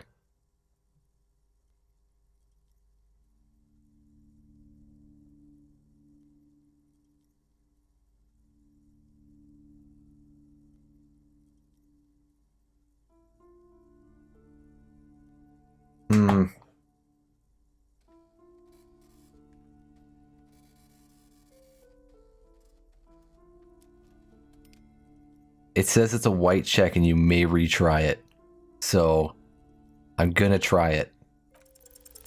You peek at the storekeeper, waiting for her to be distracted. When she's not looking, you deftly rip the map off the bulletin board and pocket it. You're now the proud owner of a map of Martinez, which, to be honest, did not even cost that much.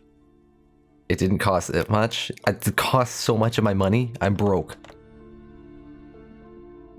This bookstore is not strictly about crime, romance, and biographies of famous people. There's also a wide range of paranatural literature.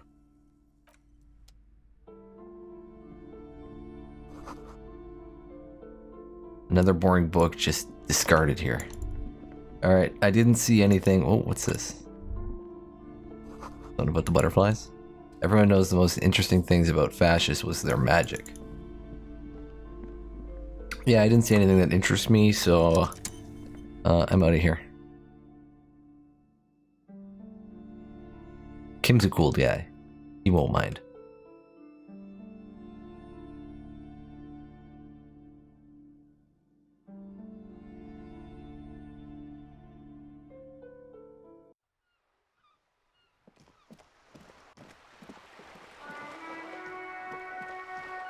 Oh, there's a bag.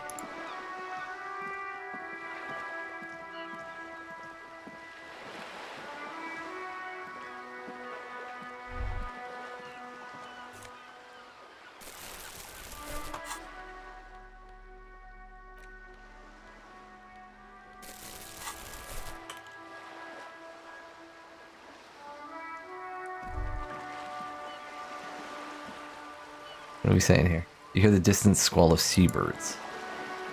What is this? Oh my god, $2.37!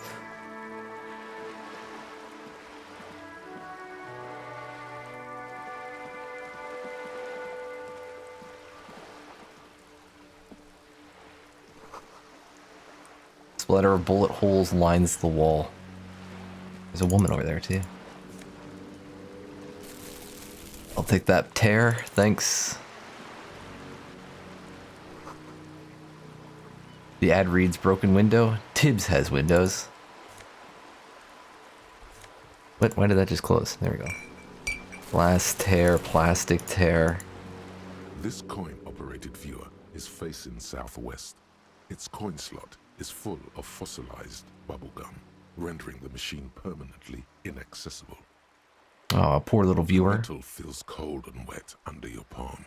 It looks unhygienic. Look inside A anyway. layer of graffito covers the lenses. He spelled it backwards. Written on the other side, with N and C scribbled backwards. Fucking Kuno. That's Kuno on the lens. Under the graffito, a sea of blues and greys appear. Behind the water lies a coast studded with concrete and reeds. On it, a church on stilts, lanky weather-worn wooden planks, an X-shaped cross topping its tower. You know this to be the star of Pericarnassus, or the Cairo, the central symbol of the Pericarnassian Church, a star, a great moral height to be strived towards. The church looks old and weather-worn. There are no lights in the windows. Around the large wooden building you see chunks of sea ice gathered on the beach, and a small tent set up on the ice. Vandalism. Shame. Society needs to be better than this. As I pocket my stolen map. A simple but clever solution to ruin in a coin-operated viewer. It took ingenuity.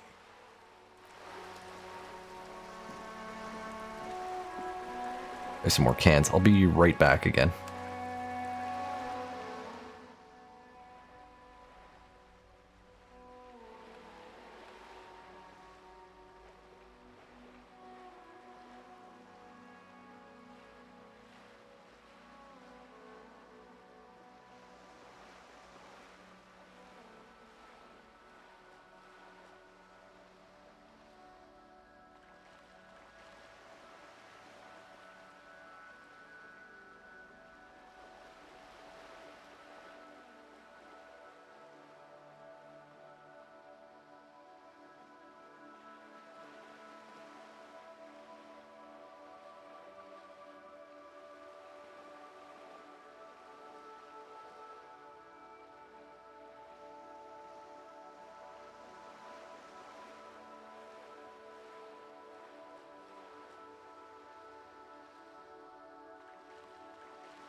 And I'm back. This coin-operated viewer is facing south. The instruction manual says to insert 25 centimes and pull the handle while looking inside. Then use the focus knob to zoom in if necessary. Why place a tourist attraction in the middle of such poverty? This place was once rich. There was a revitalization project in 49. A design studio tried restoring Martinez to its pre-war glory. It didn't stick. No, I don't think it did. As far as the street lamps and the statue on that intersection. Then something went sour. I suspect that something was Everard Clare, the union leader. He muscled them out. It's how it usually goes around here. Alright, I'm just gonna say The nothing. lieutenant adjusts his collar. It's frisky outside. Oh, I could probably buy a raincoat.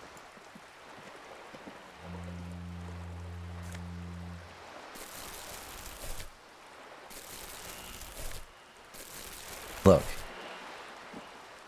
Just so Kim knows, I'm not doing this for the money, I'm doing this to clean up society.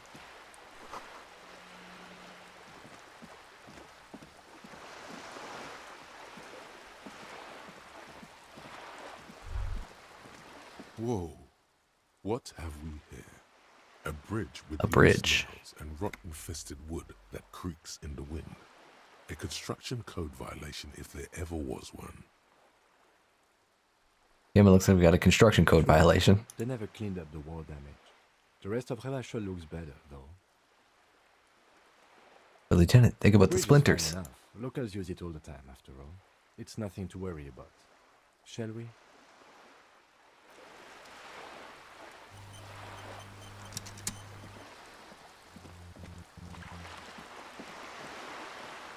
We can.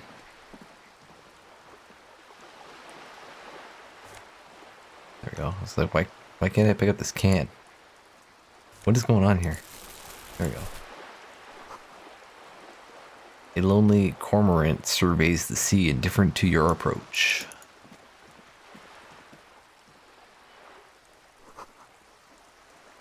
Belly of this boat shines like it was recently painted.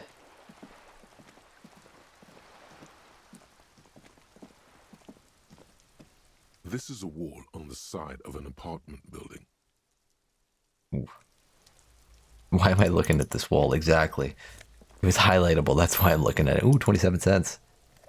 And some magnesium. Hey, kid. Are you trying to sneak up on me? Come to slit my throat in my sleep? You're sleeping? Era. She is not sleeping right now. Pig's come to take me out. Trying to snuff me out. Are you sleeping right now? Don't get fucking clever with me, pig. So clever. Trying to sneak up on me.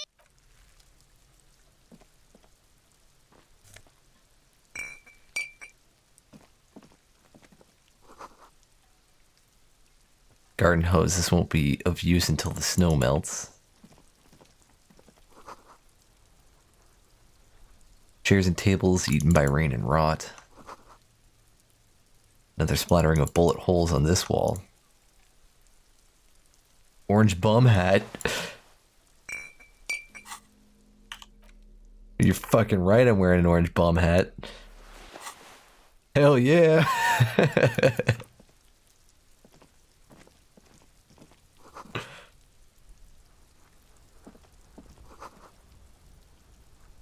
Closed door, but you look at it suspiciously.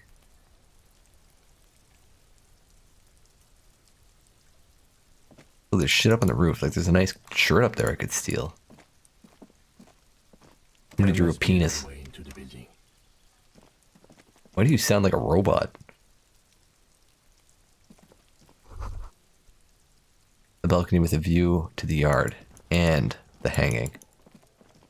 Okay, well that's good. Oh. Smoker up there could be a witness. Talk to him. Yeah, I'm a cop. You can trust this face. Cape Side Apartments. Okay, street sign. What is this? Ooh. Signal blue naval coat. Oh, this one.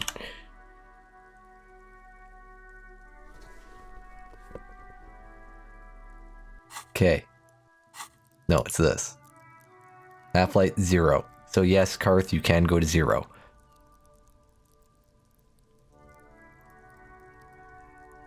I am the least threatening person on the planet right now. Hey, up here, pigger. Hey. There's a girl up there. Did she spill the paint?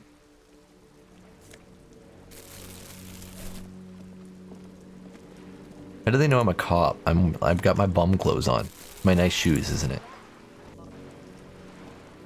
Hey, fuck you. I'll be back for you. I'm collecting your cans first.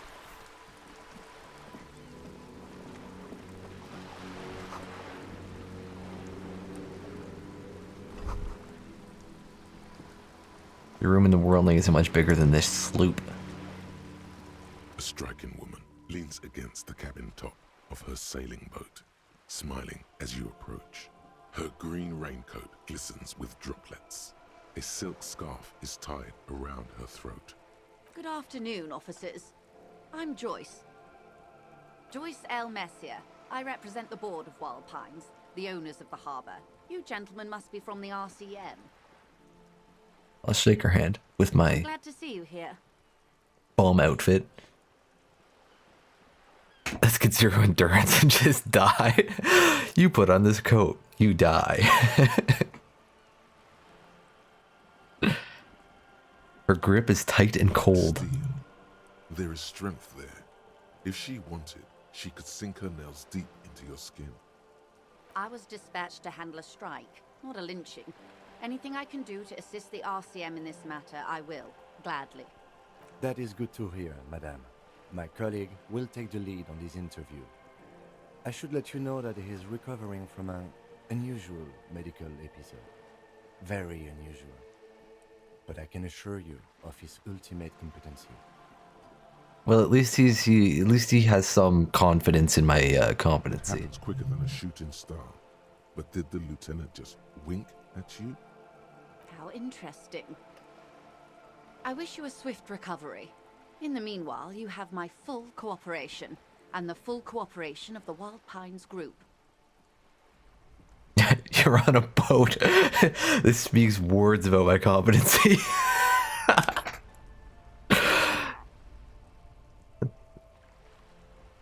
My thesis on competency. You're on a boat. Can I have some money? So what can you tell me about this lynching? Things, I'm afraid. The information I'm to share with you includes sensitive trade secrets. For the sake of my employer, I have to ask for your names and badge numbers. Shit. Of course, ma'am. We should have introduced ourselves. I am Lieutenant Kitsuragi from Precinct 57. And this is my colleague from Precinct 41.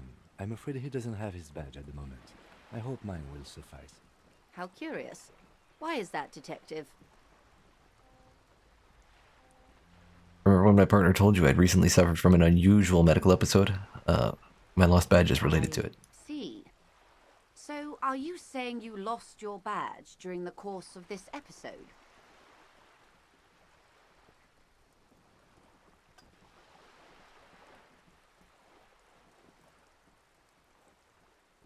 Let's not tell her I was heavily drinking. I could have eaten it for all I know. I don't remember anything. This world, the city, nothing. Some kind of encephalopathic amnesia? I don't even know how to respond. I do believe you, naive as that may sound. I simply can't imagine what you gain by faking such a condition. As I said, ma'am, his technique may be very unconventional, but he is an officer of the RCM. Of course, I sympathize, but I'm afraid I simply can't share anything more until I've seen that badge. Hang on. Okay. She's a professional negotiator. She should be open to some sort of mutually beneficial arrangement.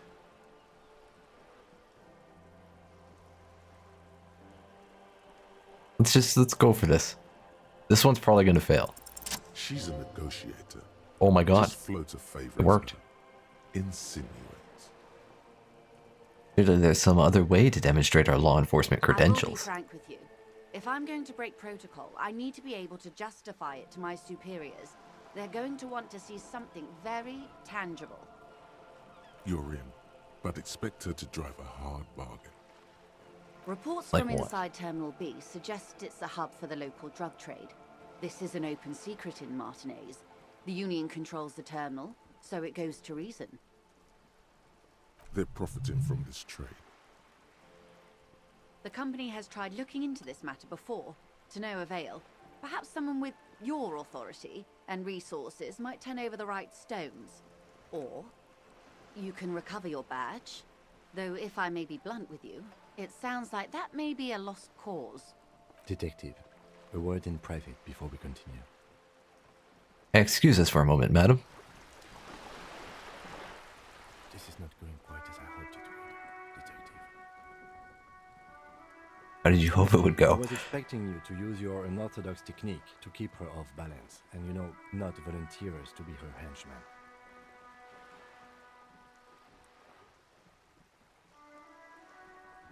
Oh, so we're This henchmen woman now? is running circles around us. She might have known about your misplaced badge all along, or she's simply an adept improviser. Either way, we've played straight into her hands.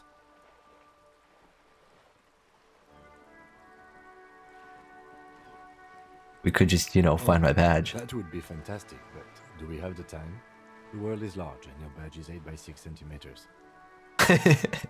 Alright, don't get smart with me, Kim. The situation might have changed drastically by the time you locate it. Time is of the essence.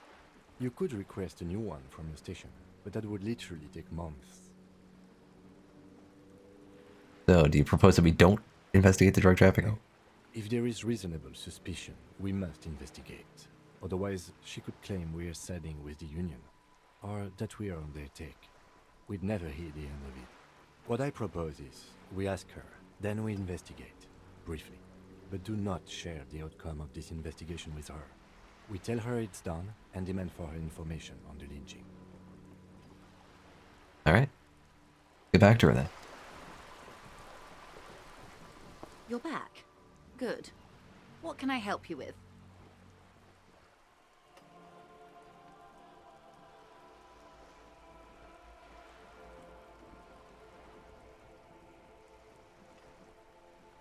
Okay, tell me about this alleged drug Quite trafficking. straightforward.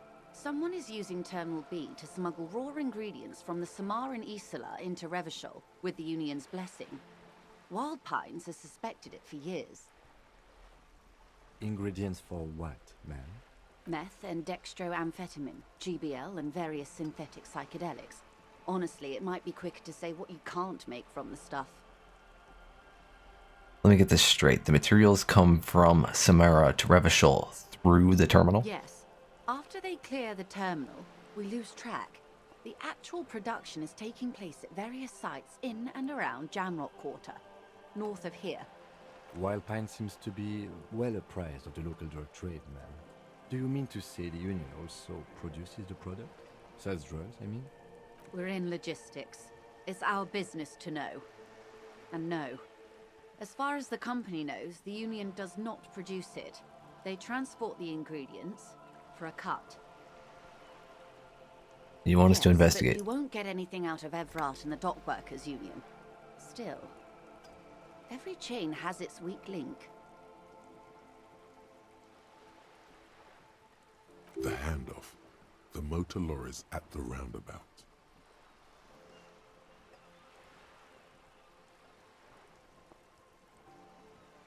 I got bolt cutters, don't worry. Precisely. The lorries.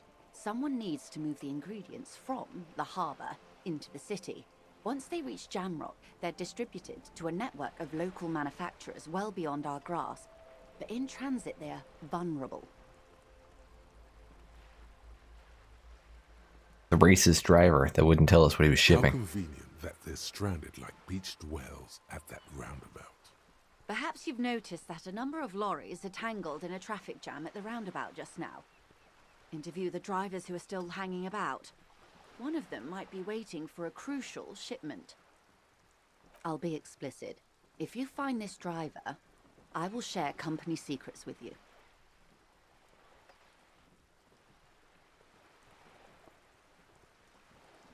We already have suspicion. We already have some suspicions that one of the drivers was present at the lynch. No, I'm not going to give her any info yet.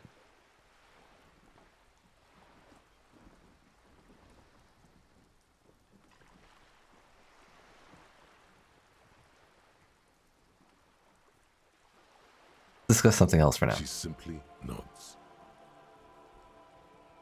You seem rich. Can I have some money? Want to say, but it isn't that easy, is it? Look at Why not? Take a gander. Squint your eyes, bub. Nice fabric. Why, yes. Tucked away under that sturdy green raincoat, almost rustic in its simplicity, a silk shirt and matching scarf around her gentle throat, while dull orange pearls hang from her earlobes, red from the cold. Her light green eyes scan you, full of knowledge and worry, wealth and all its possibilities. These are the kind eyes of the rich man that seem to say everything is possible, within reason. Now look at you, you misery-clad simian, barely able to tie your own laces. Your armpits are lakes, a scythe of booze precedes you, your hair sticks to your forehead, and your underwear feels uncomfortable. Yeah, this is exactly why I'm asking her for money. You're poor, poor as balls. You can't ask this person for money. You're too.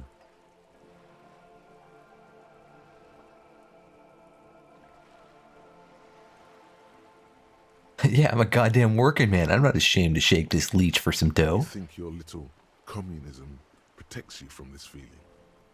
No. The more demeaning it is to grovel at her feet. As I was saying, If there's any way I may be of assistance, please don't hesitate to ask.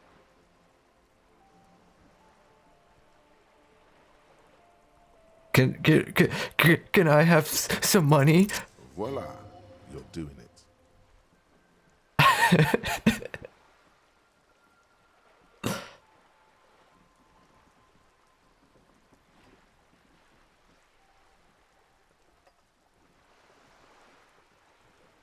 Help me, I'm poor. I need money to keep living so I can investigate. Of course. I'm sad to hear that. How much do you need? Oh, about 100 She's real. surprisingly nonchalant about this. Could it be that she somehow knows more about your predicament than she's letting on? I need 130 real. I mean, let's not get greedy here. That's a good sum. Not too small, not fantastically large. She removes a few notes and hands Oh my god, she actually gave me the money. oily to the touch. There must be about 200 real in that zip bag, maybe a little less, plus some change at the bottom. So, I hope I didn't just bribe you, officer. It may not be technically illegal under the Emergency Act, but still. I'm an honorable policeman. You're right, man, that donations are permitted under the Emergency Act, unseemly as it may be, as long as they are properly logged with the precinct. Which he most certainly will do. Now, how else can I help the RCM today, besides supplementing its salaries? Of That's course, all for now. Detective. Take care. All right.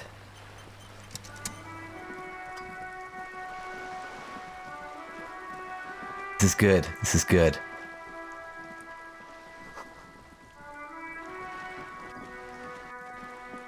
I can't believe that worked. I can't believe she actually gave me money. A metal door guards the southwest entrance to the apartment building.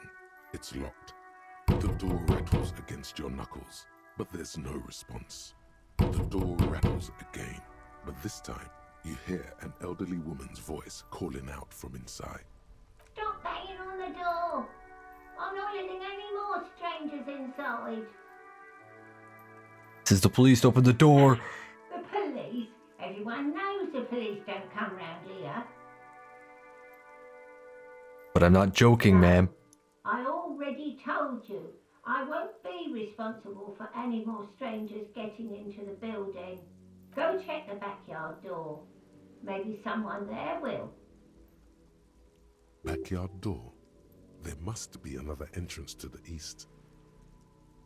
Kim, tell her we're real Madam, policemen. I assure you, we are real police officers. There is no reply. Just faint, sweeping sounds inside.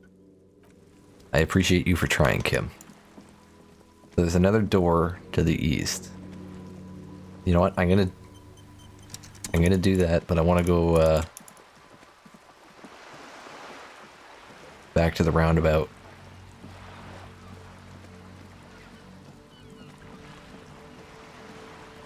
For a moment. I also got to talk to these people here too at some point. Oh, what was that? Something like right there. There we go. The spirited chirps and clicks of swallows fill the air. Tire tracks leading onto the roof. The slush and rain has almost washed them off.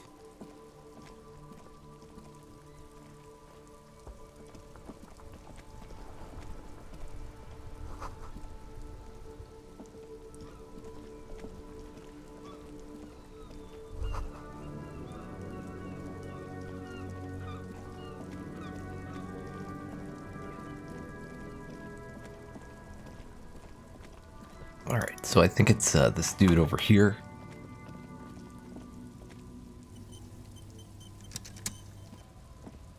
Looking for something, Aunt? Come to tell me to fuck off again? Oh, not much So what are you hauling? I'm here to pick apples. Apples is exactly the kind of thing you'd say if you had something to hide. Yeah, Apples. apples? I take it you had other questions? Okay.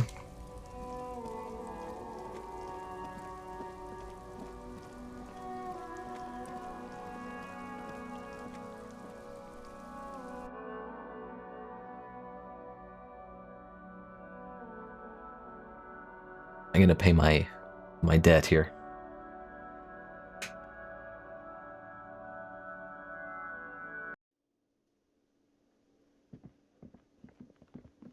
Get my life back together. Can I help you? Yes. What the have you money got I owe? it? A lot. Much do I A owe? lot. For the room, drinks, and broken window, 130 real. Well, Here's your money.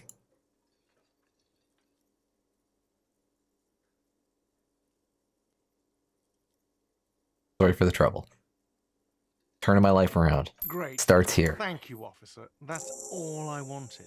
Payment for services rendered. It's good you paid before 9 p.m., or your door would have been locked electronically. Please pay for each night in advance starting tomorrow. 20 real per night. Oh my god. I'll take a room here too. Of course. Always happy to have officers from the RCM as guests. Anything else I can do for you? That's it. That was a lot of experience. That was 70 XP. Which just got us a level. What do I put a point into?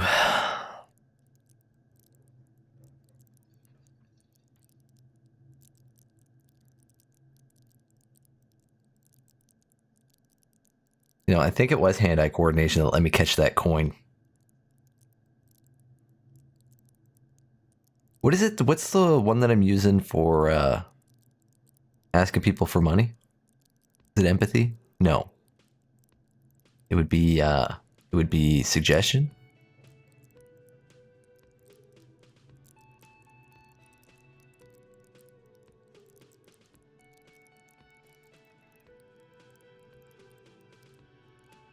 I don't really want to play the Puppet Master, though.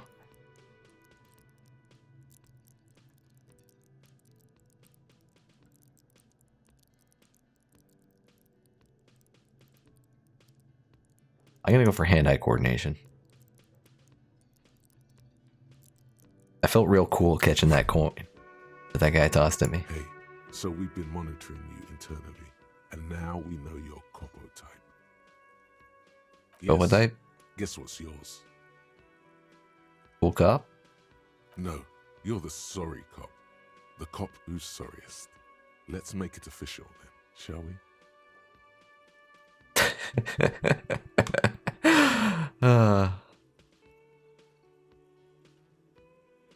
Yeah, I'm sorry. It's the Canadian archetype. What can I say? I'm sorry. Of course you are. It's okay. See if you can get something out of this, like info. Or maybe every time you say you're sorry, you get $1 million. That won't happen. What did I just gain there? This is rigorous self-critique. Oh, this is going up.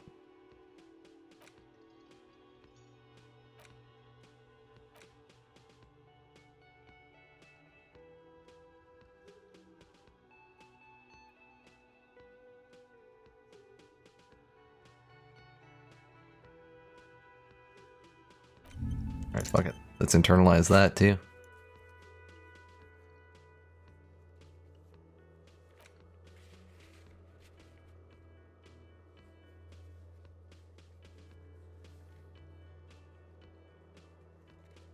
So, I still gotta find 20 more. Or I guess 12 more, because I have 8. Or I won't have a place to sleep.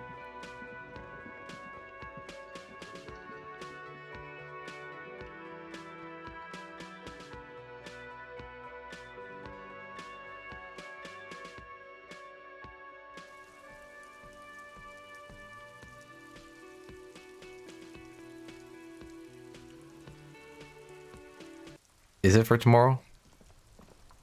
It might be, I don't know. Because when he was saying that the 130, he said it was for like the damages and everything. But I didn't know if it included the room for the day.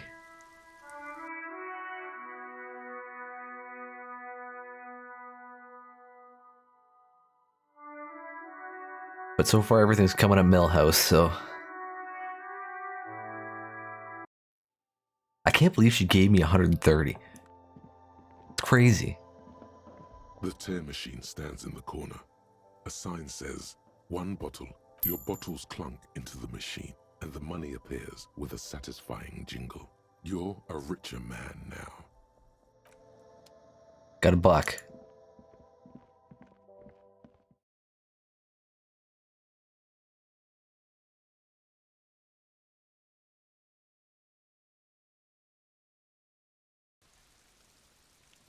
Oh my god.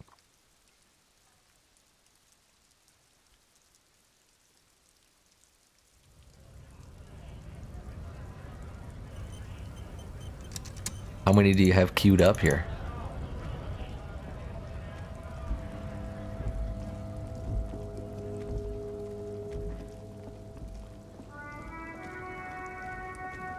Let's talk to this lady.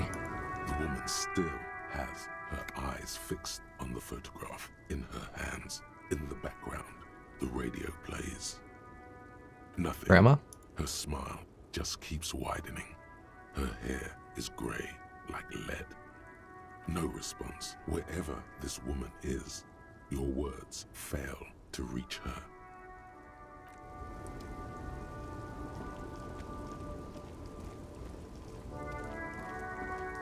Should I be worried about how loudly you feel it in your soul?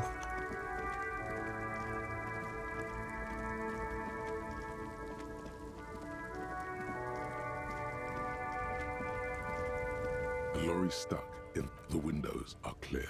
They've been...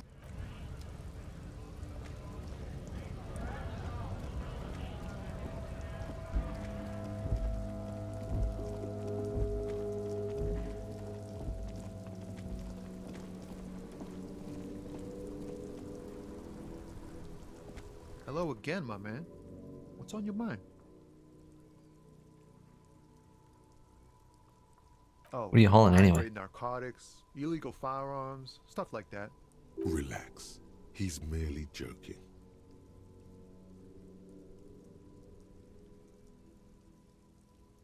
Wicked. I've always wanted a friend in the underworld. No, I'm joking, my man. Found runs a nice, clean business. This haul of cargo is mostly sporting goods. You know, tracksuits and that kind of thing. They usually get shipped to Grodd and the Occidents, though we've been making headway in the Mourn market lately. That's your machine behind you? Beauty. Sure is. Like a rash you can't get rid of. You interested in heavy-duty cargo machinery? A motor, Oh, absolutely. also called a camion, on Caillou and neighboring islands. This one looks roughed up enough to be some sort of found rust bucket. Maybe the A6. Yeah, is that a found A6 you got there? Good eye, my man. Yup, she's an old one, but reliable. Me and her spent a long time together.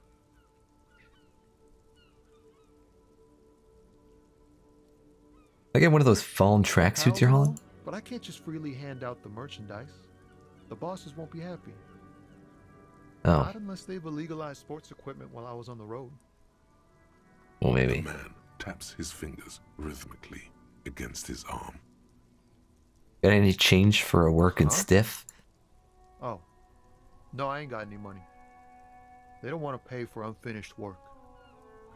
The They bosses, who? man.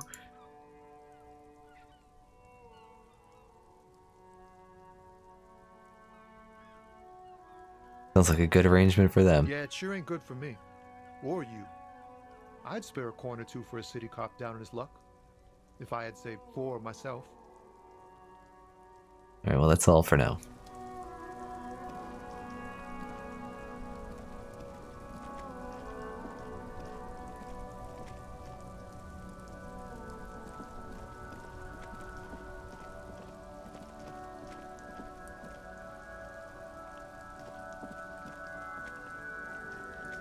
I feel like I'm supposed to interact with one of these things to prove that there is drugs in one.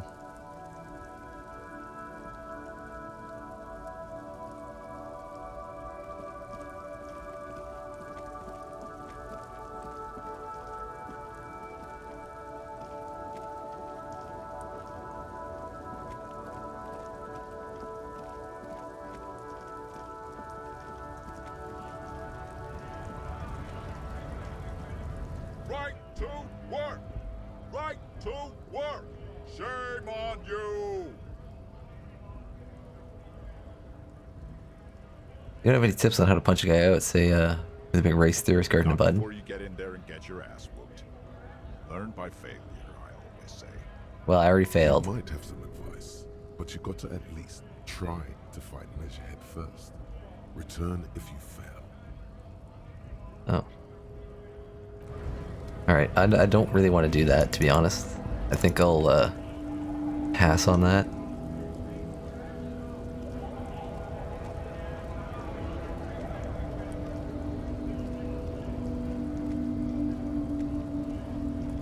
Hola, Wandering Man. How can I help you? Hmm.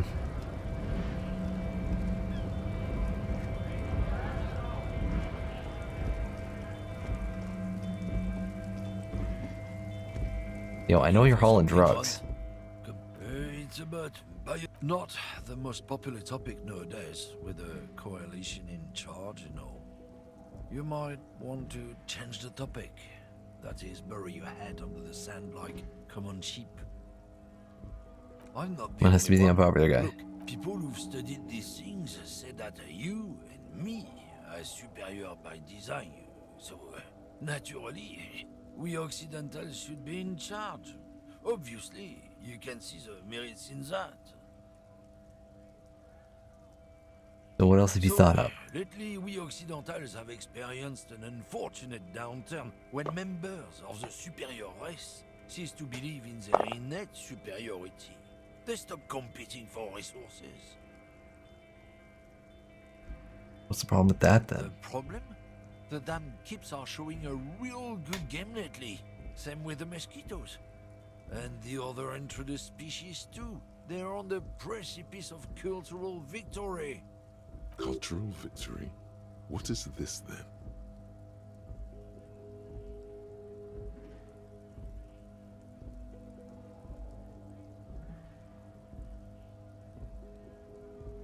What's this cultural It's victory? what the kips of Boogie Street are going for, right under our noses. And the others too, on the radio. Heard any chansons lately? Heard any motetos or leader? No. Am I supposed to be playing a different way? Dominating culture is how they plan to win. They say so themselves. It's true. Also, you need to realize the dangers of mixing races. Who knows what might happen if people don't stay in their birthplace? You might end up with a new sub-race, with unknown characteristics, leading to extra competition. That's why you've got to control the offspring. You see, I want to say this because I want to be this guy's friend so that he can admit to hauling drugs, but then my character is going to be serious when he says that rather than, like, lying.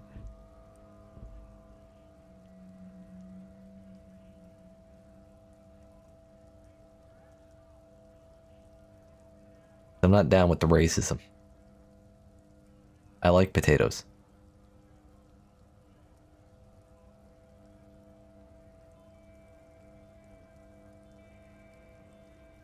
Good. Alright, whatever. If we, the evening people, pull together, we can form a bulwark against these troubled times. Root out the forces that seek to undermine the well-being of our people. Lieutenant Kitsuragi's stern expression remains unchanged, but you sense he can't be happy about this turn of events. Yeah. I can't get the info about the drugs. Yeah, I know.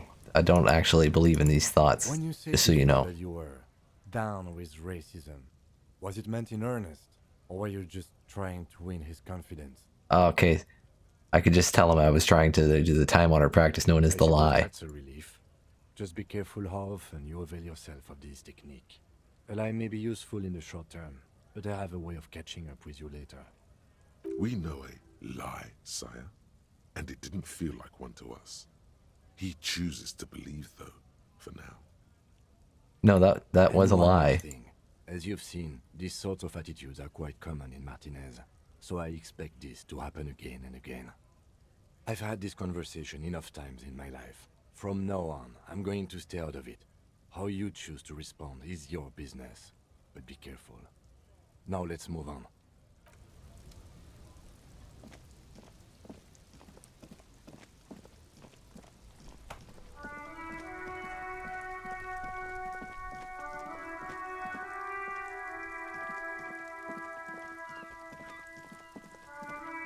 These guys still in here? Yeah, they're still in there.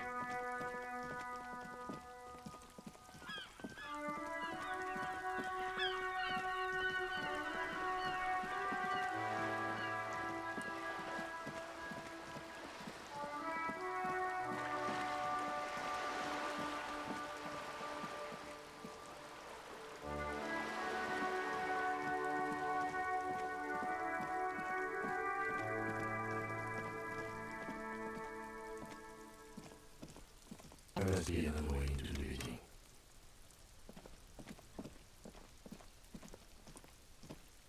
When they said a door to the east.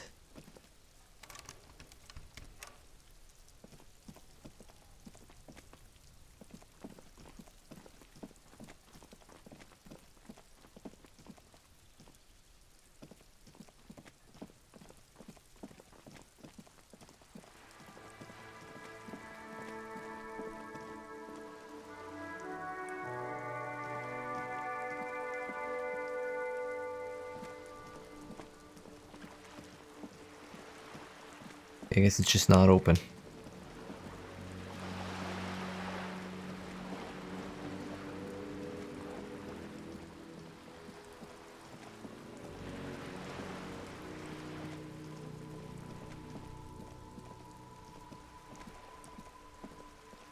Have you no shame? Whining about your back every time you bring out the measuring tape. René, you're a man with a fork in a world of soup. Please, let's just try to enjoy the game, alright? I'm trying to, but you keep breaking my concentration. You're old. I Oh, wow. can see that. We're both old. Now stop grabbing your ass like it's a girl. I'm gonna fail this one.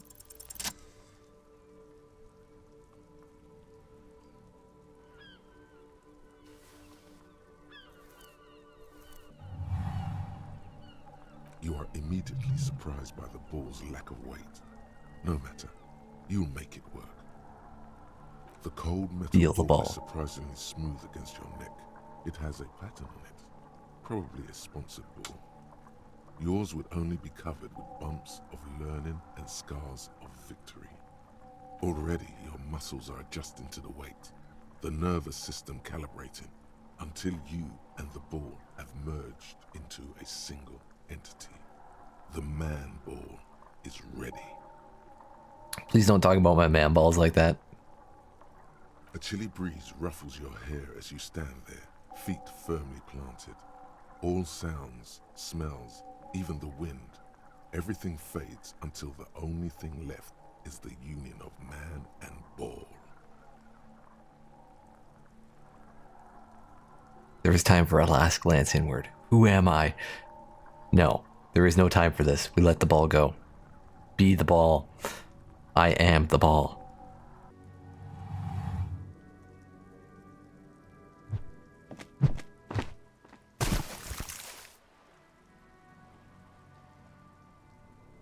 Merde!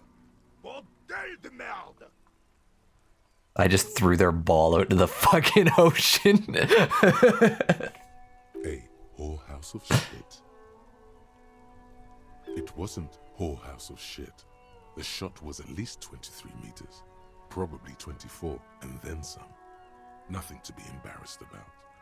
What the hell is your problem?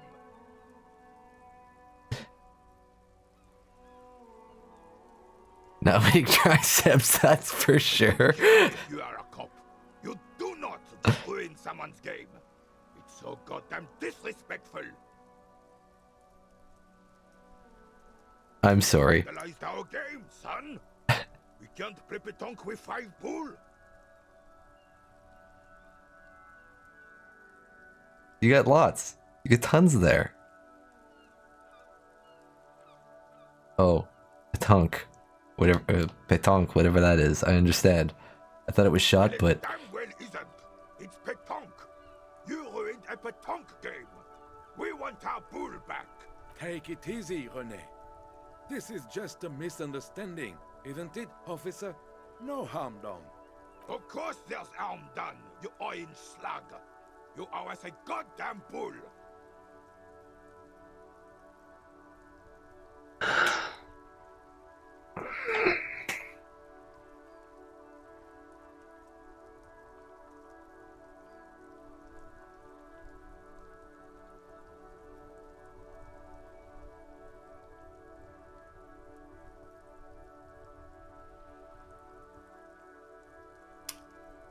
Hmm.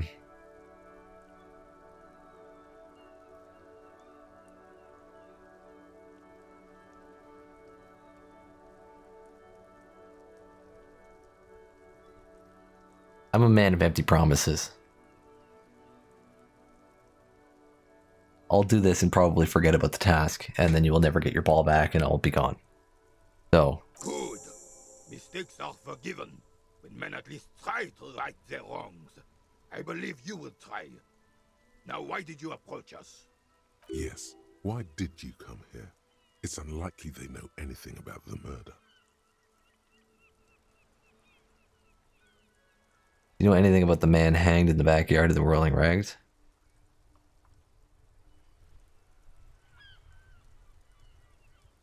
I wouldn't say it's a crater. It's a culvert here. So it's probably just washed out. Unfortunately, I don't. Unlike most of the locals, I have no qualms about assisting law enforcement. But this affair has passed me by completely. And most of the locals? In Martinez, the union is the law. So can you really blame them?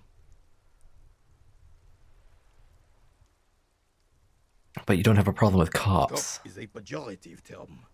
I don't have a problem with policemen. On the contrary, I admire the effort to bring order to our streets. He doesn't know about the crime. Your time is better spent discussing politics.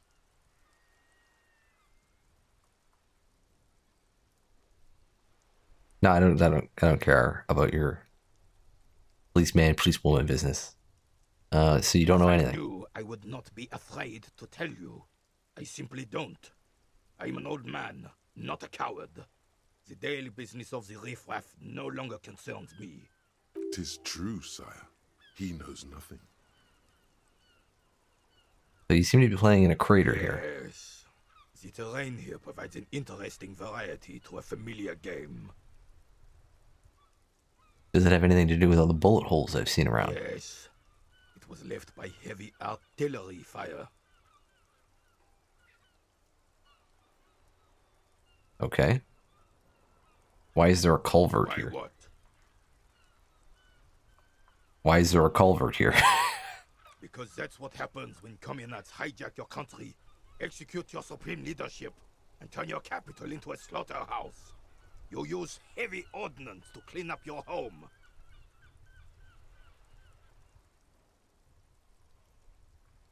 Did you use heavy artillery fire against them? Sadly, no. It was the foreigners who brought them to their knees. We fought valiantly. Too valiantly. So valiantly we got licked.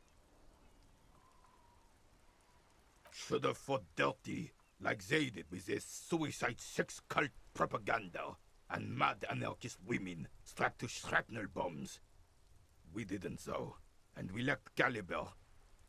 God bless him, but the suzerain's cannons simply weren't big enough. It was probably a bit more complicated than that.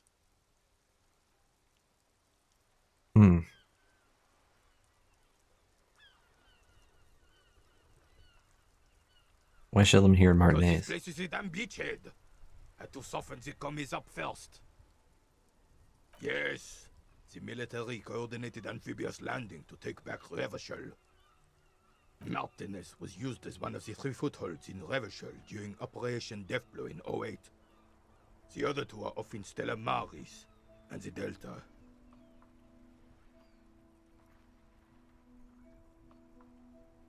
Just nod thoughtfully.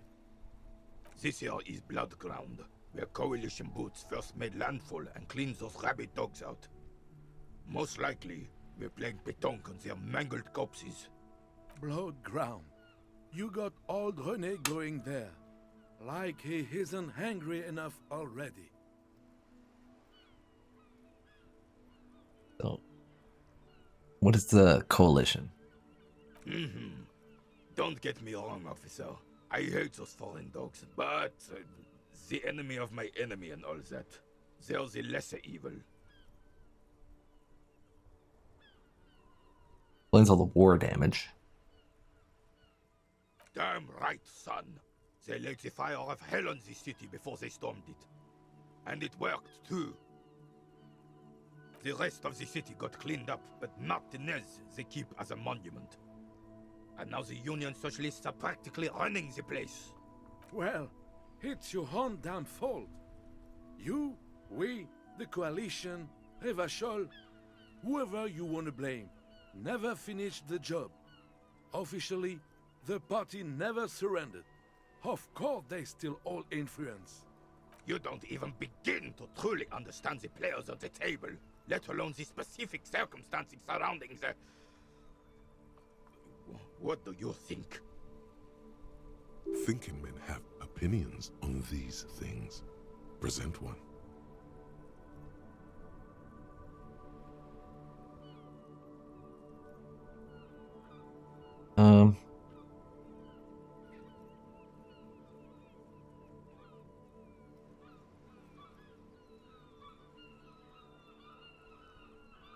What is my opinion here? I don't really have one, to be honest.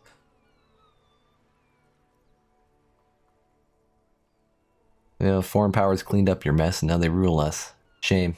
I'm sorry it had to be them.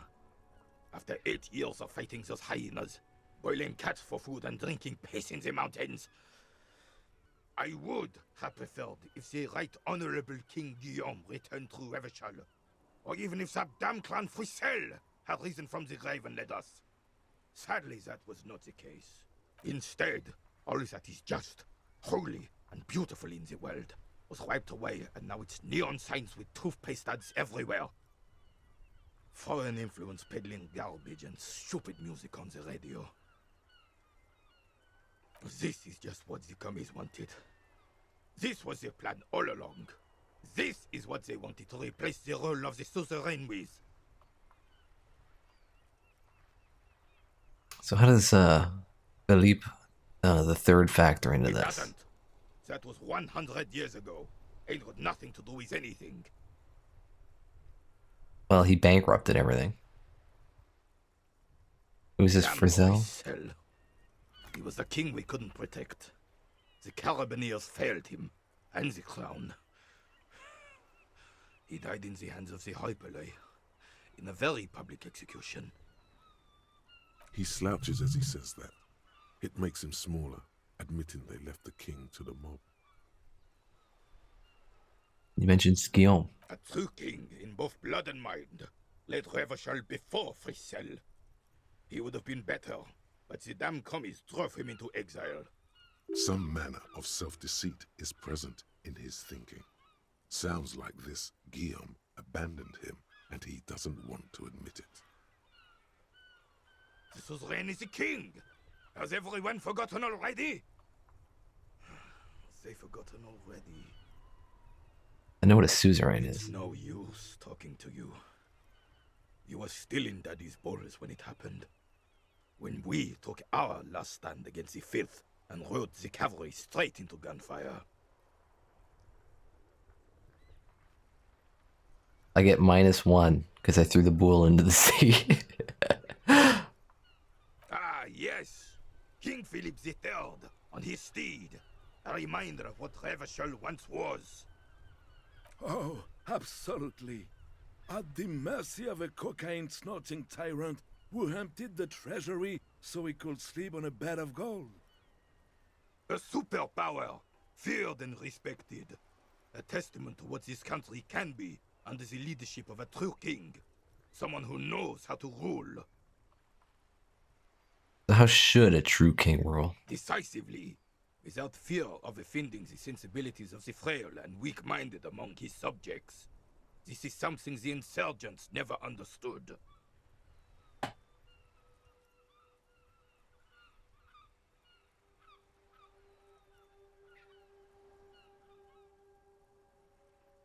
Seems to me a leader should take care of his people before himself. Elysium is only as strong as its leader. That's why it was such madness to try to... Don't get started on that again. What happened, happened. The Carabineer doesn't reply, but his entire being communicates unbreakable resolve. Right. Nice. Talk about something else. I mean, I may retry this one. Let's try it. All you observe is a veteran No. refusing to let go of the past and his old uniform. This is not uncommon. This is the uniform of the Royal Carabiniers in service of Fissel I, Guillaume le Lion, and the valiant King Philip V before him. Don't you mean Fristel the Fan? You do not speak his name, Craven, although he was a clown. But he was our clown, ours to ridicule and to mourn. There's something you missed. You will get to it. Don't worry. Thank you for your time.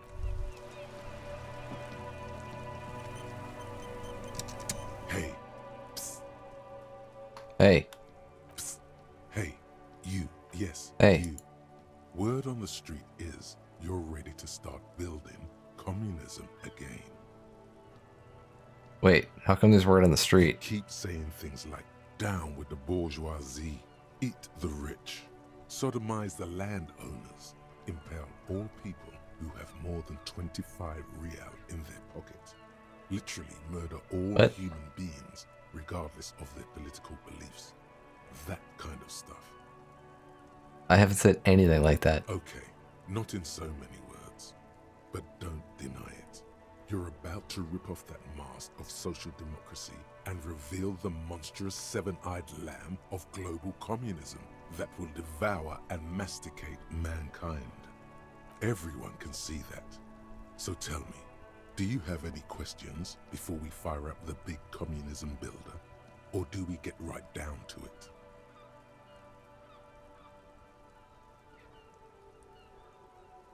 You know what, fuck it, let's be a communist.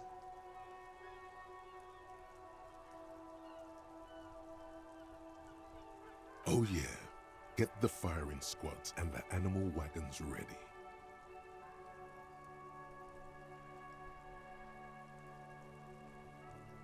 You didn't say anything about firing Too squads. late to back out now. You can't make an omelette without breaking a few million eggs. Alright.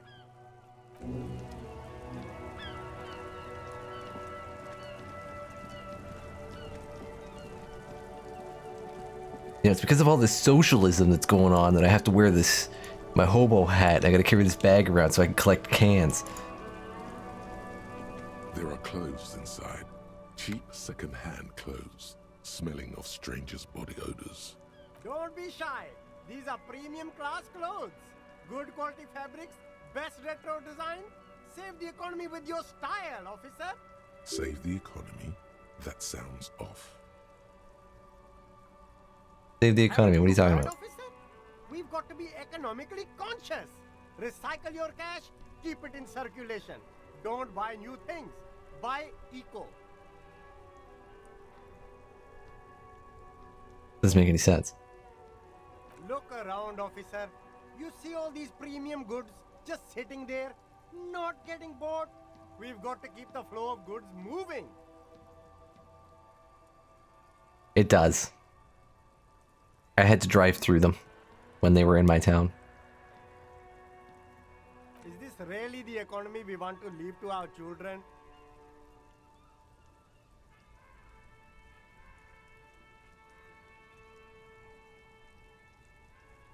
I don't have children. Too bad, officer. Kids make it all worthwhile. Without kids, who's going to be around to enjoy the economy? Don't let me stop you. Open the box and browse a little. Alright, you convinced me. Deep in tattered and faded garments, made from weird polyester blends that make your body itch and sweat in all the wrong places. Economical, but also trendy. Look first-hand, buy second-hand. Keep the economy moving. Something cold grazes your hand. Synthetic and sleek. A windbreaker. Surf, it says, but also wind, summer, 100% waterproof, and sport. All in different typefaces. You know, if it's got that many different typefaces, it's high quality. Good choice, officer. Mega sporty. And it's only $4.50 for you, sir. It doesn't seem to be that good, actually, because it gives me shivers. It gives me a lower shiver score. It seems like it'd be cold.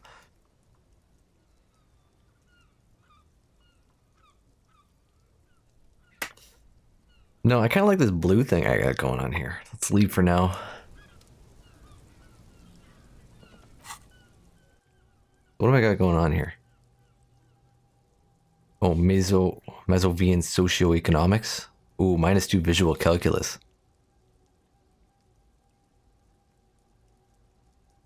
Rough.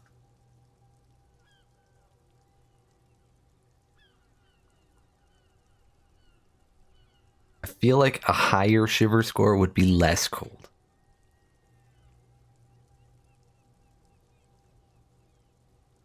I'll be back in 1 sec.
Alright, I'm back.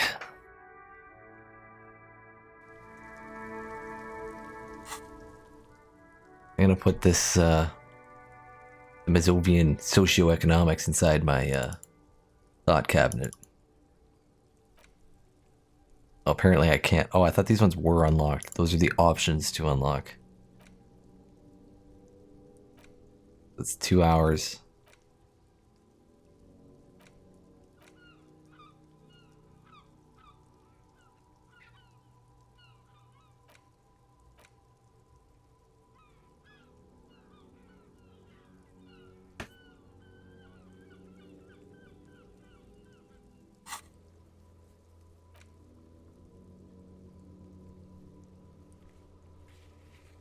This might take some time. Find booze and drink it.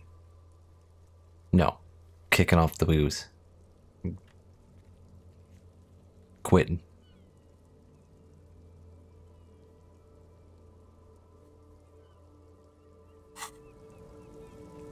I don't remember when the union thing opens up.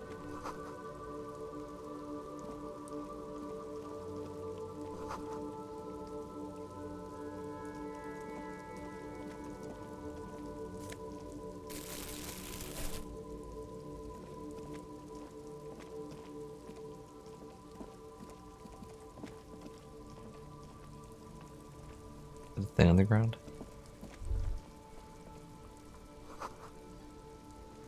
Sewer grate, a gateway to the river of filth. And I want to go check when that union thing opens up.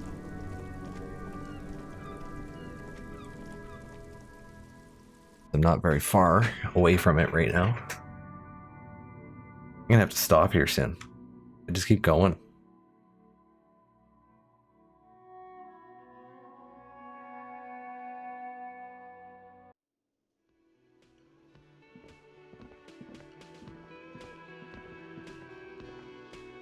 Oh, what time did that guy say?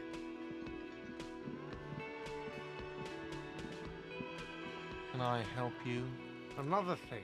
Great. I love... Yes, not the whole Union. damn union thing. They come here in the evenings. Dumb, unruly types. We should find out who this Lord faction is, occupying the booth. We don't. We have to wait. They'll show up soon. You glance at the clock on the wall behind the manager. Huh. Oh, it's 1600. Okay, there it is. Starting at 1600. Why isn't anyone in the mess hall? Something told me it was 1600. I just. They're Good probably question. getting drunk or protesting something somewhere, or laying low after the, lynching. Yeah, why is They that? probably fucking killed that guy or something, and that's why. I have a feeling we'll make their acquaintance sooner or later. All right. Yes.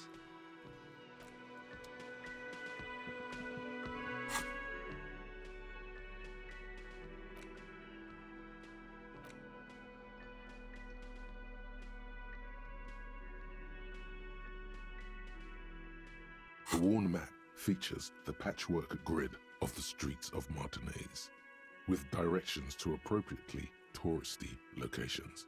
Year 48 resides on the upper right corner.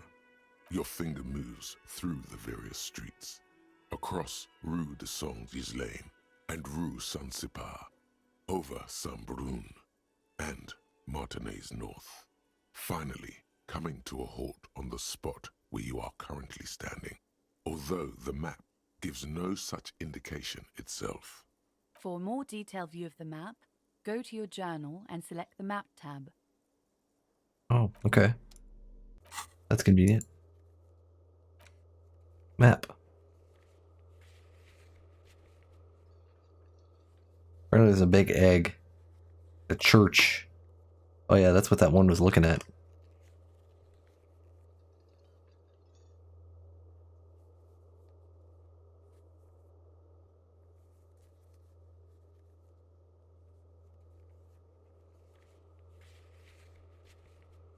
Why did that... What was that?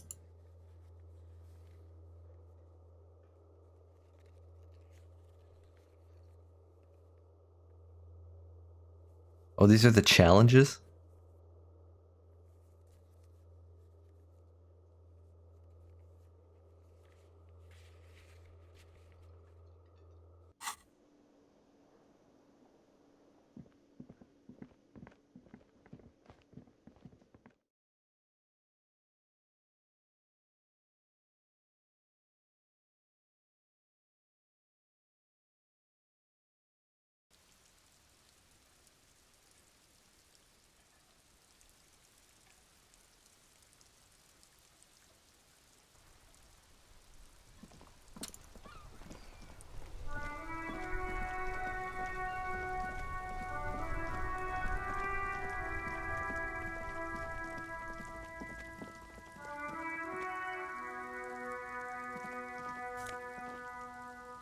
This one's not locked.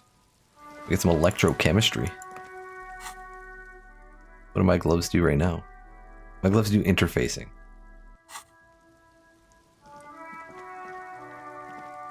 I'll keep the interfacing.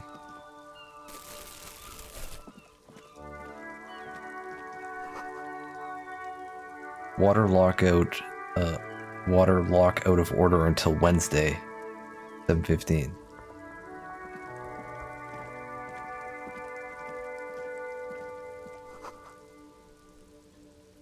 Roy's Pawn Shop, fast cash for faster times.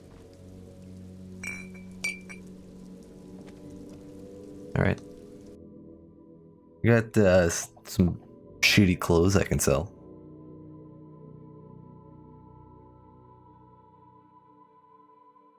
Even though swapping clothes could be useful if I need a small little boost to a skill. Whoa.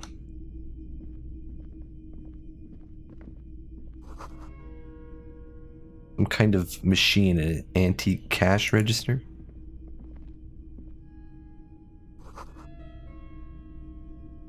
In the dark, a film projector is whirring away. A bust of a woman, the plaque simply says DEI. You see rows of toy soldiers guarding the rest of the trinkets displayed on the table. Some on horseback, others in rags, others yet in bright blue uniforms. All are stern and unyielding in their duty. Try to find something pretty and cool here, then use it to win her back. Win her back? Oh, I can get the truly cool figure? No, man, I need to win her back. Buy something nice. A figurine. Yeah, but who's her? Anyways, let's get the cool one. Why? What's this? A headless man riding a horse? A headless man wearing futuristic tracksuit trousers that say found. Oh, that's the headless phone rider. Who? No, I'm sorry. Yes, Been a yes, lot of course. Interest in that particular figurine. I had to hide it so it wouldn't fall into the wrong hands. He doesn't elaborate on these wrong hands. It's unlikely that he ever will. I've heard about it. I've heard the headless phone rider ride the headless bull. Yes, there are several competing versions of the story, but I believe this figurine is a more canonical representation. Sorry, what are we talking about again? The headless phone rider. It's an urban legend about a man who rides the streets of Revachol sporting a fawn tracksuit. As you see, he's missing his head. 50 cents. Bargain price. I'll throw in the tiny cap too. I think he's looking for it, or something. That part of the story has many interpretations. You know what? For 50 cents, I'll buy this thing. I don't know why. I just want it. Did I mention that this figurine is supposed to be lucky? Always carry it with you. You didn't mention that, but now I'm even more intrigued. They're not all blue. These figurines also wear gold coats and caps, complemented by orange Hey, it looks like trousers. Renee. They are variously posed, wielding swords and rifles with bayonets. This is what the loyalists looked like, yes, at first. Then they wised up and got camouflage. What's the blue figurines? Are these royalist soldiers? Ones? Ah, those. Yes, they are. I find the paint job a bit gaudy, but children like the bright colours indiscriminately. Anyways, I got the cool thing. Boxes on the shelf look well loved and well traveled.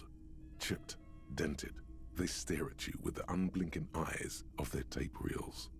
One especially catches your eye. Deep gold and amber plastic with a big old handle on top.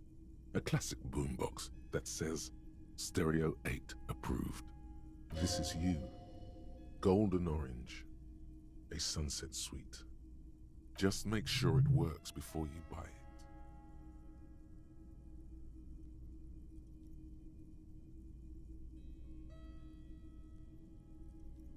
What I really want to know is, could this device come in handy in my police work? If police work means playing tapes, sure. You can use it for that. Or any other time you'd need to play a tape. This is an all well and working order? Absolutely. I've tested each one myself with recordings of speech, found sounds and music from a variety of genres. Even though I don't really like music. That's odd.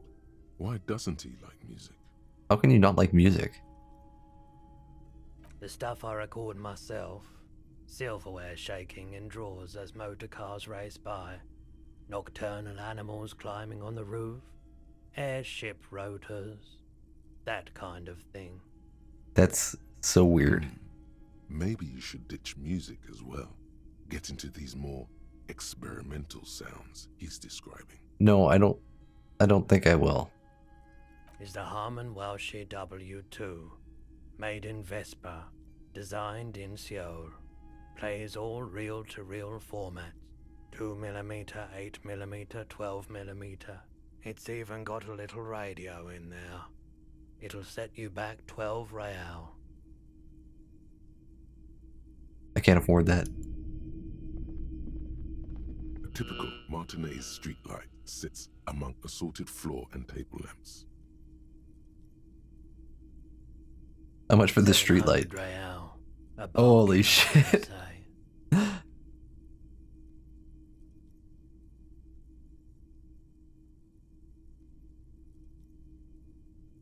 imagine it wasn't easy selling off that street lamp. I don't know where it came from, but it's not every day you get to buy and sell something so extraordinary. No, I think I won't. If I ever come up with 700, I will spend it on the street lamp. I don't know why I would possibly need that, but I will. Oh, I gotta talk to the dude too. Well, it says it's lucky.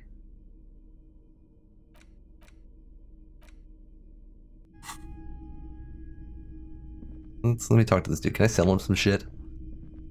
It's not often that I see officers from the RC. How would you steal that? It's huge. What can I do for you? His courtesy is not insincere, but he prefers being alone with his projector, just watching the movement of light across the walls of the shop. Have you had any trouble lately? I haven't had any problems myself, though some of my customers have complained about inconsistent law enforcement. Who are your customers usually? All kinds of people come through here. Locals, travelers, people looking for a deal, people looking for a keepsake, people who are terminally bored. As you can see, I have a wide selection of goods for everyone to choose from.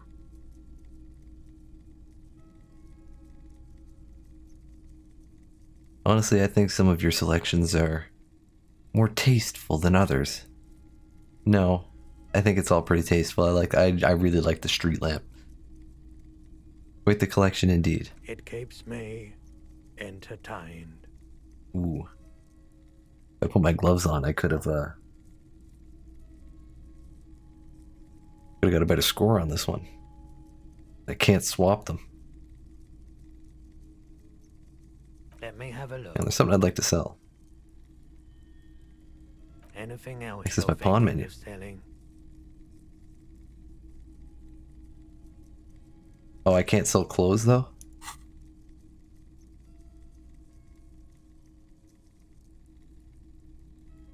I'm not purchasing any more clothing at the moment. He doesn't like what he sees. Another time. Right, I don't have anything to sell. I'm gonna try this. I mean, I could exit it and come back and do this, but that just seems weird to me, so we're just gonna roll with the 17%. Okay, he definitely is high. Whatever it is, you've probably done it, and many other things besides. But you can't cut through the jumble of sensations to get to the answer. Looking at his wares, talking to him, that might give you more clues.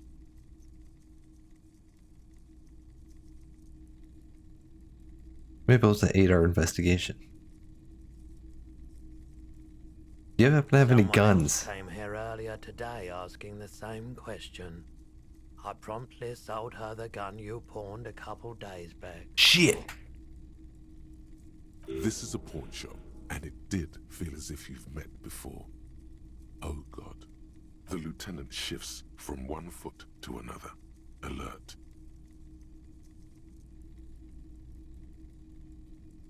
Wait, I sold you my gun? You were adamant about getting rid of it, officer.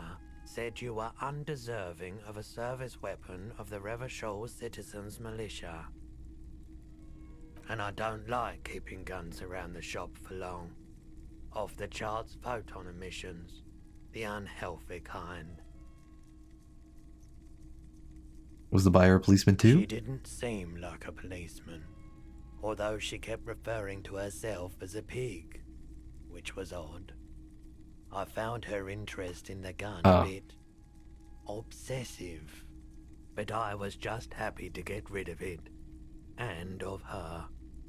Truth be told, she was terrifying. Right, so let me get this right. You sold your sidearm, issued by the Citizens Militia, and now a civilian is running around the streets of Martinez with it?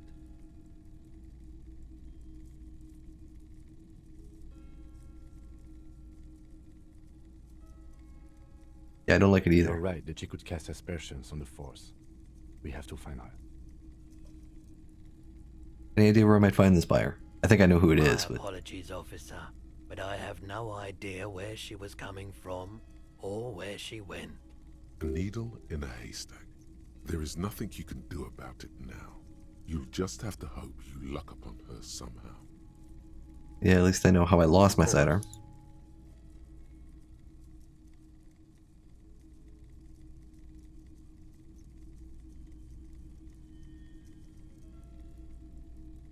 How do these ones unlock? Put skill points into electrochemistry to open this white check. Ah, I see, okay. Able to aid our investigation. But I can try and answer any questions you may have. Know anything about the recent Do my hanging? best to keep my distance from all manner of butchery. Bad for business, bad for everyone. He doesn't know anything. The pawnbroker's Not like that. case is all... Now, out of curiosity, if I put a point into electrochemistry, just like that, do I have anything that's doing minus?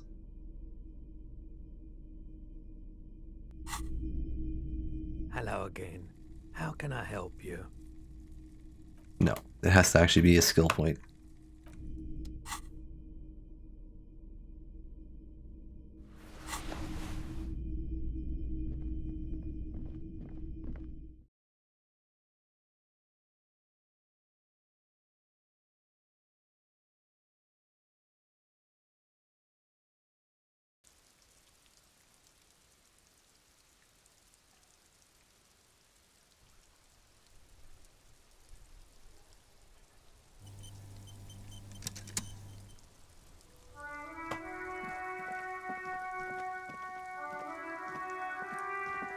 Hang on, I'll be back down this way.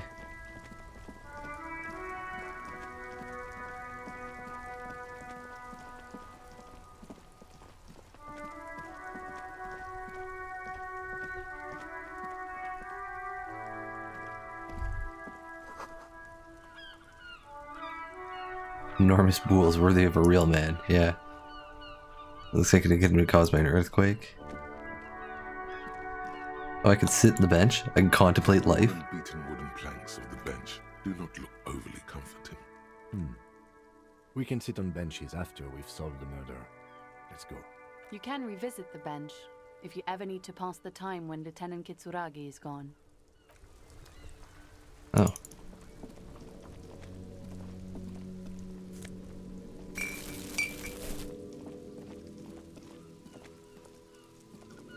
The tracks are as they have ever been. A bit more worn, perhaps. Fortunately. Not where I want to go.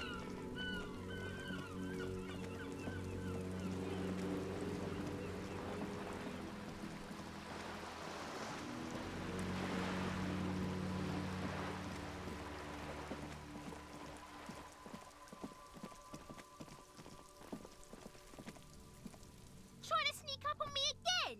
Trying to snuff me out? Get away, pig! You know, I was wondering if it would be her, because she says pig, but...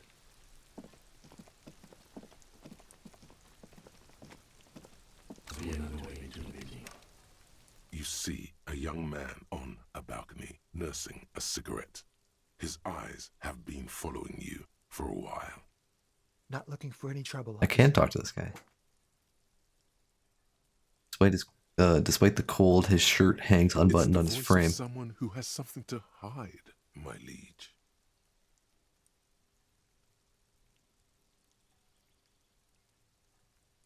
No trouble for me. I just want to know what's going on here. I don't want to be seen talking to the gendarmerie if that's okay. I just want to finish my cigarette. Don't let him go. This could be your witness. The balcony has a great view of the whole thing. Actually, the gendarmerie really needs to talk to you. Really that important? All right, but make it quick. Yes? Once I finish this cigarette, I have to run.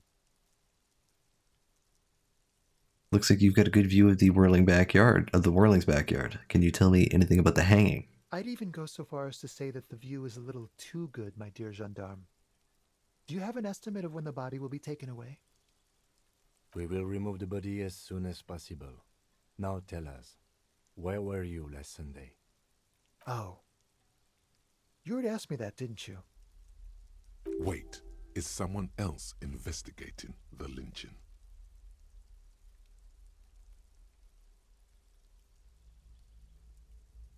Did No, you? not you two. Some more muscular type.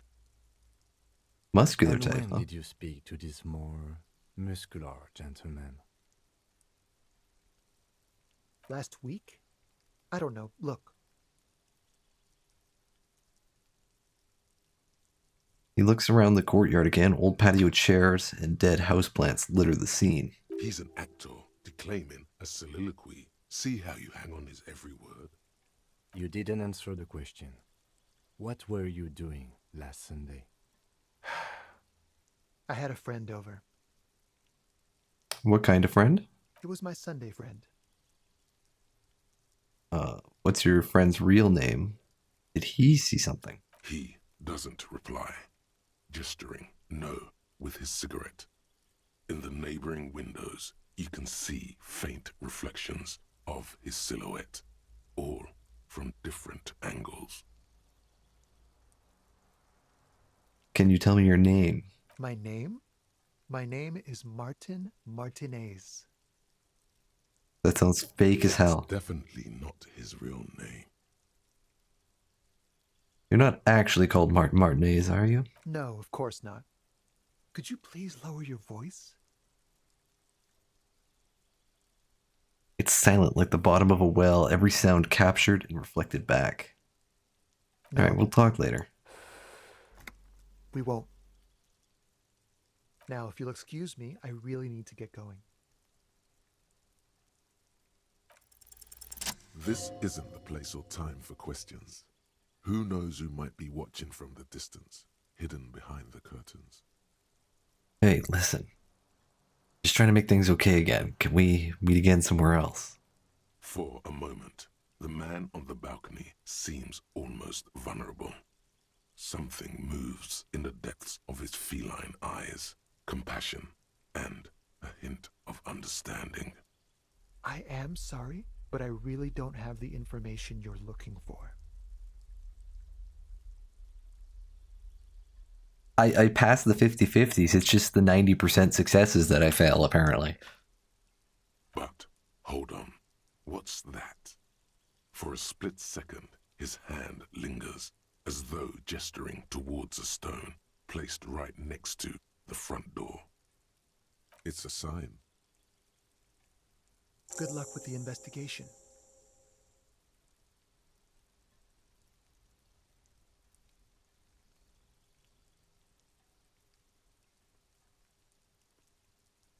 There's a key underneath the stone. He's gone. No point in running. Tenements like these often have multiple exits. If he doesn't want to talk to us, then he'll know how to hide himself.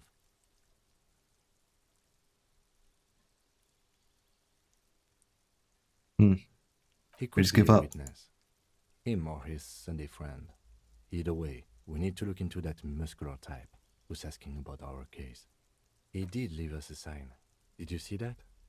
He wanted to draw our attention to that stone right over there. I saw it. The lieutenant nods towards a small rock on a soggy patch of grass. If we find a way inside the building, we can ask around for his apartment. Great. A stone. My god, I got an autosave. Lying in a whirl of sleet and mud. Maybe there's something under it. There's a key beneath Turn it over. rusty from the dirt. This must be for the front door. Pity he doesn't have the apartment number on it. This building has many apartments and the man can be in any of them. Are we gonna find the right one? We'll just have to go in and see.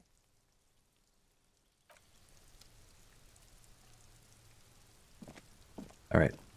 First, before I go in, muscular man. I know of two.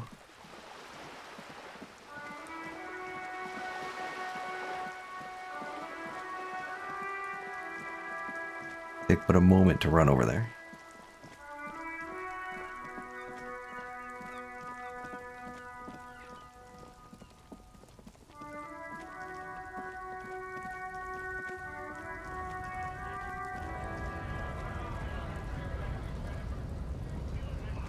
There's one. Right to work!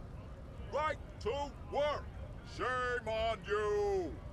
We were promised work. We'd be in there. The physically impressive man tap.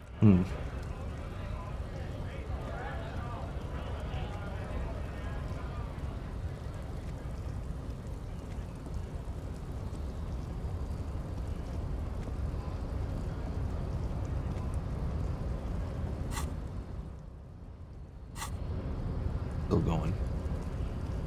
The unpromising race pupil returns.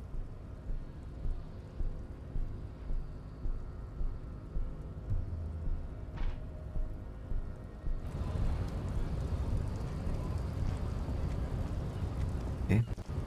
Doesn't seem like it's him. An immediate investigation. I don't want to dig too deep right now.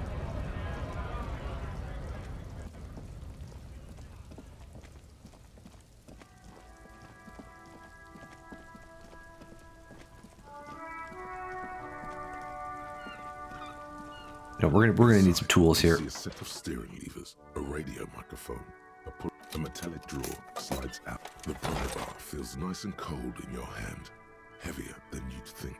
Useful for opening all sorts of doors and lids. It's robust, weatherproof, and well made. Police issue, blue, lets you see things in the dark you would otherwise miss. The pull-out toolbox slides back into its nest. Preheater gauge cast.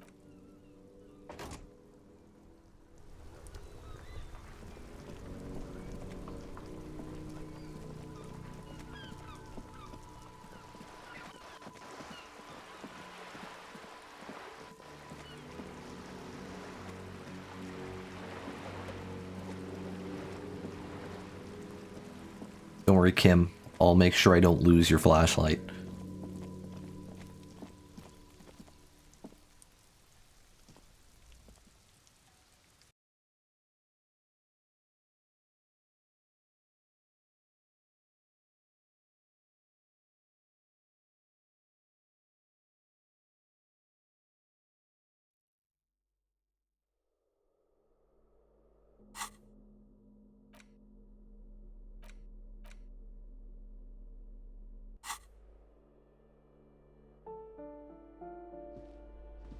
Okay. We are inside. I think I will stop here for the night, though.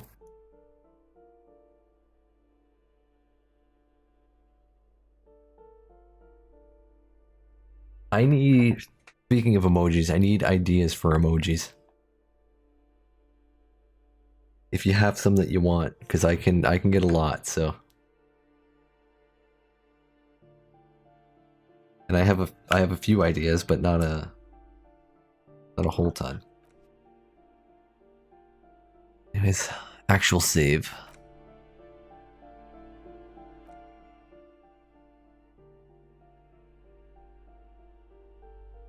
Cool. So yeah, that's gonna be it for tonight. I will try and be back tomorrow.